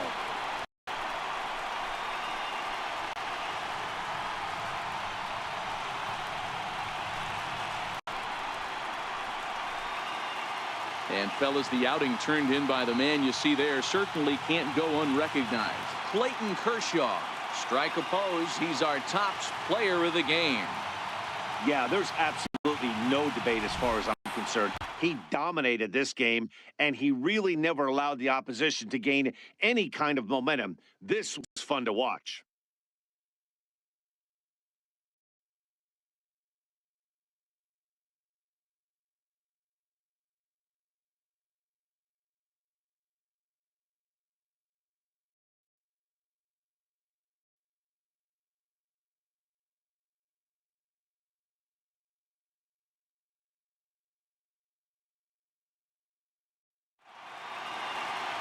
And that one run held up tonight, 1-0 to final. The Los Angeles Dodgers scored in every single inning on the way to victory. Clayton Kershaw gets the W on the mound. John Lester couldn't get out of the first in this one as he takes the loss. So that's a wrap here tonight. Mark DeRosa, Dan Plesac, Matt Vasgersian, we're all thanking you for watching Major League Baseball on MLB Network. Have a great night. First for the victorious Dodgers, 1 run.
We are under the lights this evening as we get you set for another edition of baseball on MLB Network. Ought to be a good one here between the LA Dodgers and the Texas Rangers. Who will get the better of this compelling matchup? We'll find out next on MLB Network.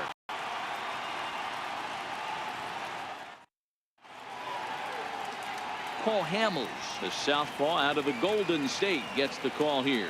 What do you have for us on him, Danny? Cole Hamels, one of the top left-handed pitchers in the game of baseball. Early on in his career with the Philadelphia Phillies, was really almost the ace of those really good Philadelphia teams. His best pitch, the straight changeup. His changeup was as good as it is now when he was in high school coming out of San Diego, California. 93 to 95, will throw the overhand curveball, but primarily a two-pitch pitcher. Fastball and a lot of straight changeups. Very mild temperatures as we begin tonight. 58 degrees here at first pitch.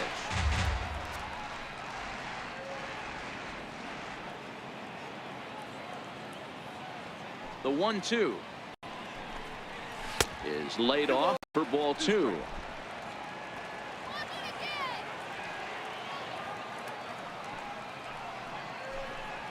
Struck him out. A chance now for the Los Angeles Dodgers starting lineup. Dan, who do we keep an eye on? Well, I know these guys love what Justin Turner brings to their offense. He hit over 320 last year, and that will get any pitcher's attention. They knew it when he was coming up, and they knew it when he was on the on-deck circle. Really impressive hitter. Here's Corey Seager, the recipient of a National League Silver Slugger Award for his contributions at shortstop last year. Ooh, he pulls the string on the change. 1-2. So let's take a peek at the officiating crew in this one. Behind the plate is Kenny Jansen. You know, Kenny Jansen, he's kind of hard to figure out. Doesn't give a lot on the edges. He'll make you bring the ball into that plate. Yeah, Dan, Kenny Jansen is definitely consistent, and he'll reward pitchers around the knees. But on the edges right there, sometimes it's hit or miss. There to play it is Profar, and there are 2 away. Batting third baseman, Justin Turner. Next up for Los Angeles, Justin Turner. Previously against Cole Hamels, he's gone 5 for 13. The 1-1 is looked at for ball number 2. Just underway in Arlington.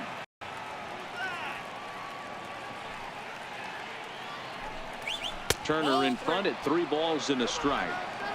This is a good at bat so far here with 2 away. If you're going to go down 1, 2, 3, at least make the guy work for it. He's doing that, and he's even gotten himself into a good hitter's count now.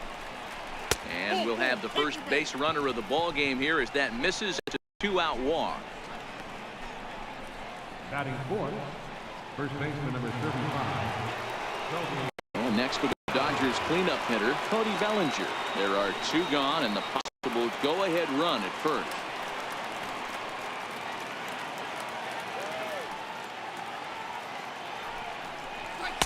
Favorable call in there for a strike.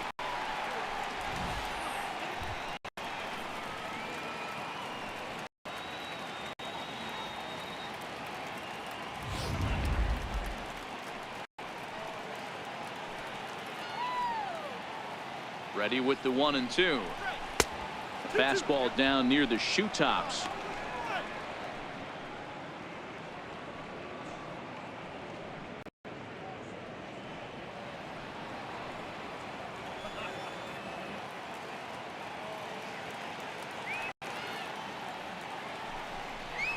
Curveball locks him up, strike 3, and that's the 3rd out. 1 left for LA. Now the Rangers will get their first crack.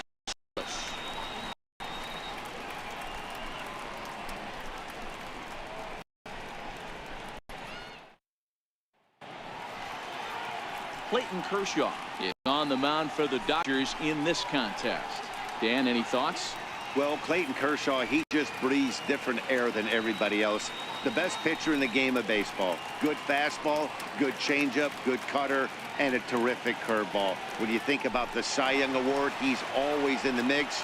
He's good, he's strong, he's left-handed, and he's quite simply one of the greatest pitchers of all time. Shin-Soo Choo at the plate now. He'll lead things off here in the bottom half of the first. That's in there on the outer half. 1-2 now.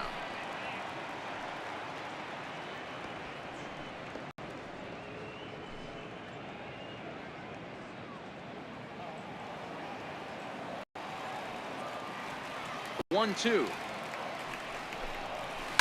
That's lifted the way out to left. Kemp has a read on it. 1 down. A moment now in Arlington to have a look at the Rangers starting lineup. Anybody catch your eye? Well, I'm always excited when I get to see Adrian Beltre do his thing. Go look at the numbers. He hit over .310 last year and was consistent most of the year. I'm looking forward to him having another solid campaign.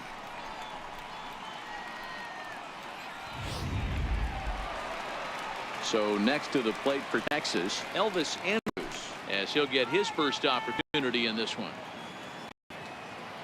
The 2-1. High in the air and drifting out to shallow center. Onto the grass. He makes the play. Really had to hustle to get to that one. 2 gone now.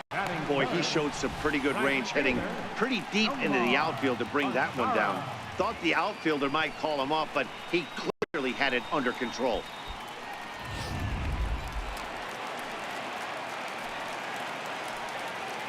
In now, Nomar Mazar. A little bit off the outside. It's 1-2.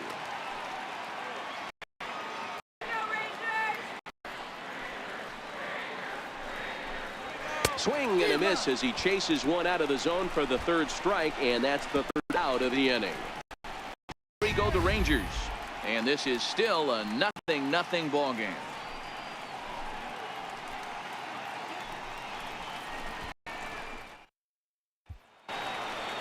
In now is Yasiel Puig, as it'll be 5, 6, and 7 due up to kick off the 2nd inning. The 3-2 pitch. Now a swing and a chopper foul right at home plate.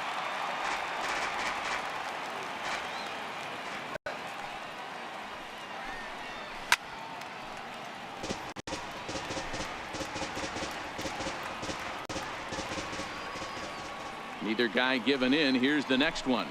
Very weakly on the ground. That rolls foul, and they'll do it again.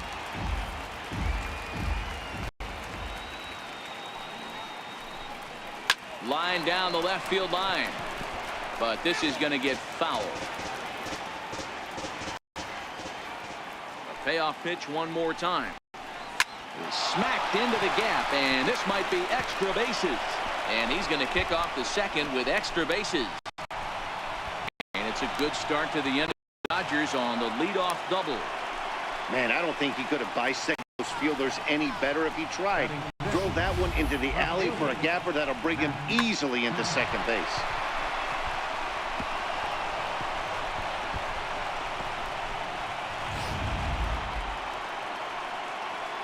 So here's Matt Kemp now. Previously against Cole Hamels, he's a .348 batter. He's gone down on strikes 8 times as well. Puig leads off 2nd with nobody out.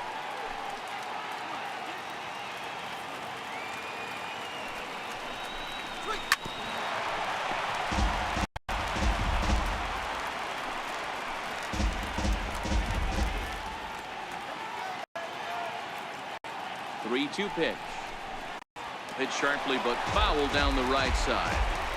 If I'm on the mound right now, I know I'm in the hitter's head. He was definitely sitting soft. I might speed him up and elevate it right here. Oh, and Kemp fails to connect there. This is cut on and missed for the 1st out of the inning. So here's how the Rangers are positioned defensively. And let's take a look at 2nd baseman Rougned Odor. Pound for pound, one of the strongest guys in the game. 30 home run potential, but a premium defender at 2nd base. And if you don't slide properly into 2nd base, he's going to let you know about it. So striding forward now, Kike Hernandez. And he could very well get the intentional pass here, as it would set up a potential double play ball that might keep the game tied. Now a spin and a throw back to 2nd. Runners back. No score here as we play inning number 2.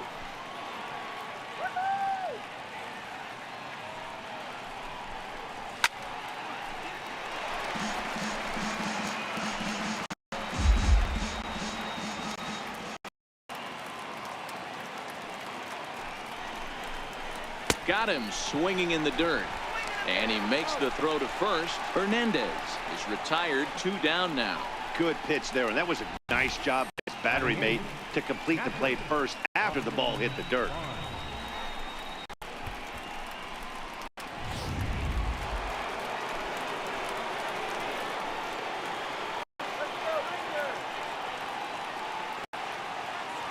Stepping in now, Austin Barnes.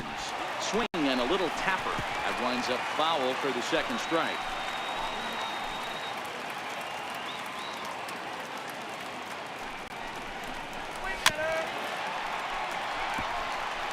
Runner in scoring position at second with 2 down.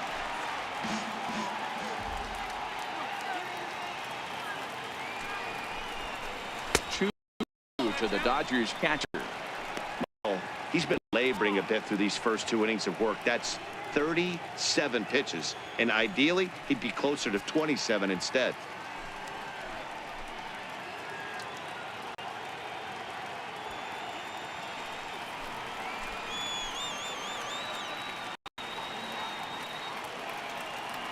The 2-2.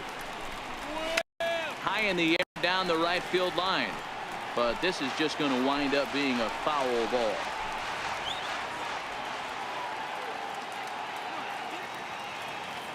Another try at 2-2. And he swings on top of one here and shots it foul right at home plate.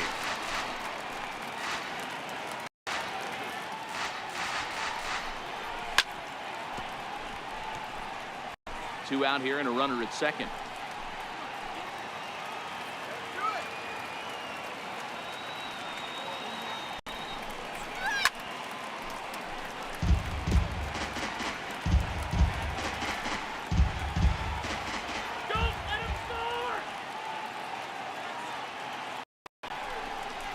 And the inning goes away in unceremonious fashion on a swing and a miss at a ball way outside the strike zone. Dodgers leave 1. We'll go to the bottom of the second. No score.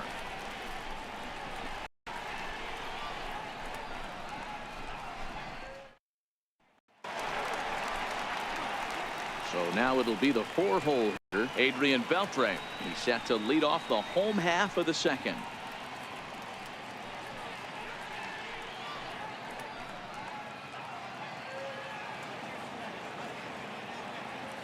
Here's 1-1 now to Beltre.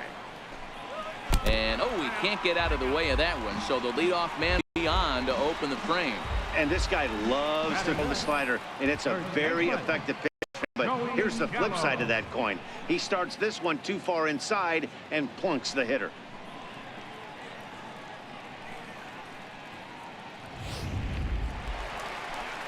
Here's Joey Gallo now. The winning run is at first base.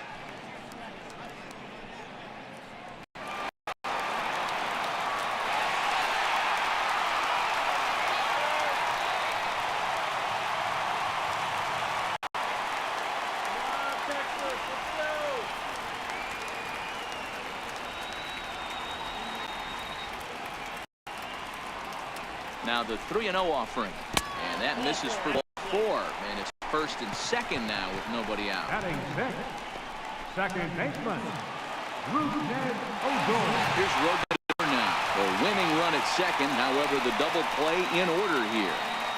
Beltre over at second. Gallo at first with no outs.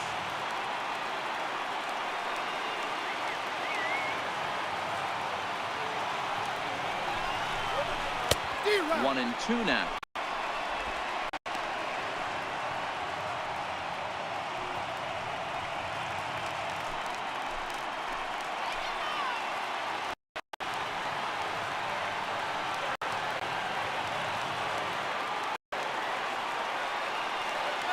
Now the 1-2 pitch from Kershaw. Tries to go the other way as this is in the air to left field. Kemp is there. 1 out.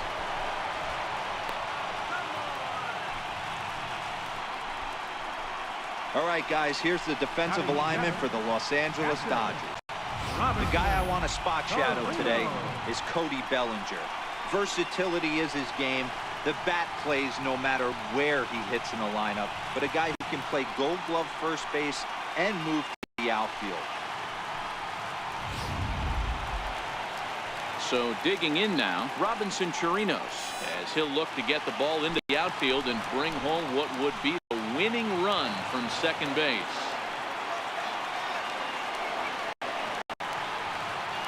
The 1-1. And he'll just get a piece here as this is chopped foul at home plate.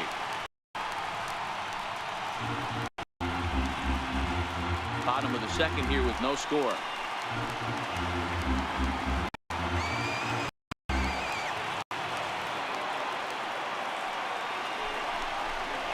And you can tell he wanted to hold off, but he swings through the inside pitch anyway, and he becomes out number 2.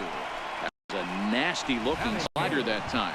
Yeah, that was really well executed, Matt. A classic strikeout pitch.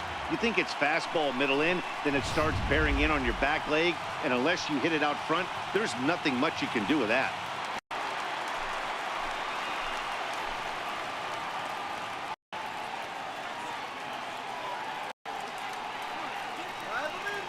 Into the box, Jurickson Profar. No contact there, and it's 1-2. These are the moments right here. You got a good pitcher on the mound. You don't know if his opportunities are going to present themselves throughout the course of the game. You have to capitalize in this situation. Now the 1-2 pitch from Kershaw. Grounder down the line at third. Well, this is a foul ball as the count holds steady at 1-2.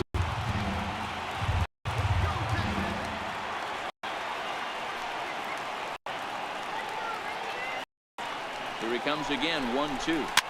Fouled away.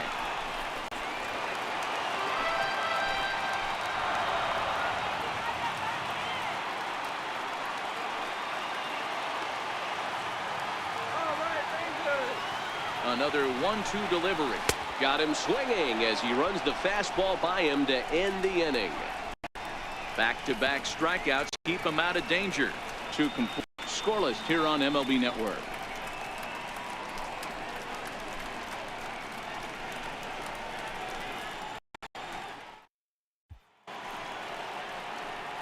Coming to the plate now, Logan Forsythe, as we are all set to begin the 3rd inning in this one. Now the 3-2 pitch. Weak chopper up the line. Up it is Beltre. Throw to first in time, and the leadoff man is gone to start the 3rd. Now batting, center fielder, Taylor. So stepping in, Chris Taylor. He went down looking to open up the ball game.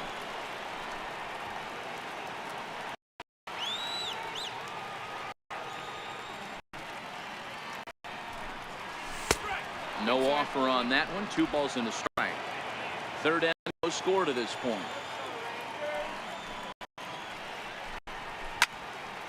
Even count, 2 balls and 2 strikes.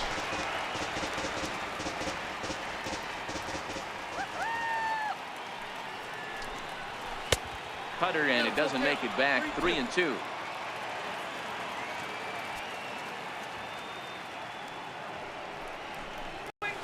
Slide into straightaway right. Mazar is under it. 2 down. The batter, number 5, shortstop, Corey. Ready for another chance. Corey Seager. He flew out in his last at-bat. Hamels ready with the 1-1. Too high there and maybe a bit outside as well. 2-1. Bases are empty here with 2 men out.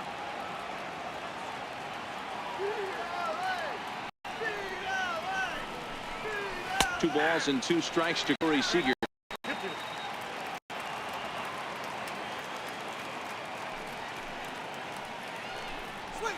Swung on and hit in the air to left. Profar has it in his tracks. Makes the catch, and that'll retire the side. So Hamels had work in that half of the inning. It remains 0-0.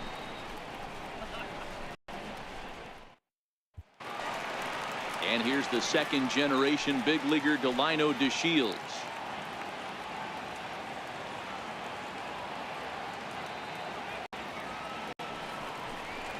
On the ground to the left side. And the Rangers are in the hit column. Hey guys, that's an excellent job right there. That's a back foot slider. Usually those are kryptonite for most batters, and he's able to fight it off, keep his hands inside the baseball, and deliver a base hit.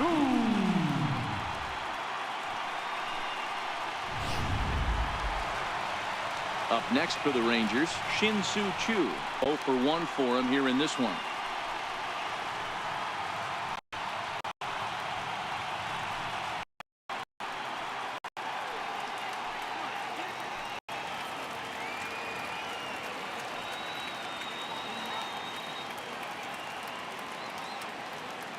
Oh, and 2, here it comes. And it's fouled away.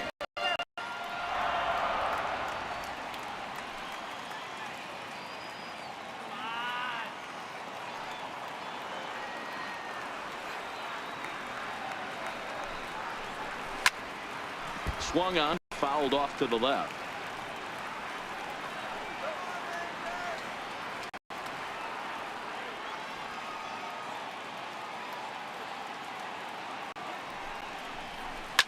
Fouled off. To Shields.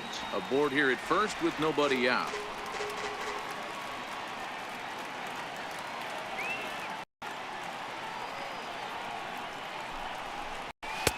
Inside as he might be trying to set him up here 1 and 2. After multiple pitches were fouled off, it gets a little disappointing as a pitcher. So you think, say, I'm going to throw one way off the plate and see if he'll chase it. Didn't happen.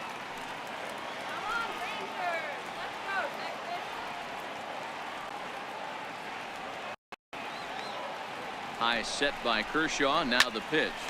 This is line to left. In there, a base hit. Throw comes into the infield, and the winning run moves up to second now with nobody out. Hey, 2 runners on after back-to-back singles right there. They are in prime position to put the first run on the board right here.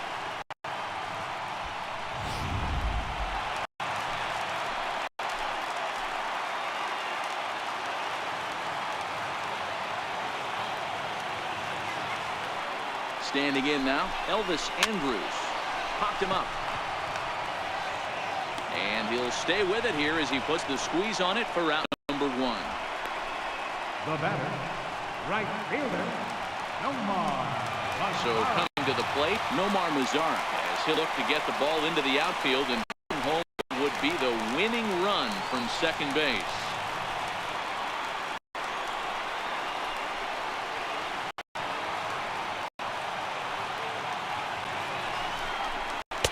Two balls and a strike. Looked like he just tried to do too much with that fastball right there. He overthrew it a little bit. That's the case when you airmail a fastball like that.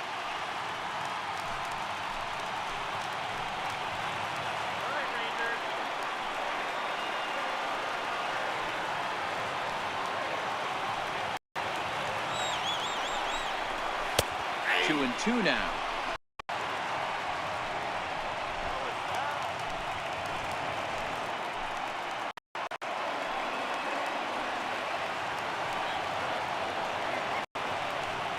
Here now the 2-2, and fouls this one off.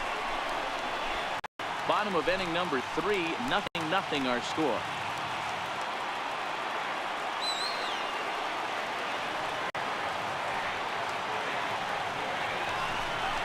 Oh, he swung on and missed. 4 strikeouts already, and that's out number 2.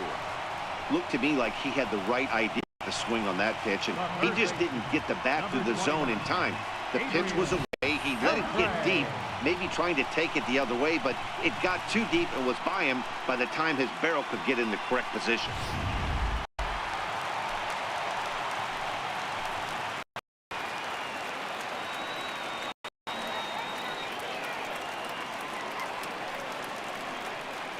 In now, Adrian Beltre. Oh, this is lined into left center, and it's going to get down out there.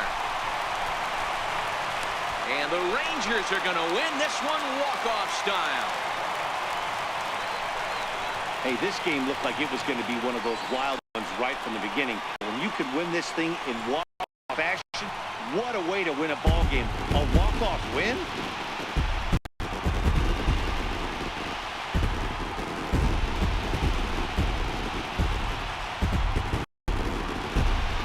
Guys, the Rangers were able to claim victory here thanks in no small part to the pitching of this man. Cole Hamels, picture perfect there. He's our top player of the game. When you basically take a game into your own hands and give your opposition absolutely no chance, you deserve all the credit in the world. His guys had to score for him, but he essentially was a one-man show out there.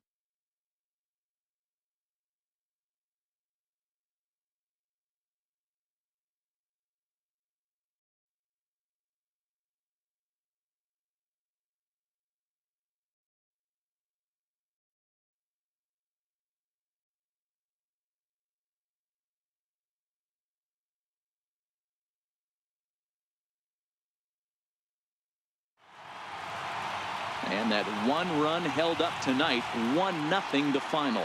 The Rangers led this game from the third inning on and never wavered. Cole Hamels earned the victory on the mound. Clayton couldn't work out of the third inning, taking the loss. So that's a wrap for us here tonight. For my partners in the booth, Mark DeRosa and Dan Plesac, and the entire crew, I'm Matt Van. You've been watching MLB Network. Have a good night, everybody. Go for a ball game tonight for the victorious Rangers. 1 run on 3 hits, no errors. They left 2 men on base. For the Dodgers, no runs.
Daytime baseball here on MLB Network. A good one on tap for you this afternoon between the San Francisco Giants and the Oakland A's. It's interleague baseball next on MLB Network.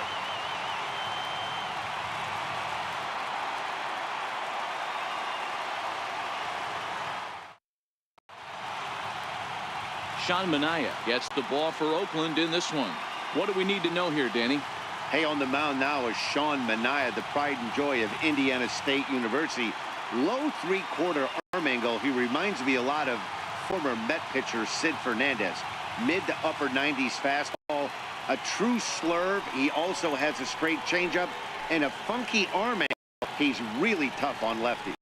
Stepping into the box, Joe Panic. And we are ready for some daytime baseball. And a little off to begin the afternoon as it's to 3-1 now. Our temperature should get us up into the 70s as we move along. 68 at first pitch. The 3-1. Skied into straightaway right. Piscotty's there for it. And he hauls it for the first out of the inning. And here's how the visiting San Francisco Giants line up in this one. Dero, daytime road game for him. What you got? Well, Matty, you look at this lineup. The key to success is scoring early, putting the other team on their heels and allowing their own pitcher to go out there and feel like he can execute his game plan and attack and stay in the zone. This offense needs to get on the board. Here's Andrew McCutchen now.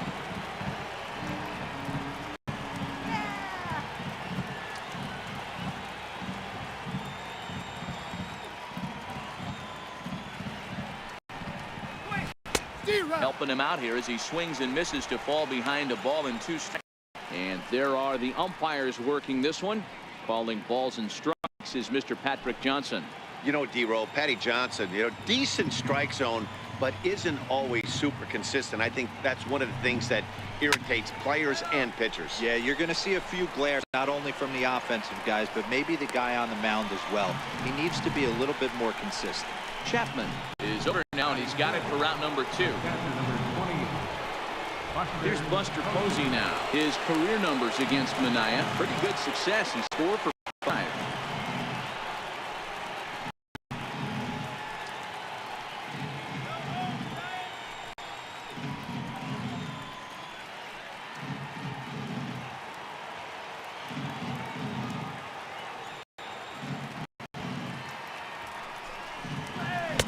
That nibbled the corner there, but missed. 2-1. That's a really tough pitch to do anything with. The backdoor slider just off the plate, just missing the strike zone. That's nearly an unhittable pitch to hit for a hitter.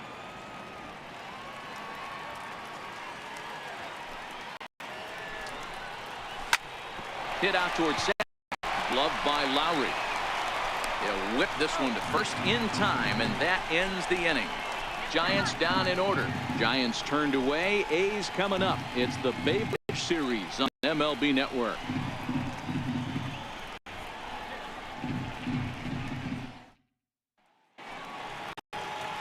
Madison Bumgarner will be the man on the mound for the G-men.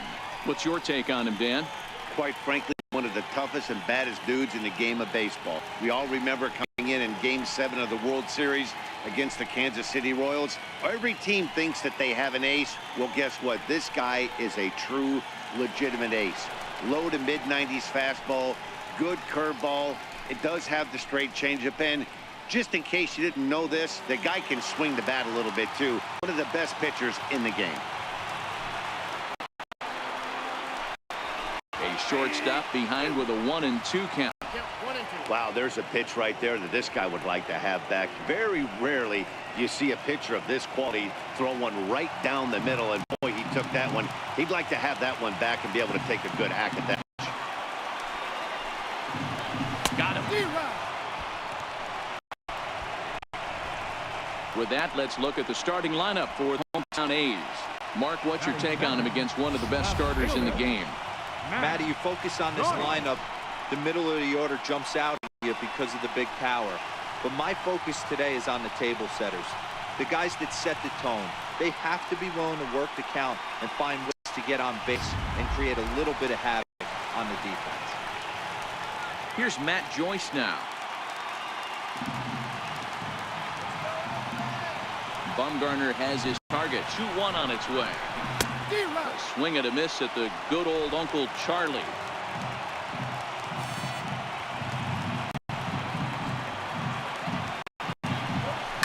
Down the first baseline.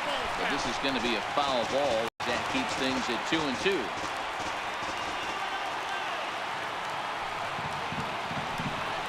He takes strike 3 called. Back-to-back strikeouts here to open the home first. 2 away.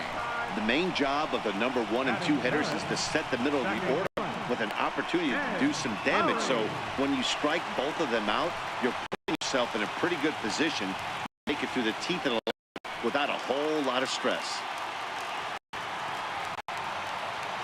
The 1-1.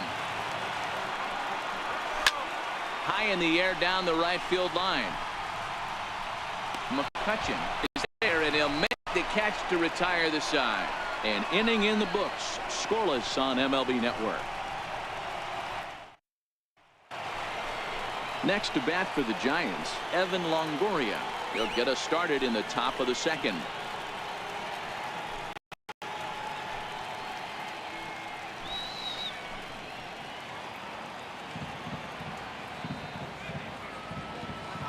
The 1-1 home.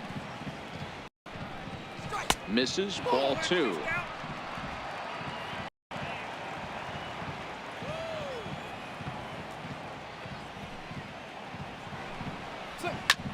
Heading out towards shallow right. In comes Gotti.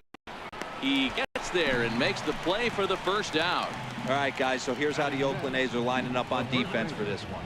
And let's take a look at outfielder Stephen Piscotty. Stanford grad, so you know he's got the smarts and the acumen to get it done out there. Big middle of the order bat. big-time arm from right field as well. So the bases are empty with one man gone. And standing in now, the left-handed hitting first baseman, Brandon Belt. Now the 3-2 pitch. He swung on and missed. He got him on strikes. Anytime a pitcher locates a fastball on the inside corner, it's going to be a tough pitch to hit. That one was spot on, and he had no answer for it. Stepping in now, Hunter Pence. And a good take there. Close, but it's 2-2.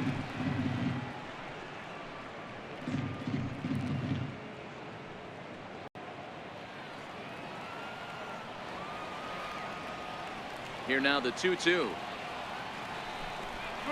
Is on and missed. He got him. Giants are down 1-2-3. We'll go to the bottom of the second. Score.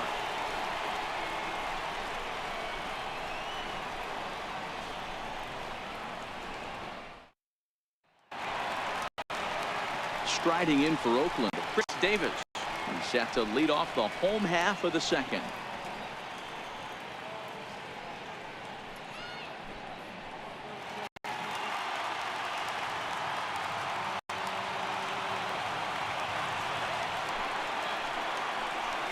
And he pulled up in time, but it's a called strike 2.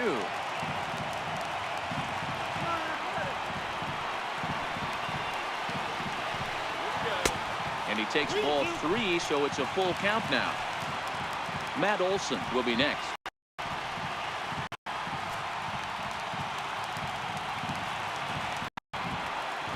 Now the payoff pitch home. Foul away.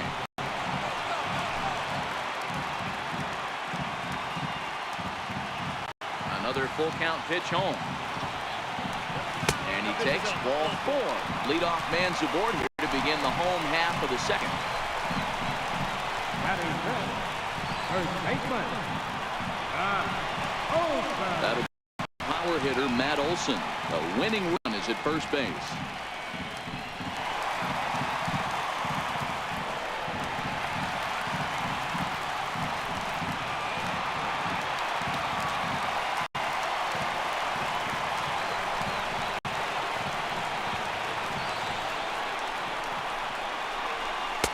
To 2 balls and 2 strikes now.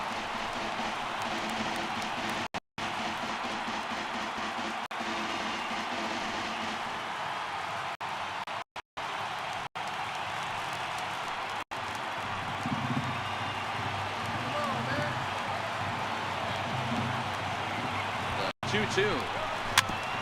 Now he gets on top of one here and chops it foul right at home plate.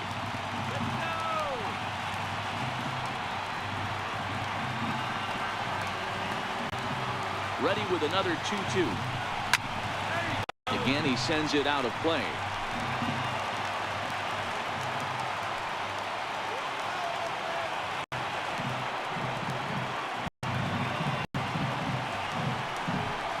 Olson sends it to deep right field. Gone! Santa Maria, game over.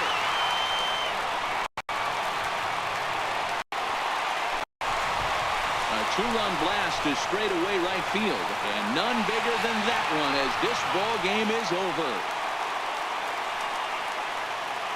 Well, the way things unfolded, you kind of had a sense that this thing was going to end in dramatic fashion, and that's exactly what happened. A walk-off for the win? Wow.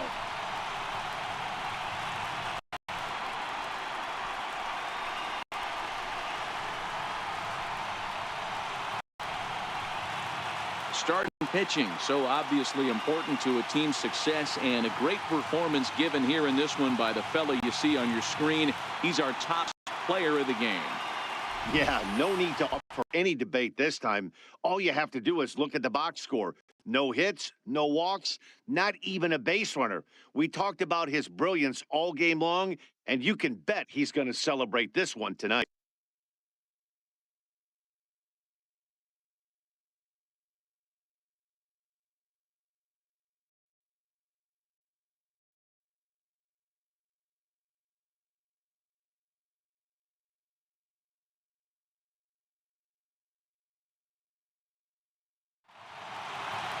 A 2-0 finish today. The Athletics took the lead in the second inning and rode that until the very end. Sean Manaea takes home the win.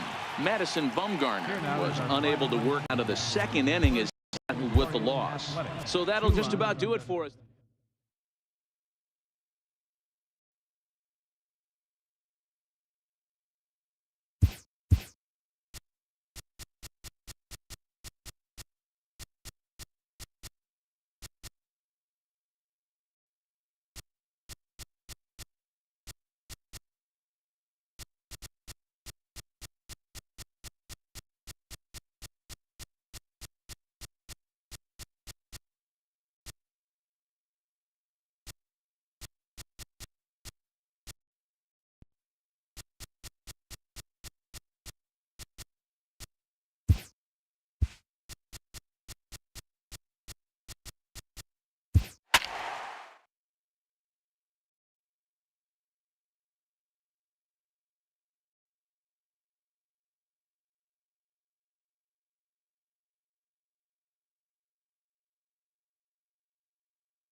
Downtown San Diego, MLB Network has baseball from Petco Park in the Gaslamp District. Today we've got a good matchup ahead between the Seattle Mariners and the San Diego Padres. It's interleague baseball on MLB Network.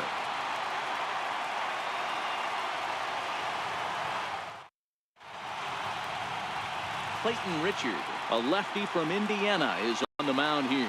Dan Plesac, what's the word on him? Hey, lefty Clayton Richard, this guy's been around for a long time. Not an overpowering guy from the left side. At one time, he was in the low to mid-90s, but he consistently sits 92, 93, has the big overhand curveball, will mix in a straight changeup. The key to Clayton Richard, getting the fastball over for strikes to get a chance to use the off-speed stuff. Here's D. Gordon now. He will lead this one off today. And that misses, ball 4. So a good battle to begin the ball game today, but the leadoff man will reach first anyway.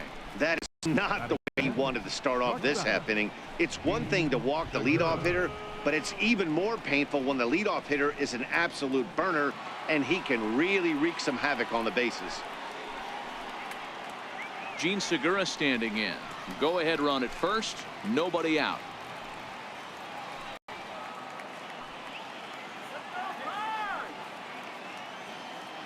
3-2 pitch. Full count still.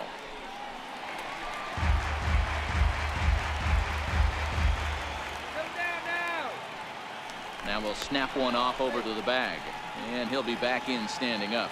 Gordon on at first, nobody out.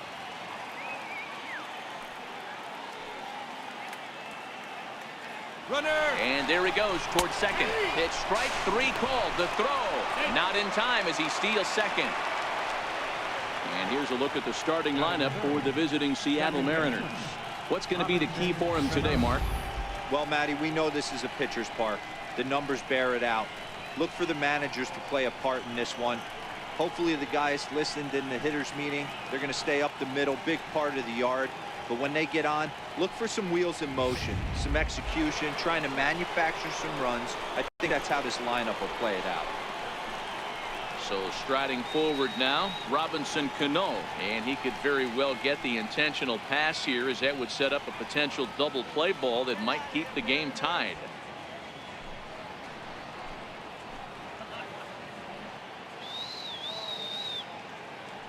He's set, and the 2-1 pitch.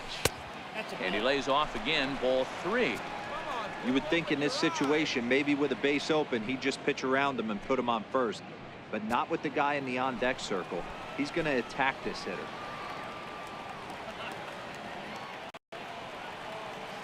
The 3-1 pitch. Takes a strike for a full count now, 3-2. And set up behind the plate is Kenny Jansen, as you see the rest of the umpiring crew there. Hey, the book on Kenny Jansen, D-Road, not a very big zone, but he will give you that low pitch below the knees. Yeah, and he's consistent. You're okay with that as an offensive player. He wants to give that pitch below the knees. If this pitcher can execute consistently, you better make the adjustment. Now a swing, and Cano rolls this one to second. Throw to first, and Cano's a ground out victim. 2 gone.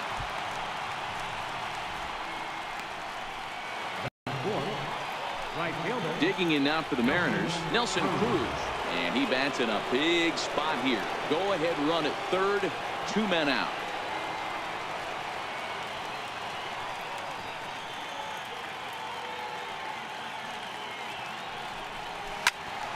Turned on that one and crushed it. Just pulled it a little foul. Men on third with 2 down.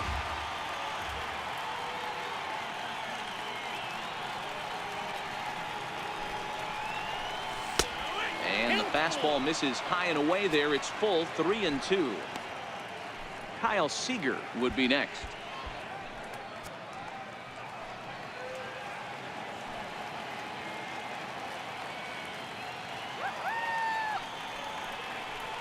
Swing and a miss as the slider sets him down for the final out of the inning. 1 left for Seattle. And now the Padres get their first opportunity in a scoreless ball game.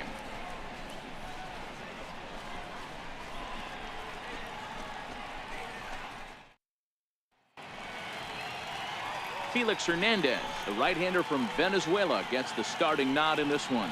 What do you have for us on him, Danny? Well, here he is, King Felix, also known as the King. Big arm, 5-pitch mix, mid to upper 90s fastball, slider, curve, changeup, and split. Some people think he throws too many pitches. Well, I know one thing. This guy's been a good pitcher for a long time, and he is one of the few aces in the game of baseball. And that'll bring up Manuel Margot. He'll lead things off here in the bottom half of the first. There's a changeup over the outside corner. 2 strikes.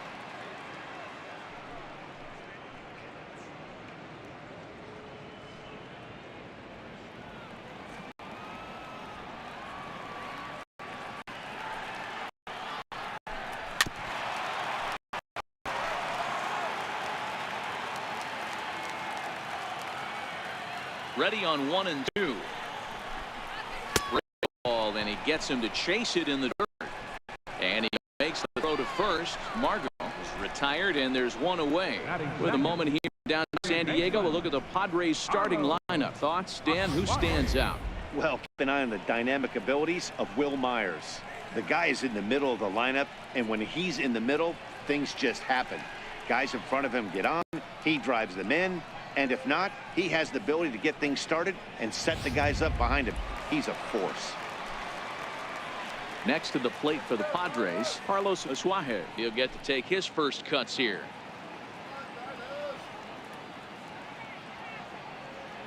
The 1-1 is laid off for ball 2.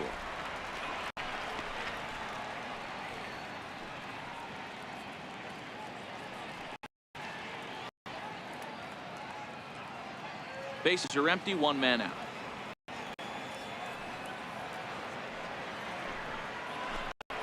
Two and 2, the count to Asuaje.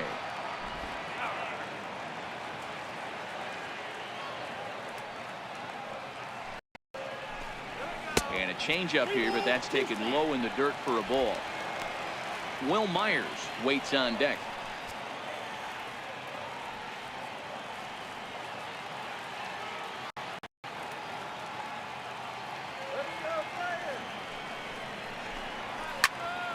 Count still full, 3-2.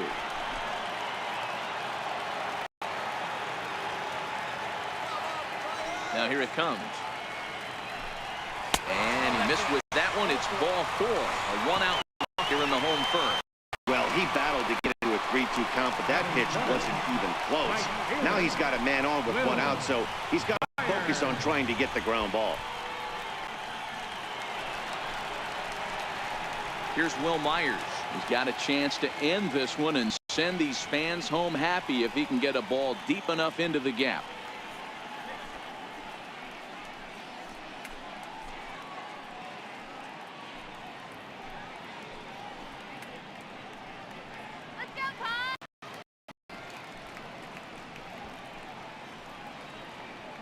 Aswahe, a runner at first with one gone in the inning.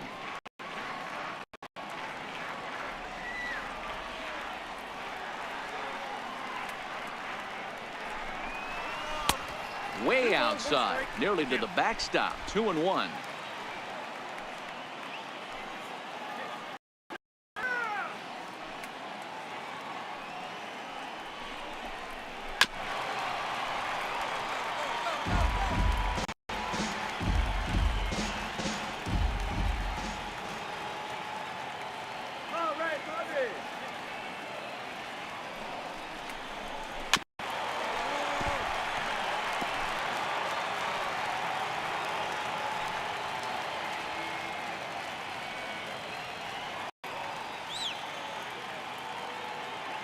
The 2-2 one more time. Tapper right back to the mound. Throw just does beat him to the bag, as that was pretty close. Batting fourth, third baseman, Eric. First baseman Eric Hosmer is in, as he'll look to get the ball into the outfield and bring home what would be the winning run from second base.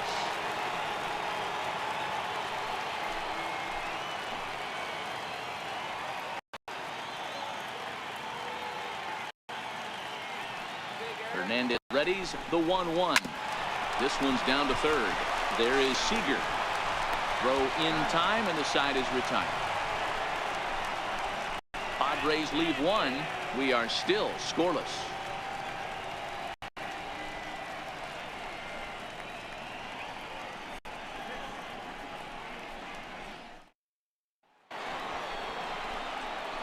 Here's the third baseman now, Kyle Seager, as it'll be 5, 6, and 7 due up to kick off the second inning.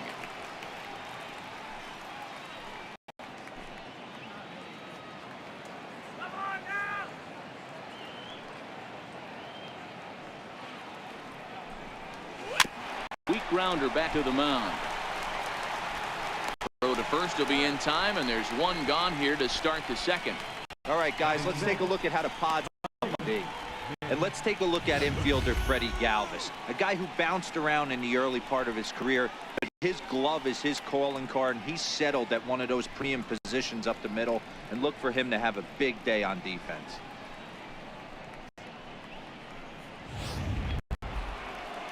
Stepping in now is Mitch Haniger. In previous at-bats against Clayton Richard, a number of meetings, he's 1 for 7.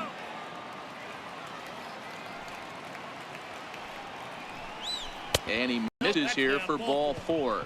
Already 2 walks surrendered in his first couple of innings work. Well, this guy's been prone to giving up walks in bunches, and that's already 2 walks here in the early going.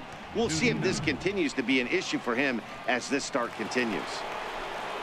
Next for Seattle, Mike Zunino.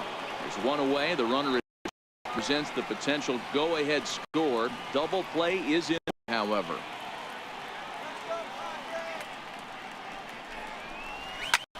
Zunino, a drive. That's out to deep left field. And out of here. And I mean by plenty. That ball was crushed. It's a 2-run shot to straightaway left, as it's now a 2-0 ball game.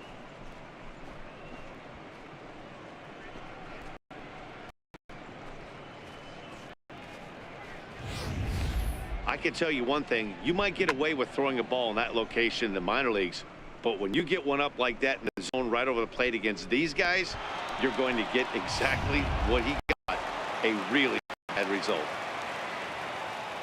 Into the box now, Taylor Motter. Hit down the line at first. Hosmer has it, and he'll step on first himself for the out.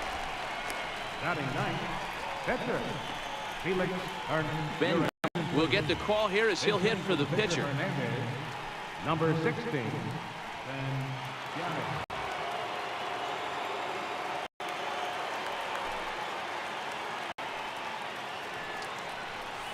Count now to 2 balls and a strike to Ben Gamel.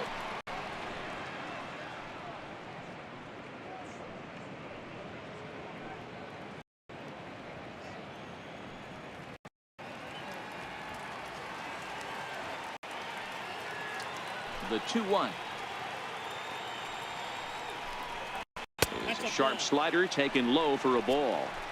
It's clear he just hasn't been able to find any rhythm out there. Pretty much unable to hit any of his spots. And now he's at 3-1, and he's put him into another great hitting count. Ready on 3-1. Here it comes. Swung on and missed. Outclassed by that fastball for a strike. He was able to sneak that fastball by him on 3-1. So now we've got a battle on our hands. 2 out, nobody on.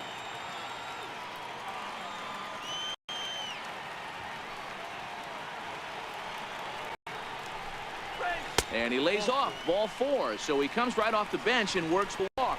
Usually easier said than done. So now time will be called as we're going to get a visit from the pitching coach here as he'll hope to settle his guy down.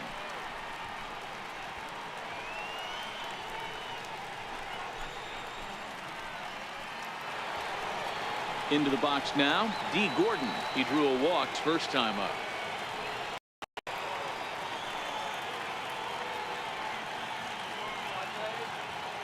The 1-1. Hit in the air out to center field. Margot's under it. He makes the play, and that'll end the inning. Mariners get a couple in the inning on the 2-run home run. Last chance coming up for the Padres. It's now 2-0 Seattle.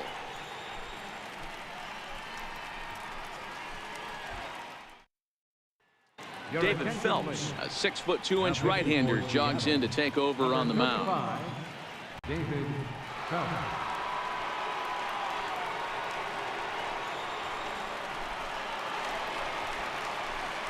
Leading off the inning, Hunter Renfroe, and they'll need it to get something going here.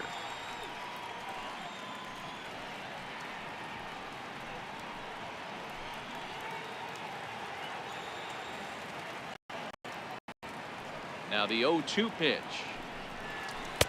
Missed with a slider.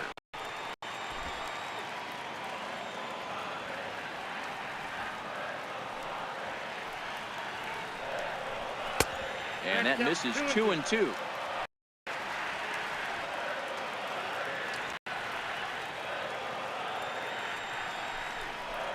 Swing and a miss, and that'll get a groan from the home supporters here. 1 away. All right, guys, here's Seattle's defensive alignment. And let's focus on Robinson Cano, one of the softest hands in all our sport. Probably turns one of the best double plays in the game, captain of the defense.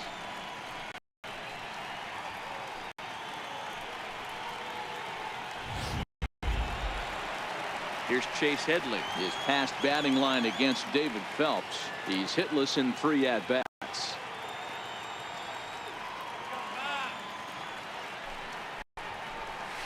A ball and 2 strikes.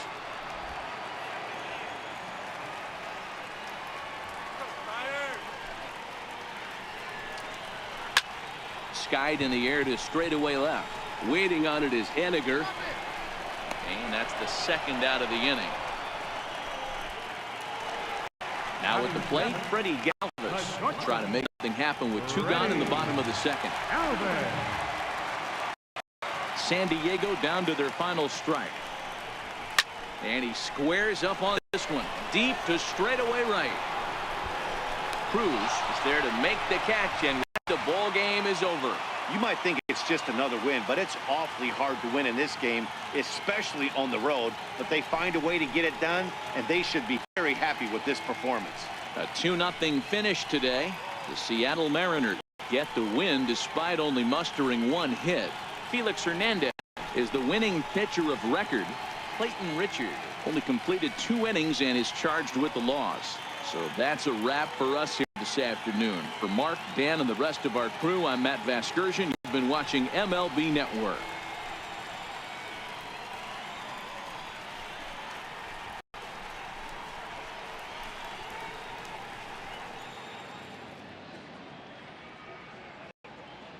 Our final line score this afternoon.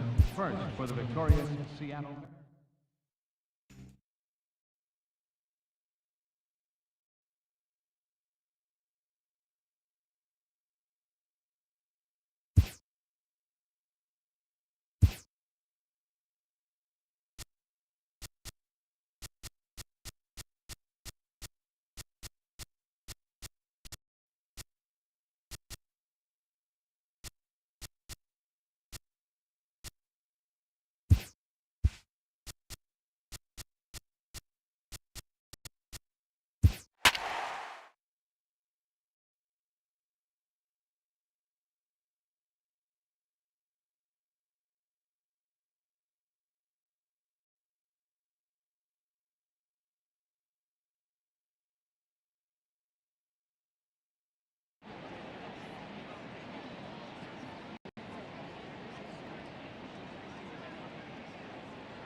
MLB Network comes to you live from the Mile High City and Coors Field. Today we've got a good matchup in store between the Kansas City Royals and the Colorado Rockies.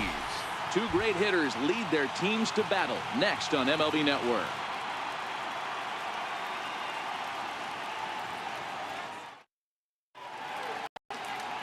John Gray, a right-hander from the Sooner State, gets the starting assignment here. Dan Plesac, what do you got? Hey, the pride and joy of the Oklahoma Sooners, former first-round draft pick by the Colorado Rockies. Big, strong guy, John Gray. 96 to up at 100 miles an hour.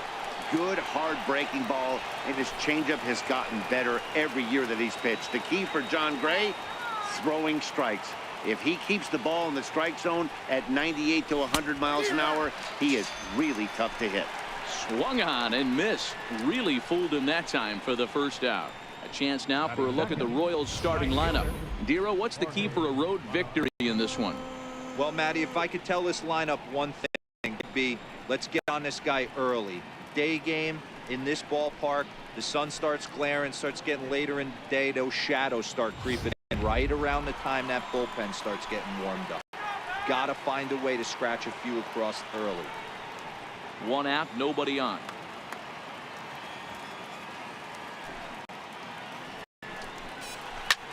Now a line drive caught at third by Arenado. A laser that time, but it'll wind up with nothing to show for it. 2 away now. Alex Gordon. Digging in now for Kansas City, Alex Gordon. First chance for him here in the top of the first with nobody on. The 3-0 pitch. And we'll have the first base runner of the ball game here as that misses, and it's a 2-out walk. 3 of those pitches were definitely out of the zone, but that last pitch looked pretty darn good to me. You're not usually going to get many calls on 3-0, though. You have to earn that spot.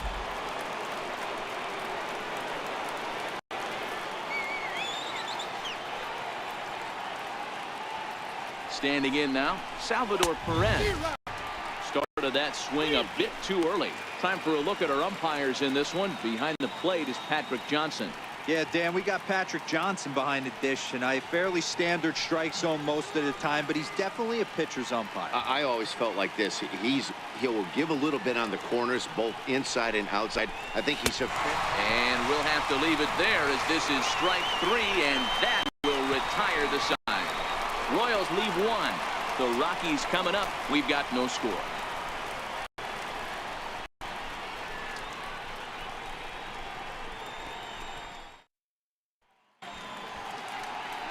Danny Duffy, the southpaw out of the Golden State, gets the call here. What do you have for us on him, Danny? Hey, thanks, Matt. And Danny Duffy, you're looking at a small stick of dynamite here. Not a real big guy, about 6 foot, 185 pounds, but good life on his fastball. Sneaky quick, 94 to 96. Good hard slider, a true slider. His changeup is getting better. You'll know if Danny Duffy's on early because he's a swing and miss left-handed strikeout type pitcher.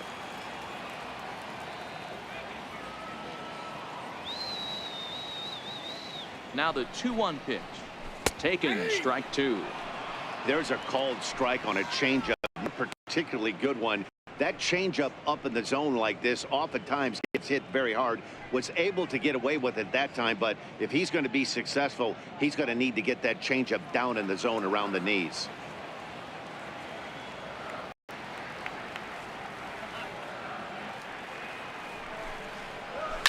A swing and a shot hit down the corner. Nearly a big fly to start the inning. Instead, a foul ball.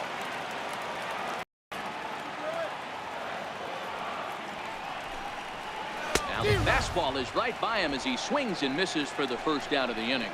With that, here's a look at the Rockies lineup card for this one. Mark DeRosa, tell us about this lineup in a daytime home contest. Well, Matty, the key to hitting the Coors Field is the fact that there's so much outfield ground for those guys to have to cover. There's a lot of base hits. Don't fall in love with the fact that you're going to drive the ball out of the park. That's going to happen naturally with just a good approach and a good pass at the baseball. But there's a lot of ground to cover in that outfield, which screams there are a lot of hits to be had. The 1-1. Misses for the second ball.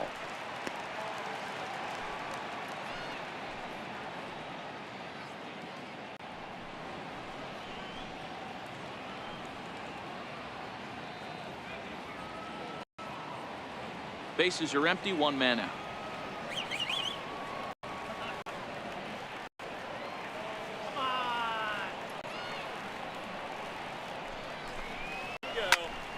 Popped him up. Escobar into shallow center. He's got it, and there are two down now. Batting third baseman, Nolan Arenado. Here's Nolan Arenado. First cuts for him here with the bases open and two away.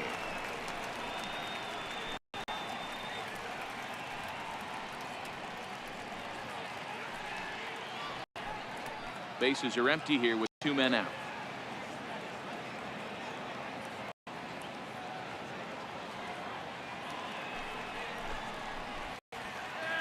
Two pitch is fouled away.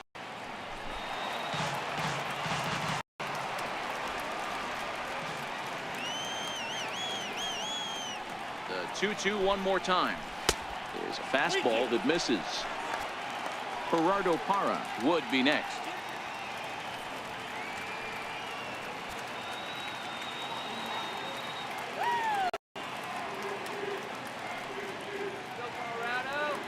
Now the 3-2 pitch. High fly ball out to straightaways. Orlando's under it. And that's the third out. 1, 2, 3 go the Rockies. Still no score.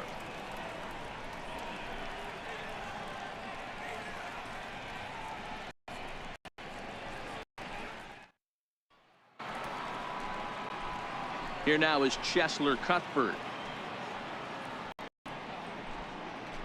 Come on now, let's go. Looking good, Rocky. The 1-1 is laid off for ball two. Well, when you're behind an account like this pitcher is, it's a good time to work in something off speed if you're confident in it. Most hitters are looking for fastball.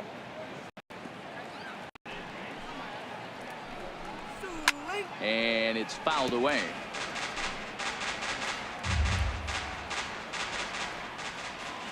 Here now the 2-2. Count remains 2-2.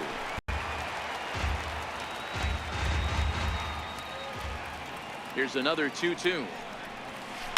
Line to the right side, but he will come on strong out there and right and pull this one down for the first out. So here's how the Colorado Rockies are positioned defensively. And let's focus our attention on shortstop Trevor Story. We get big-time power, but also adequate on the defensive side. Taking over after Troy Tulowitzki left couldn't be easy, and Trevor Story did a heck of a job. So next to the plate for the Royals, Hunter Dozier, as he'll get his first opportunity in this one.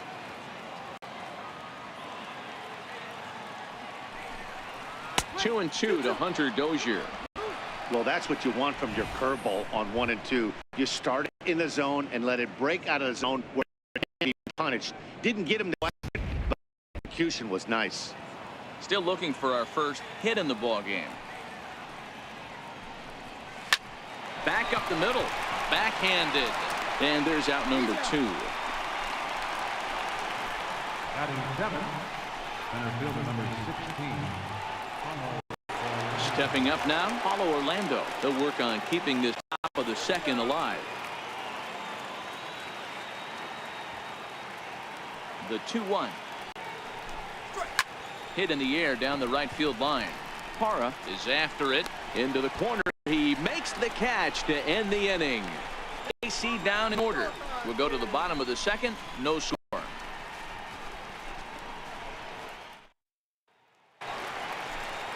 So next it'll be the number 4 batter for the Rockies, Gerardo Parra, to lead off the home half of the second.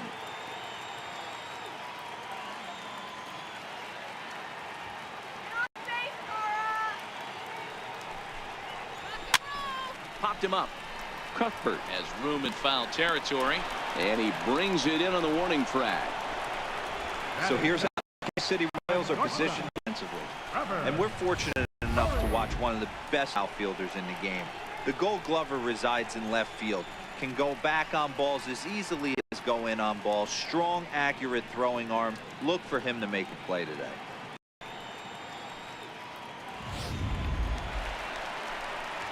Striding in for the Rockies, Trevor Story. He'll get to take his first cuts here.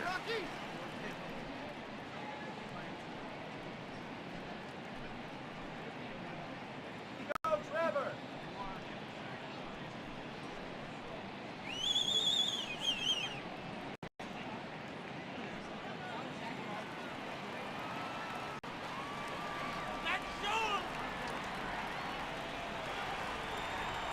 Now the 2-1. Takes a pitch for strike number 2. Bottom of the second here with no score.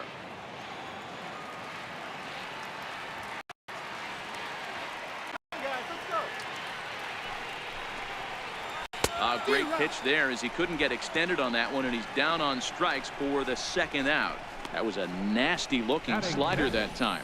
Yeah, that was really well executed, Matt. A classic strikeout pitch. You think it's fastball middle in, then it starts bearing in on your back leg, and unless you hit it out front, there's nothing much you can do with that.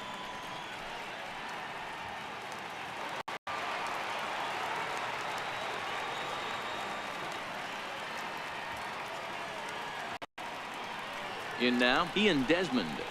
Even count of 2-2 to Ian Desmond. He executed that 1-2 curveball pretty well. I think it's right where he wanted it to end up, but he couldn't get him to chase at it. We'll see what they go with now after that didn't work out.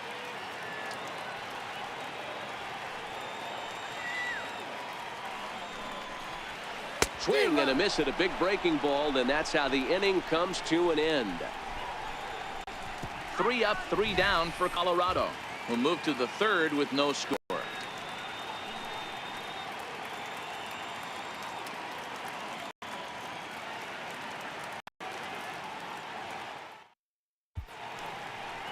Some of the natural splendor of Denver and the surrounding areas. So we thank you for joining us here for Matinee Baseball on MLB Network. Here's Alcides Escobar, the shortstop. Individual matchup numbers against John Gray. He's hitless in 3 at-bats. And he'll fall behind now to 1-2. Ready to deliver the 1-2. And that one stayed too low, apparently.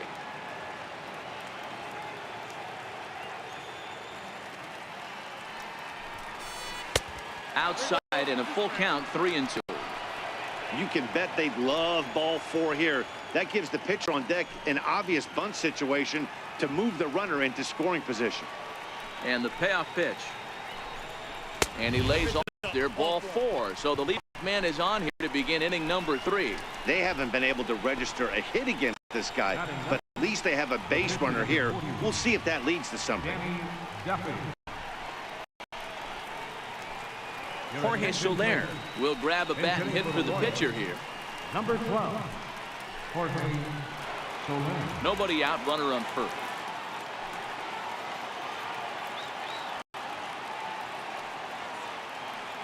Runner goes for second. Pitch misses low. The throw down is not going to get a right second. You know, I like the aggressiveness there. They haven't cracked the scoreboard to this point, so it's clear they're trying to manufacture something by forcing the action. We'll see if it works out for them.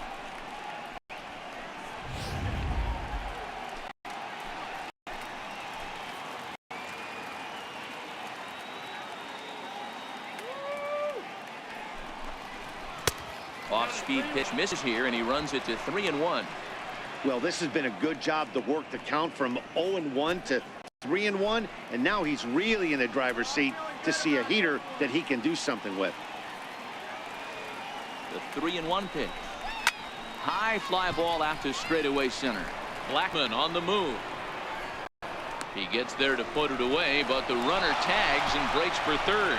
And now this is thrown wildly, just getting it into the infield. Striding into the box, Whit Merrifield. And clearly this is a critical moment in this ball game. Go ahead run at third with 1 away.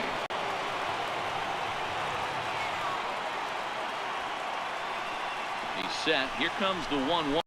It's a high fly ball headed for the left field corner. If it stays fair, it's gone. And that nearly broke our scoreless tie. Instead, it's a foul ball. The 1-2.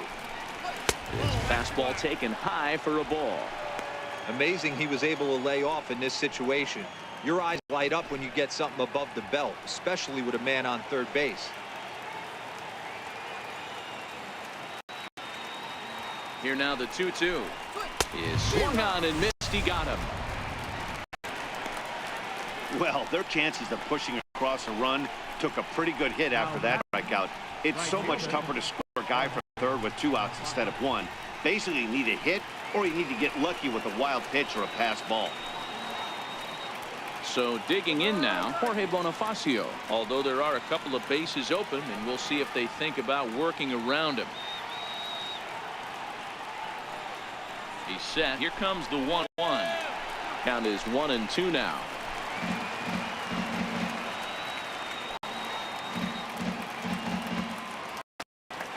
Looking for the strike. The 1-2. And a slider swung on and missed, and the side is retired. Back-to-back strikeouts keep him out of danger. We've played 2.5. No score on MLB Network.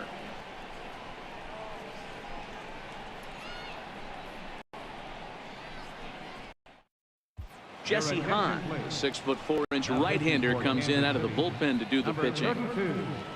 Jesse Hahn.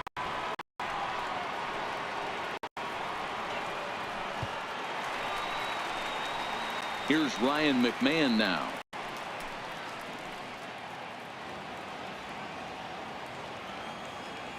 Into his motion. Here comes the 3-1. High fly ball out to straightaway center. Orlando is there, and he has it for the first out. One away now in the Colorado third, and standing in now the catcher Chris Iannetta. The 1-1 home. Waves and misses for strike number 2.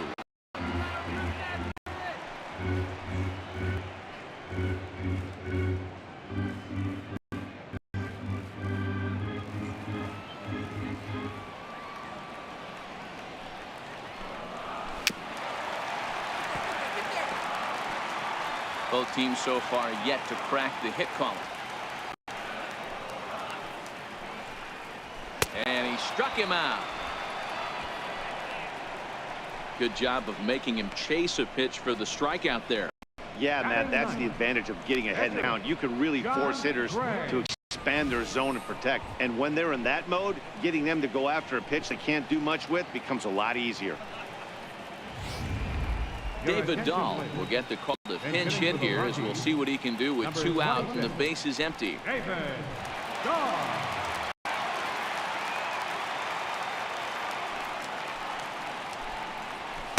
Fastball is looked at for strike 2.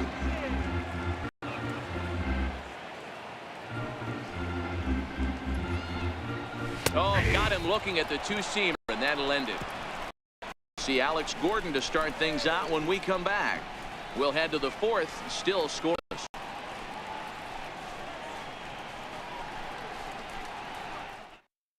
Chris Russin, a 6'2" left-hander, jogs in to take over on the hill. Chris Russin.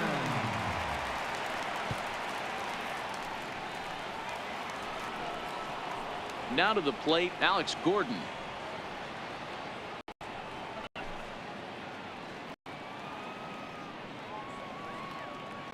From the windup, the 1-1 pitch.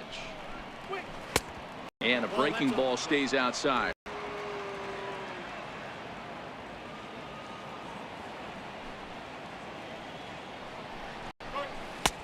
Swing and a miss out in front of a changeup.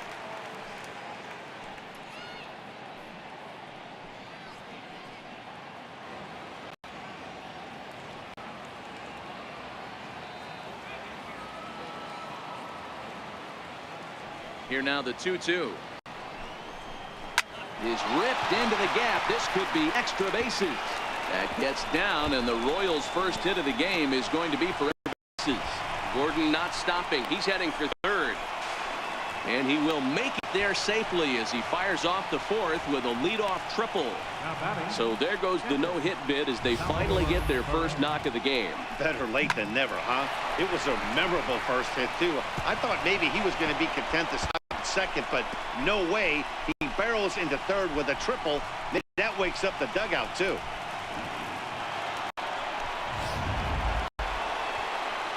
Here's the catcher, Salvador Perez. He has the possible go-ahead run only 90 feet away at third base. Gordon, the runner at third with no outs.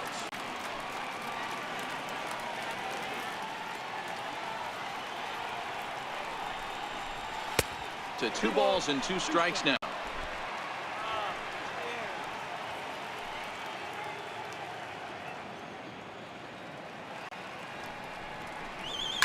Swing and a rocket to third, but quick reactions at the hot corner take away a hit, and there's one gone. Now batting, third baseman. Here now is Chesler Cuthbert, and he could very well get the intentional pass here, as that would set up a potential double play ball that might keep the game tied. Now the 1-1 pitch. Now a flare out toward right center. Parra sprinting after it. He can't get there as it falls in. The runner from third crosses the plate, and they've taken a 1-0 lead. Boy, that has to feel good as a hitter, D-Roy. You get that base hit to give your team the lead. You have to feel good when you get down to first base. Yeah, it's just a nice approach. You see him turn to his boys right there and get fired up with the dugout.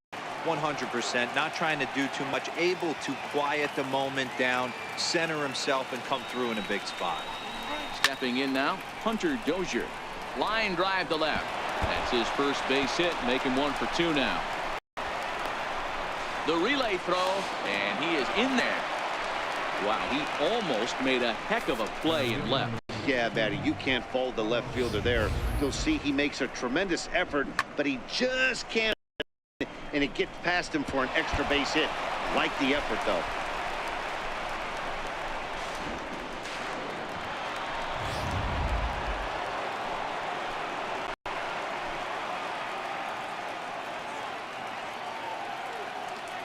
Into the box, Paulo Orlando.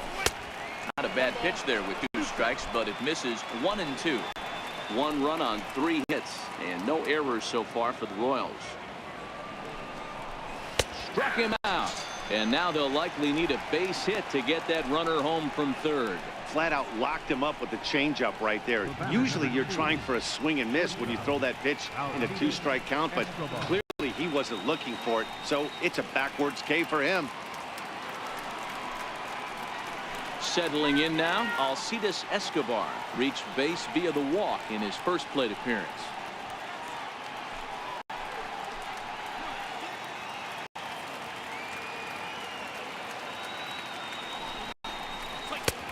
That one's there, 3-1.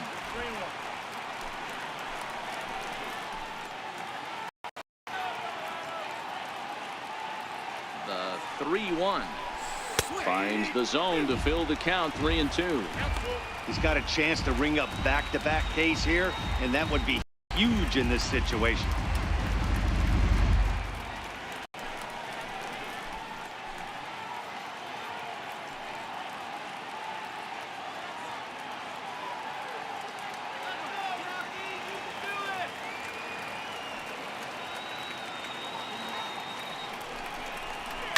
Sent on the ground out to second. LeMahieu gets to it. Throw on to first gets him, and the side is retired. So run on 3 hits, no errors, and 2 men left on. To the bottom of inning number 4 we go. Royals out in front, 1-0.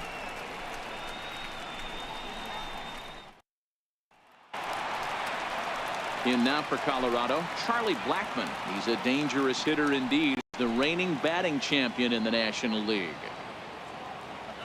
Hitters count now. Here's the 2-1. Lays off the changeup, and he's ahead in the count now, 3-1.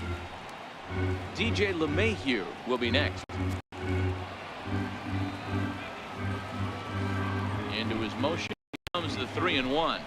And that misses for ball 4. It's a leadoff walk that starts the bottom of the 4th. Well, they haven't been able to scratch or run across yet, so maybe this walk will jumpstart their offense a little bit. Second baseman E.J. LeMahieu. He'll be looking for something he could drive into the gap and drive home that tying run from first.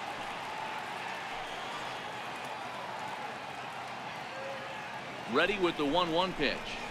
Skied in the straightaway left. Gordon is there. One away.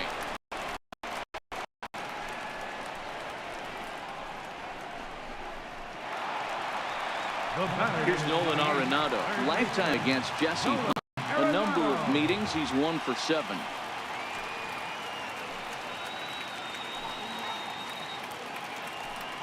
Runners going. Pitch is high. The throw. Not in time. He's in there at second. That's swipe at the bag, and this catcher, he throws really well too, so that's not easy. Good job there by the base runner.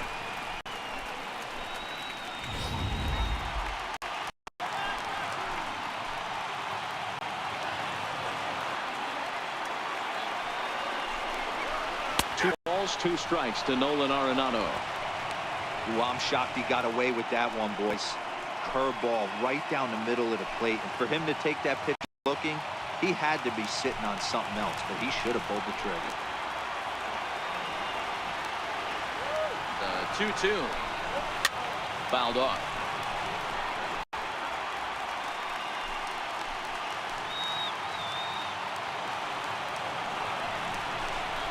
A swing and a miss. He offered it way outside the strike zone for out number 2. Nice seam fastball there. You don't usually see a lot of swings and misses with that pitch unless it's really moving. So that one must have had some real good late life.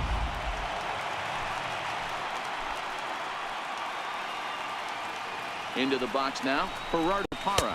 And, ooh, that strike zone's getting a little inconsistent now. It's 2-2.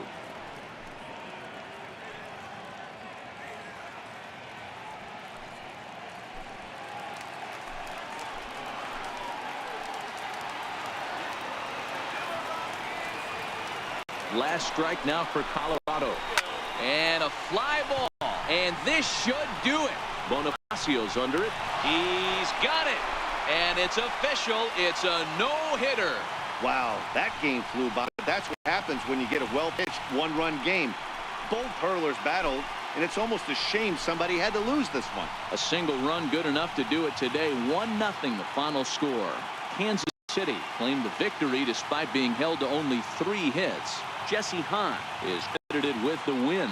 So that'll just about do it. For my partners Mark DeRosa and Dan Plesac, this is Matt Vasgersian. You've been watching a presentation of MLB Network. So long, everybody.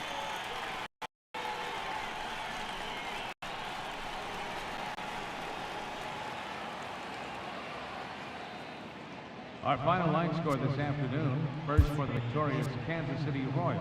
1 run on 3 hits. No errors. They left 4 men on base. For the Rockies, no runs on no hits. No errors. They left 1 man on base. Time of the ball game, 2 hours and 20 minutes.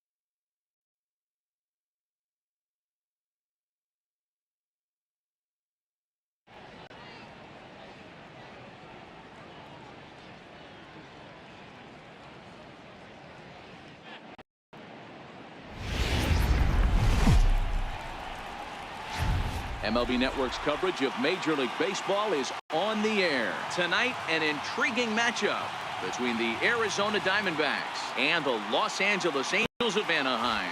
Going to be an interesting contrast in styles in this one, as one of baseball's hardest throwers goes head-to-head with a top finesse arm. Next, Shohei Ohtani, the right-hander from Japan, will get the starting assignment in this one. Dan Plesac, what's the word on him? Well, Matt, the first thing we're going to find out is how well this guy pitches with little sleep. I can't imagine knowing that you're going to be the next day starting pitcher the night before. This is a young guy making his first start. Listen, you can only make your debut one time, so there has to be lots going on in this guy's mind. Hopefully he can settle down early and pitch well in his debut. Now batting, David Peralta, and we are set for baseball here this evening. From the windup, the 1-1 pitch. And that pitch catches the inside corner. Game time temperature here in even 60 degrees.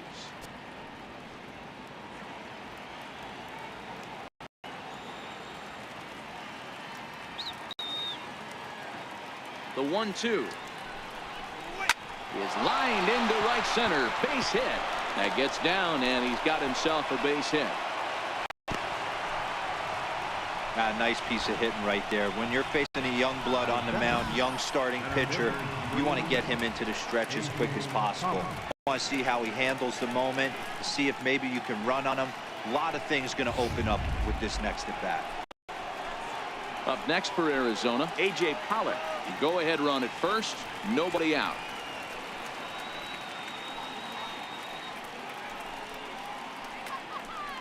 Peralta gets his lead at first, nobody out.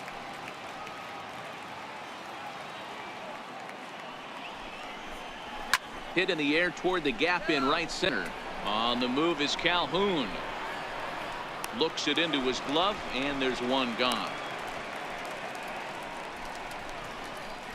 With that, the batting order for the visiting Arizona Diamondbacks. What do we need to know about these guys for this evening's matchup on the road, D-Row? A huge key I see for this lineup is they're going to have to make this defense work. They're not afraid to kick a baseball around. If they can put the ball in play and make this defense beat themselves, they don't even have to worry about running into a 3-run home. Ready now for the Diamondbacks, Paul Goldschmidt. There's one away. The runner at first represents the potential go-ahead score. Double play is in order, however.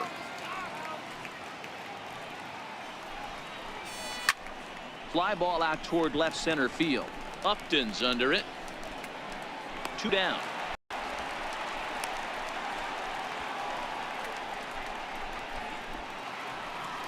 So here's the cleanup hitter for Arizona, Jake Lamb. There are 2 gone and the possible go-ahead run at first.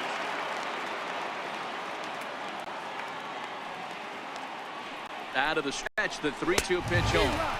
Strike 3, and the potential go-ahead run left on base. 1 left for the Diamondbacks, and now the Angels get their first opportunity in this one. No score.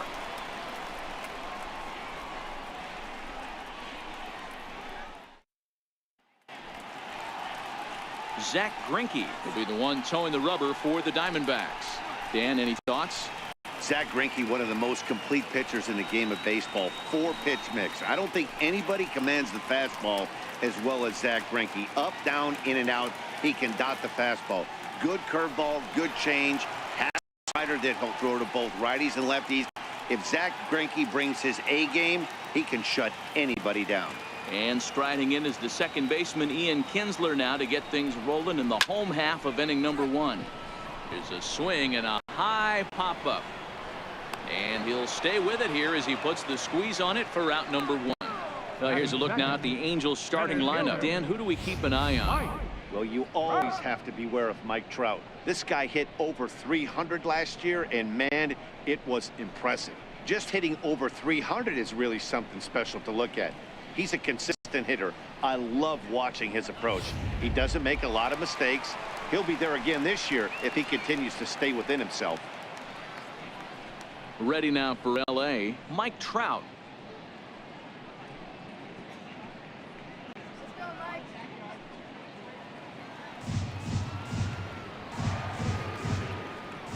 Here's the 1-1 delivery. A little bouncer. That winds up foul.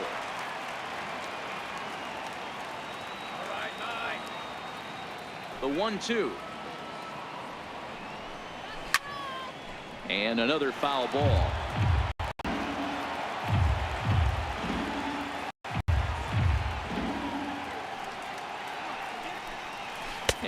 wave and a miss on a ball that was way out of the strike zone. There are 2 away now. Wow, that's the case right there where a pitcher knows this guy's up there and he's in swing mode. That pitch wasn't even close to the strike zone, and he still swung at it.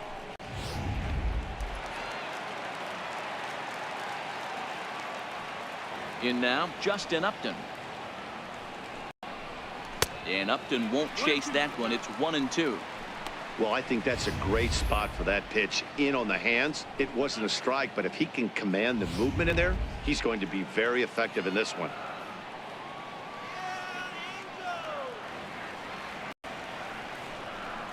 Now a fastball swung on and missed, and that is out number 3. He played an inning. No score here on MLB Network.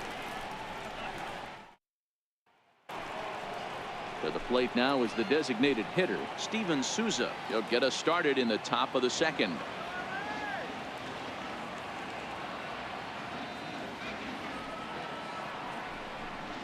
Two and one now to Steven Souza.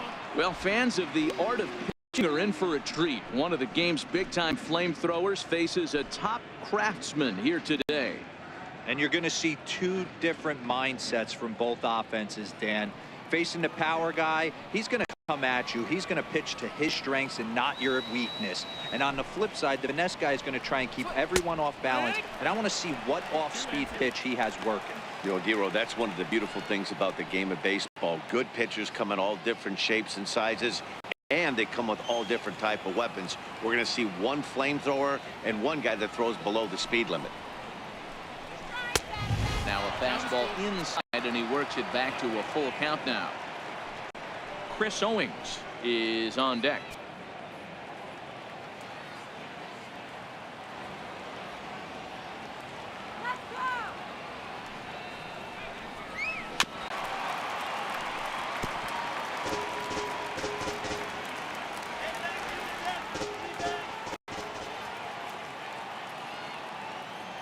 Once again, a 3-2. Popped him up. And he'll indeed make the play in foul territory for the first out. Here's how the Halos are going to line up on defense. And let's take a look at second baseman Ian Kinsler. One of the real grinders in our sport. A leadoff hitter that creates problems not only with his power but the ability to steal bags. And on defense, one of the quickest double play turns in the game.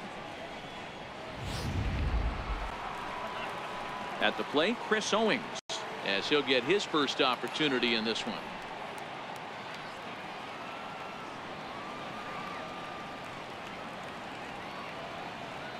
Now the 1-1 pitch.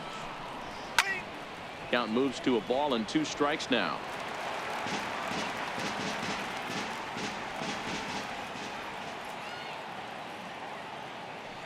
The 1-2. Well hit the other way, and it's into the gap. Owings will turn and head for second. And he is in at second base with a 1-out double. Batting 7, the catcher, number 5, Alex Avila. So coming to the plate, Alex Avila, and he could very well get an intentional pass here, as that would set up a potential double play ball that might keep the game tied. Hoping to send him packing. Pitch on its way. And on 0-2, he misses with a fastball. Owings leads off second with 1 gone in the inning.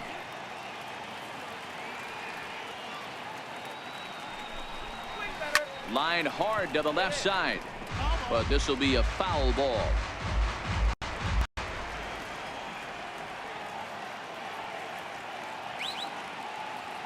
He'll try again. 1-2. Swing and a miss on the changeup, and there are 2 gone.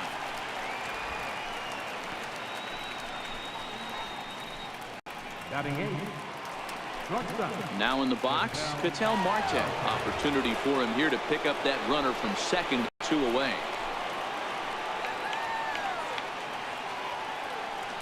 The 3-2 pitch. Hit on the ground down the first baseline. But this will get foul, so they'll do it again. 3-2.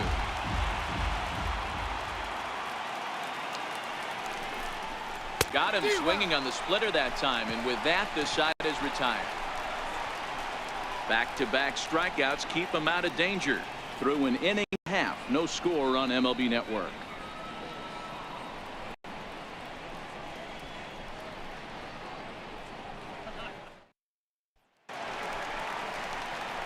Here's Albert now.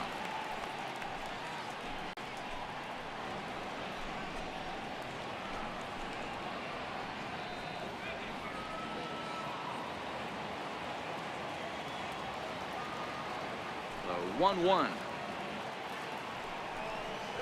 is off the plate, up and away.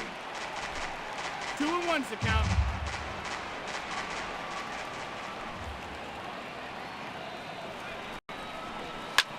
Now Pujols smacks one to left. Lots of carry on this ball. But he's going to haul this one in on the run as he winds up just shy of the wall for the first down. All right, here's the defensive alignment for the Arizona Diamondbacks. And let's take a look at third baseman Jake Lamb. Everybody's going to focus on the offense, and rightfully so. This guy absolutely mashes.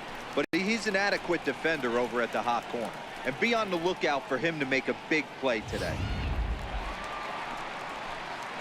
Stepping in, Cole Calhoun. He'll get to take his first cuts here.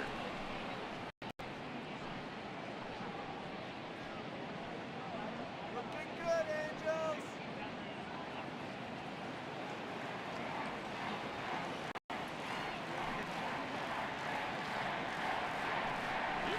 Oh, and you can tell he wanted to hold off, but he swings through the inside pitch anyway, and he becomes out number 2. Every pitcher looks to get off to a good start, and I'd say he's off to a good start. How about the first 5 batters he's faced? 3 of them he sent down via the strikeout.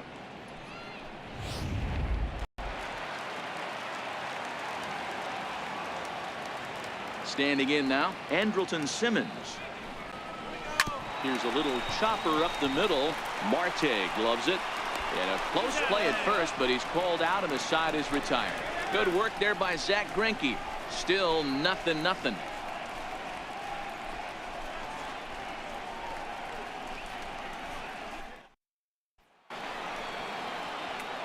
Here's Gerard Dyson.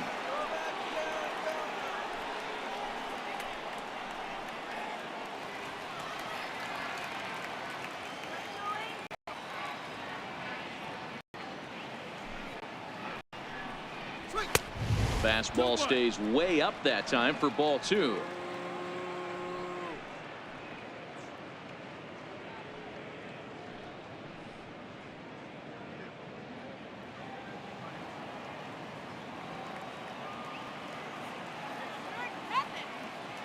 The 2-1 on its way. And that one just missed outside. It'd be great right here if he was able to work himself on base. You got the leadoff hitter on deck, and you know the middle of the order is coming up right behind him. Now here's the pitch. Very weakly on the ground, but it gets fouled.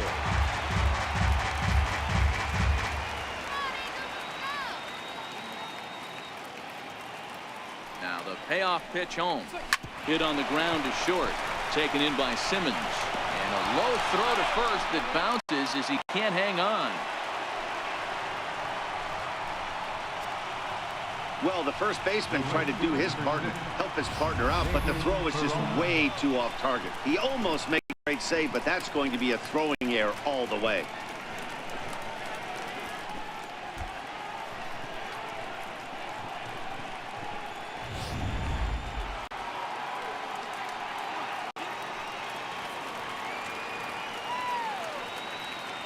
Stepping in now, David Peralta. Now a swing and a miss as he picks up another one. Make it 4 strikeouts already, and there's your first out. Center fielder, number 11, A.J. Pollock. Riding in once again, A.J. Pollock. So far 0 for 1 with a flyout. Dyson stands at first with 1 out.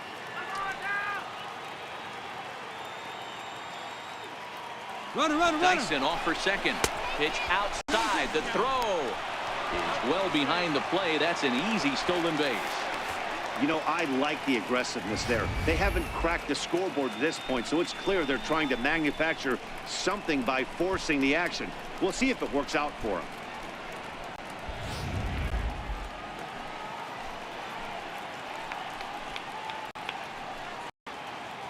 2-2.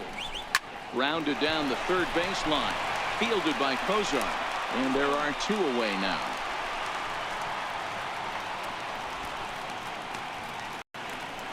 First baseman number 44. Here's Paul Goldschmidt now. Runner in scoring position with 2 gone.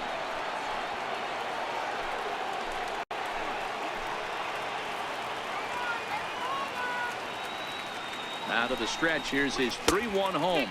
And that's low, ball 4.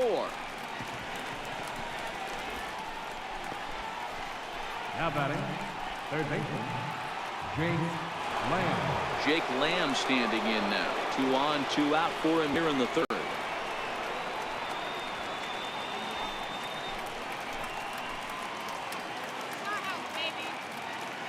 Now the 1-1 pitch. And he fouls this one off.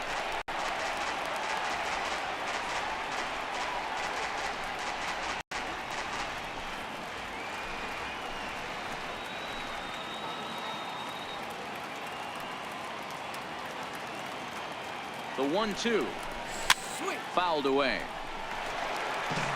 Batter's going to have to find a way to group right there. That caught too much of the plate. He knew it. He missed it. He might not get another opportunity to put the ball in play. And a breaking ball runs in and gets him. And I doubt there was any intent behind that. As a manager, you never really want to put a man on by a hit by pitch, but you absolutely hate to have it happen when it loads the bases. Now the pitcher is looking a little shaky, and the threat of a big inning is very real.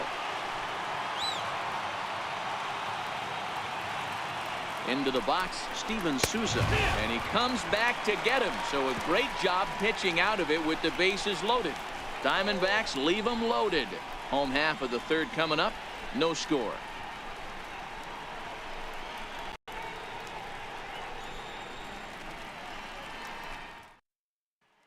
Now at the plate, Zach Kozar, 7, 8, and 9 to start the home third. Not much going on offensively so far for these guys. 6 up, 6 down. We'll see if the bottom part of the lineup can get something going. Well, the home crowd seems a little restless, so I'm sure they'd appreciate it.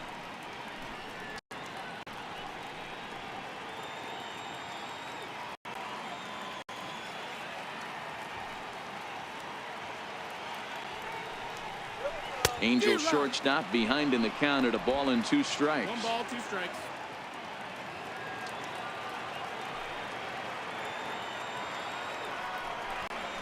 And he got him. That's what you call clipping the outside corner. Great movement on that slider, and it completely locked up the hitter. Didn't fool the umpire, though.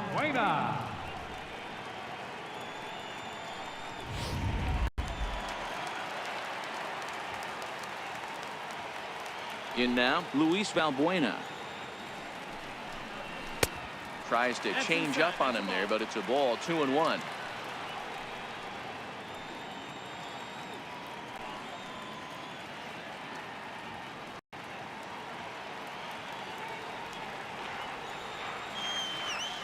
Now the 2-1 pitch.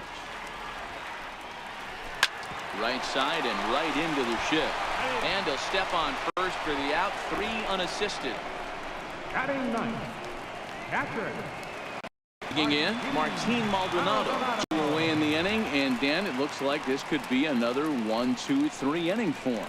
Yeah, he has really found a groove on the mound, and it's been impressive to watch. It'll be interesting to see how long he can keep this dominance up.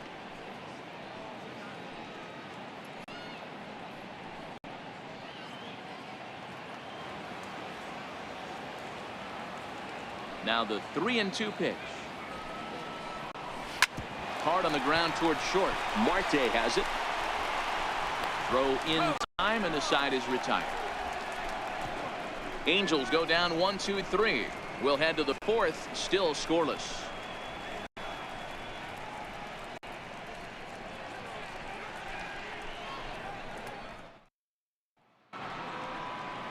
Here's Chris Owings now.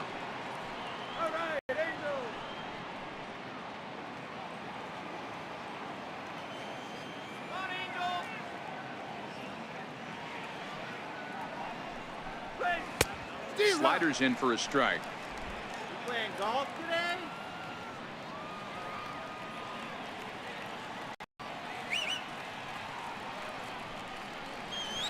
1. This is swung on and missed, and this 4th inning will start the same way he ended the 3rd, with a strikeout, and there's 1 away.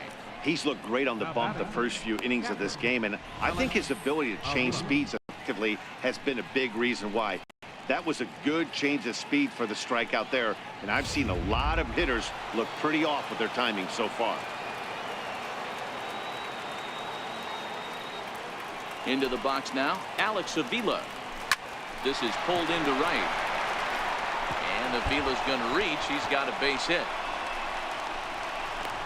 The relay, and he's able to hustle his way up to second as he'll reach here with a 2-base hit.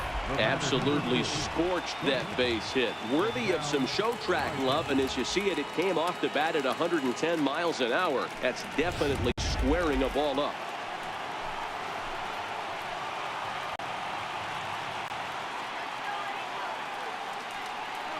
Stepping in now, Ketel Marte. Weakly hit towards first. And he'll take this one to the bag for the out, but meanwhile the runner will move up 90 to third base.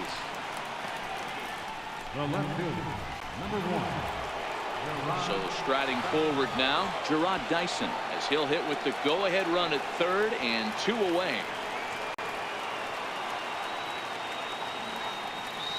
So 1-1.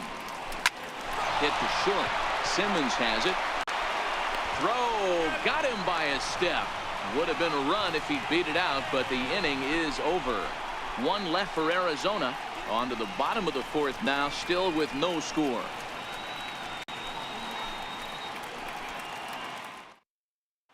Here's the second baseman, Ian Kinsler, back to the top of the lineup as they're still looking for their first base runner in this one. No doubt about that, Matt. They've yet to figure this guy out on the mound. He's looked great so far. He has, but we'll see if this second trip through the order changes anything. Yeah, it'll be interesting to see what kind of adjustments these hitters are able to make in the middle innings of this game.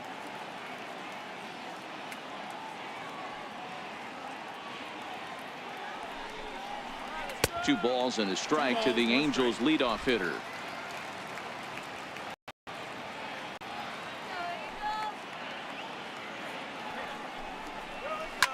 A drive to left.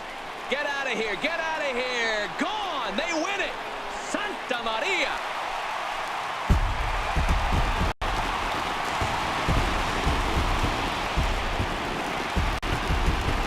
A solo shot here to left. And with one swing of the bat, this ball game is over.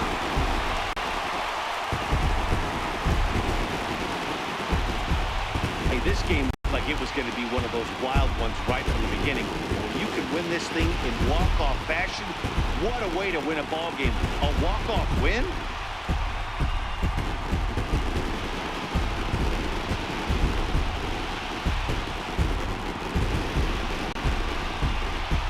And fellas, a very strong performance on the mound by the guy you see there. A worthy recipient, no doubt, of our top player of the game award.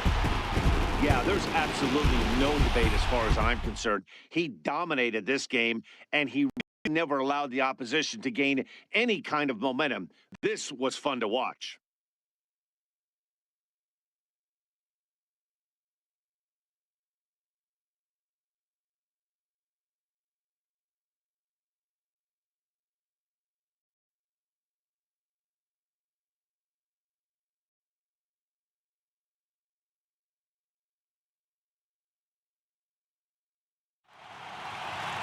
And that one run held up tonight, 1-0 the final.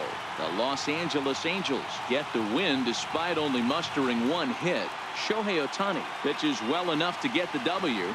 Zach Greinke worked only 3 innings in the losing effort. So that'll put a wrap on things here this evening. For my partners Mark DeRosa and Dan Plesac, this is Matt Vasgersian. This has been a presentation of MLB Network. Good night, everybody. First for the victorious Angels.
It's time for baseball on MLB Network. Ought to be a good one here between the Cincinnati Reds and the Milwaukee Brewers. Major League Baseball on MLB Network is next.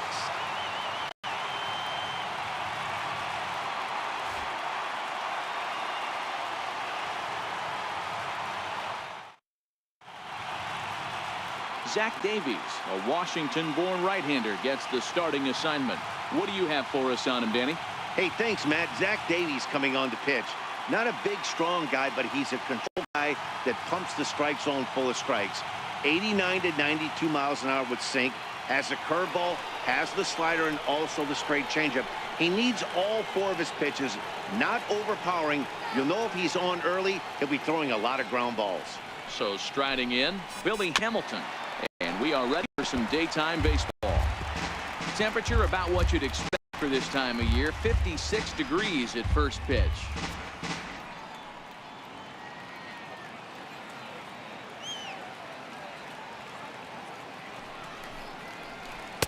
Misses, ball 2.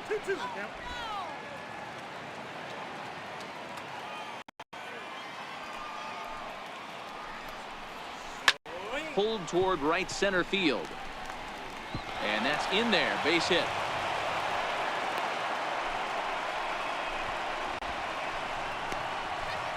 Batting second baseman, Scooter Gennett. In now for the Reds, Scooter Gennett. Go ahead run at first. Nobody out.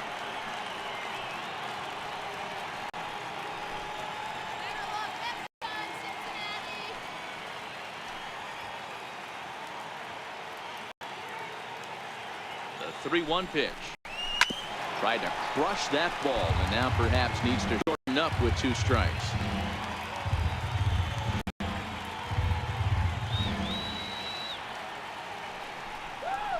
That's lifted the other way out to left. Yelich able to take this one in, and there's your first out. A moment here to take a look at the Cincinnati Reds starting lineup in this one. Anybody catch your eye, Dan? You always have to look out for a guy like Joey Votto. He hit over 320 last year, and that will get any pitcher's attention. They knew it when he was coming up, and they knew it when he was on the on-deck circle. Really impressive hitter. In is Joey Votto now. As one away, runner at first represents the potential go-ahead score. Double play is in order, however. Go back to Cincinnati.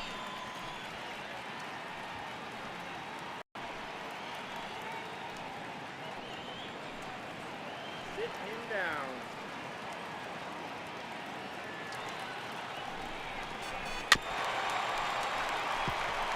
Hamilton leads off first with one away. Let's go, Brewers. Come on. Votto puts a good swing on it and sends a ball well into right field. And that's a home run in the top tank.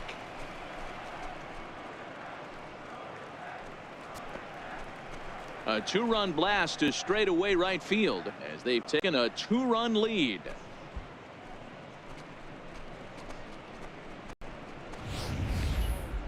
I'm sure you know it's coming after that bomb. That's right. Let's check it out on Show Track. And as the numbers come in, we see it was projected at over 450 feet. An incredible home run to watch.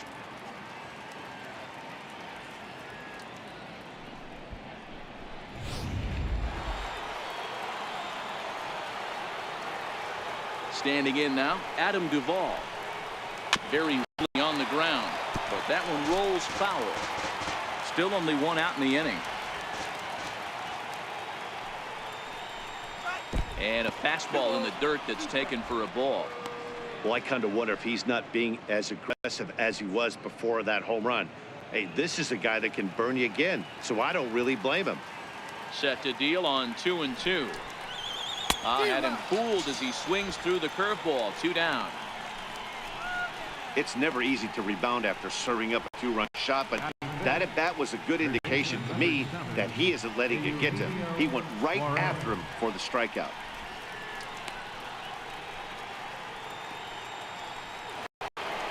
Ready now for Cincinnati, Eugenio Suarez, as he'll get his first opportunity in this one. Into the windup. Here's the 2-1 pitch.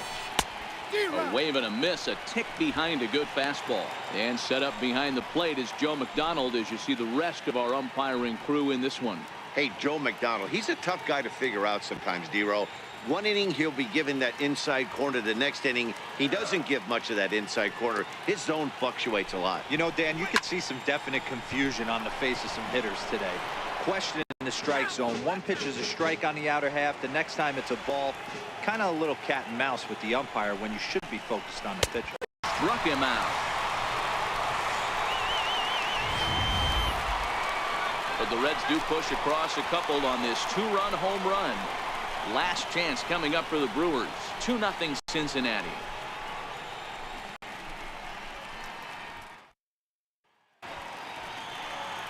Homer Bailey, a right-hander from the state of Texas, is the man on the mound here. And any thoughts? Hey, thanks, Matt. Homer Bailey. 3-pitch mix. Fastball, curveball, changeup. This guy, when he's on, you'll know he needs the curveball. That's his best secondary pitch. At times, his fastball can be overpowering, 94 to 96 miles an hour. If he brings the curveball and he brings the changeup, he can be as good as anybody in the league. Stepping up to the plate, Christian Yelich. He'll lead things off here in the bottom half of the first.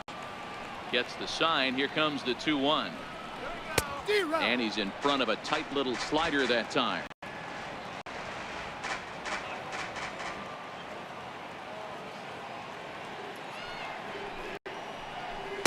Full count now, 3-2. Good pitch, and I think he locked him up, but he wasn't rewarded for it this time. 3-2 pitch. He's down low, and he gets the call. Strike 3 looking.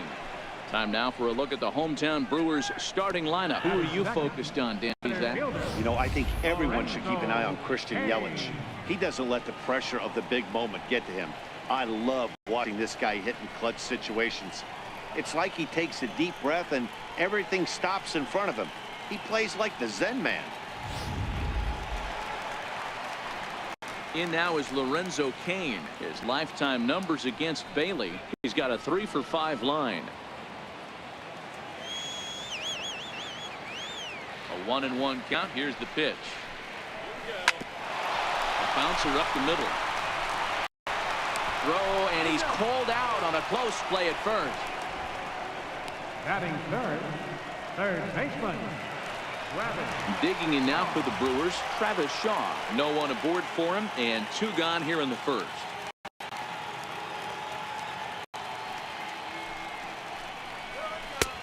Swing and a miss on a pitch outside. 1-2 now.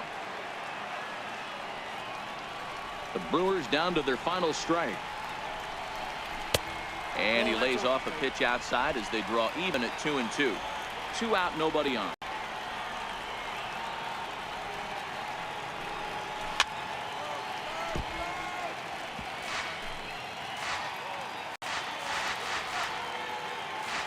Here now the 2-2. Doesn't get the zone. Count full now. You can bet these hitters are taking note of what the guy on the hill is working with. A long at-bat like this in the first inning can reveal a lot.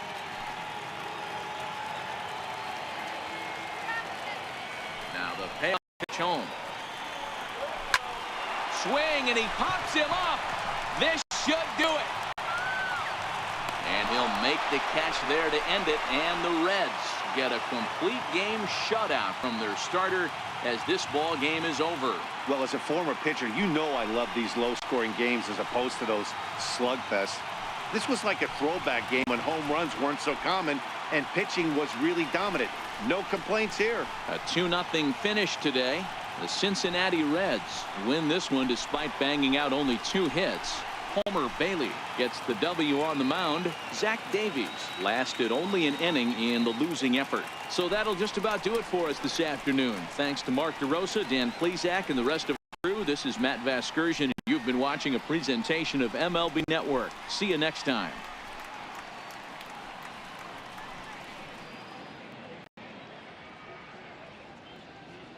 The final line score for our ball game this afternoon. for the victorious Cincinnati Reds. 2 runs on just 2 hits. No errors. They left no runners on base. For the Brewers, no runs on no hits. No errors. They left no runners on base. Time of the ball game, 2 hours and 22 minutes. A reminder that extra post-game NCTS bus service is available on Route 90, running downtown along Wisconsin Avenue, as well as trolley service on the Lake Route, also along Wisconsin Avenue.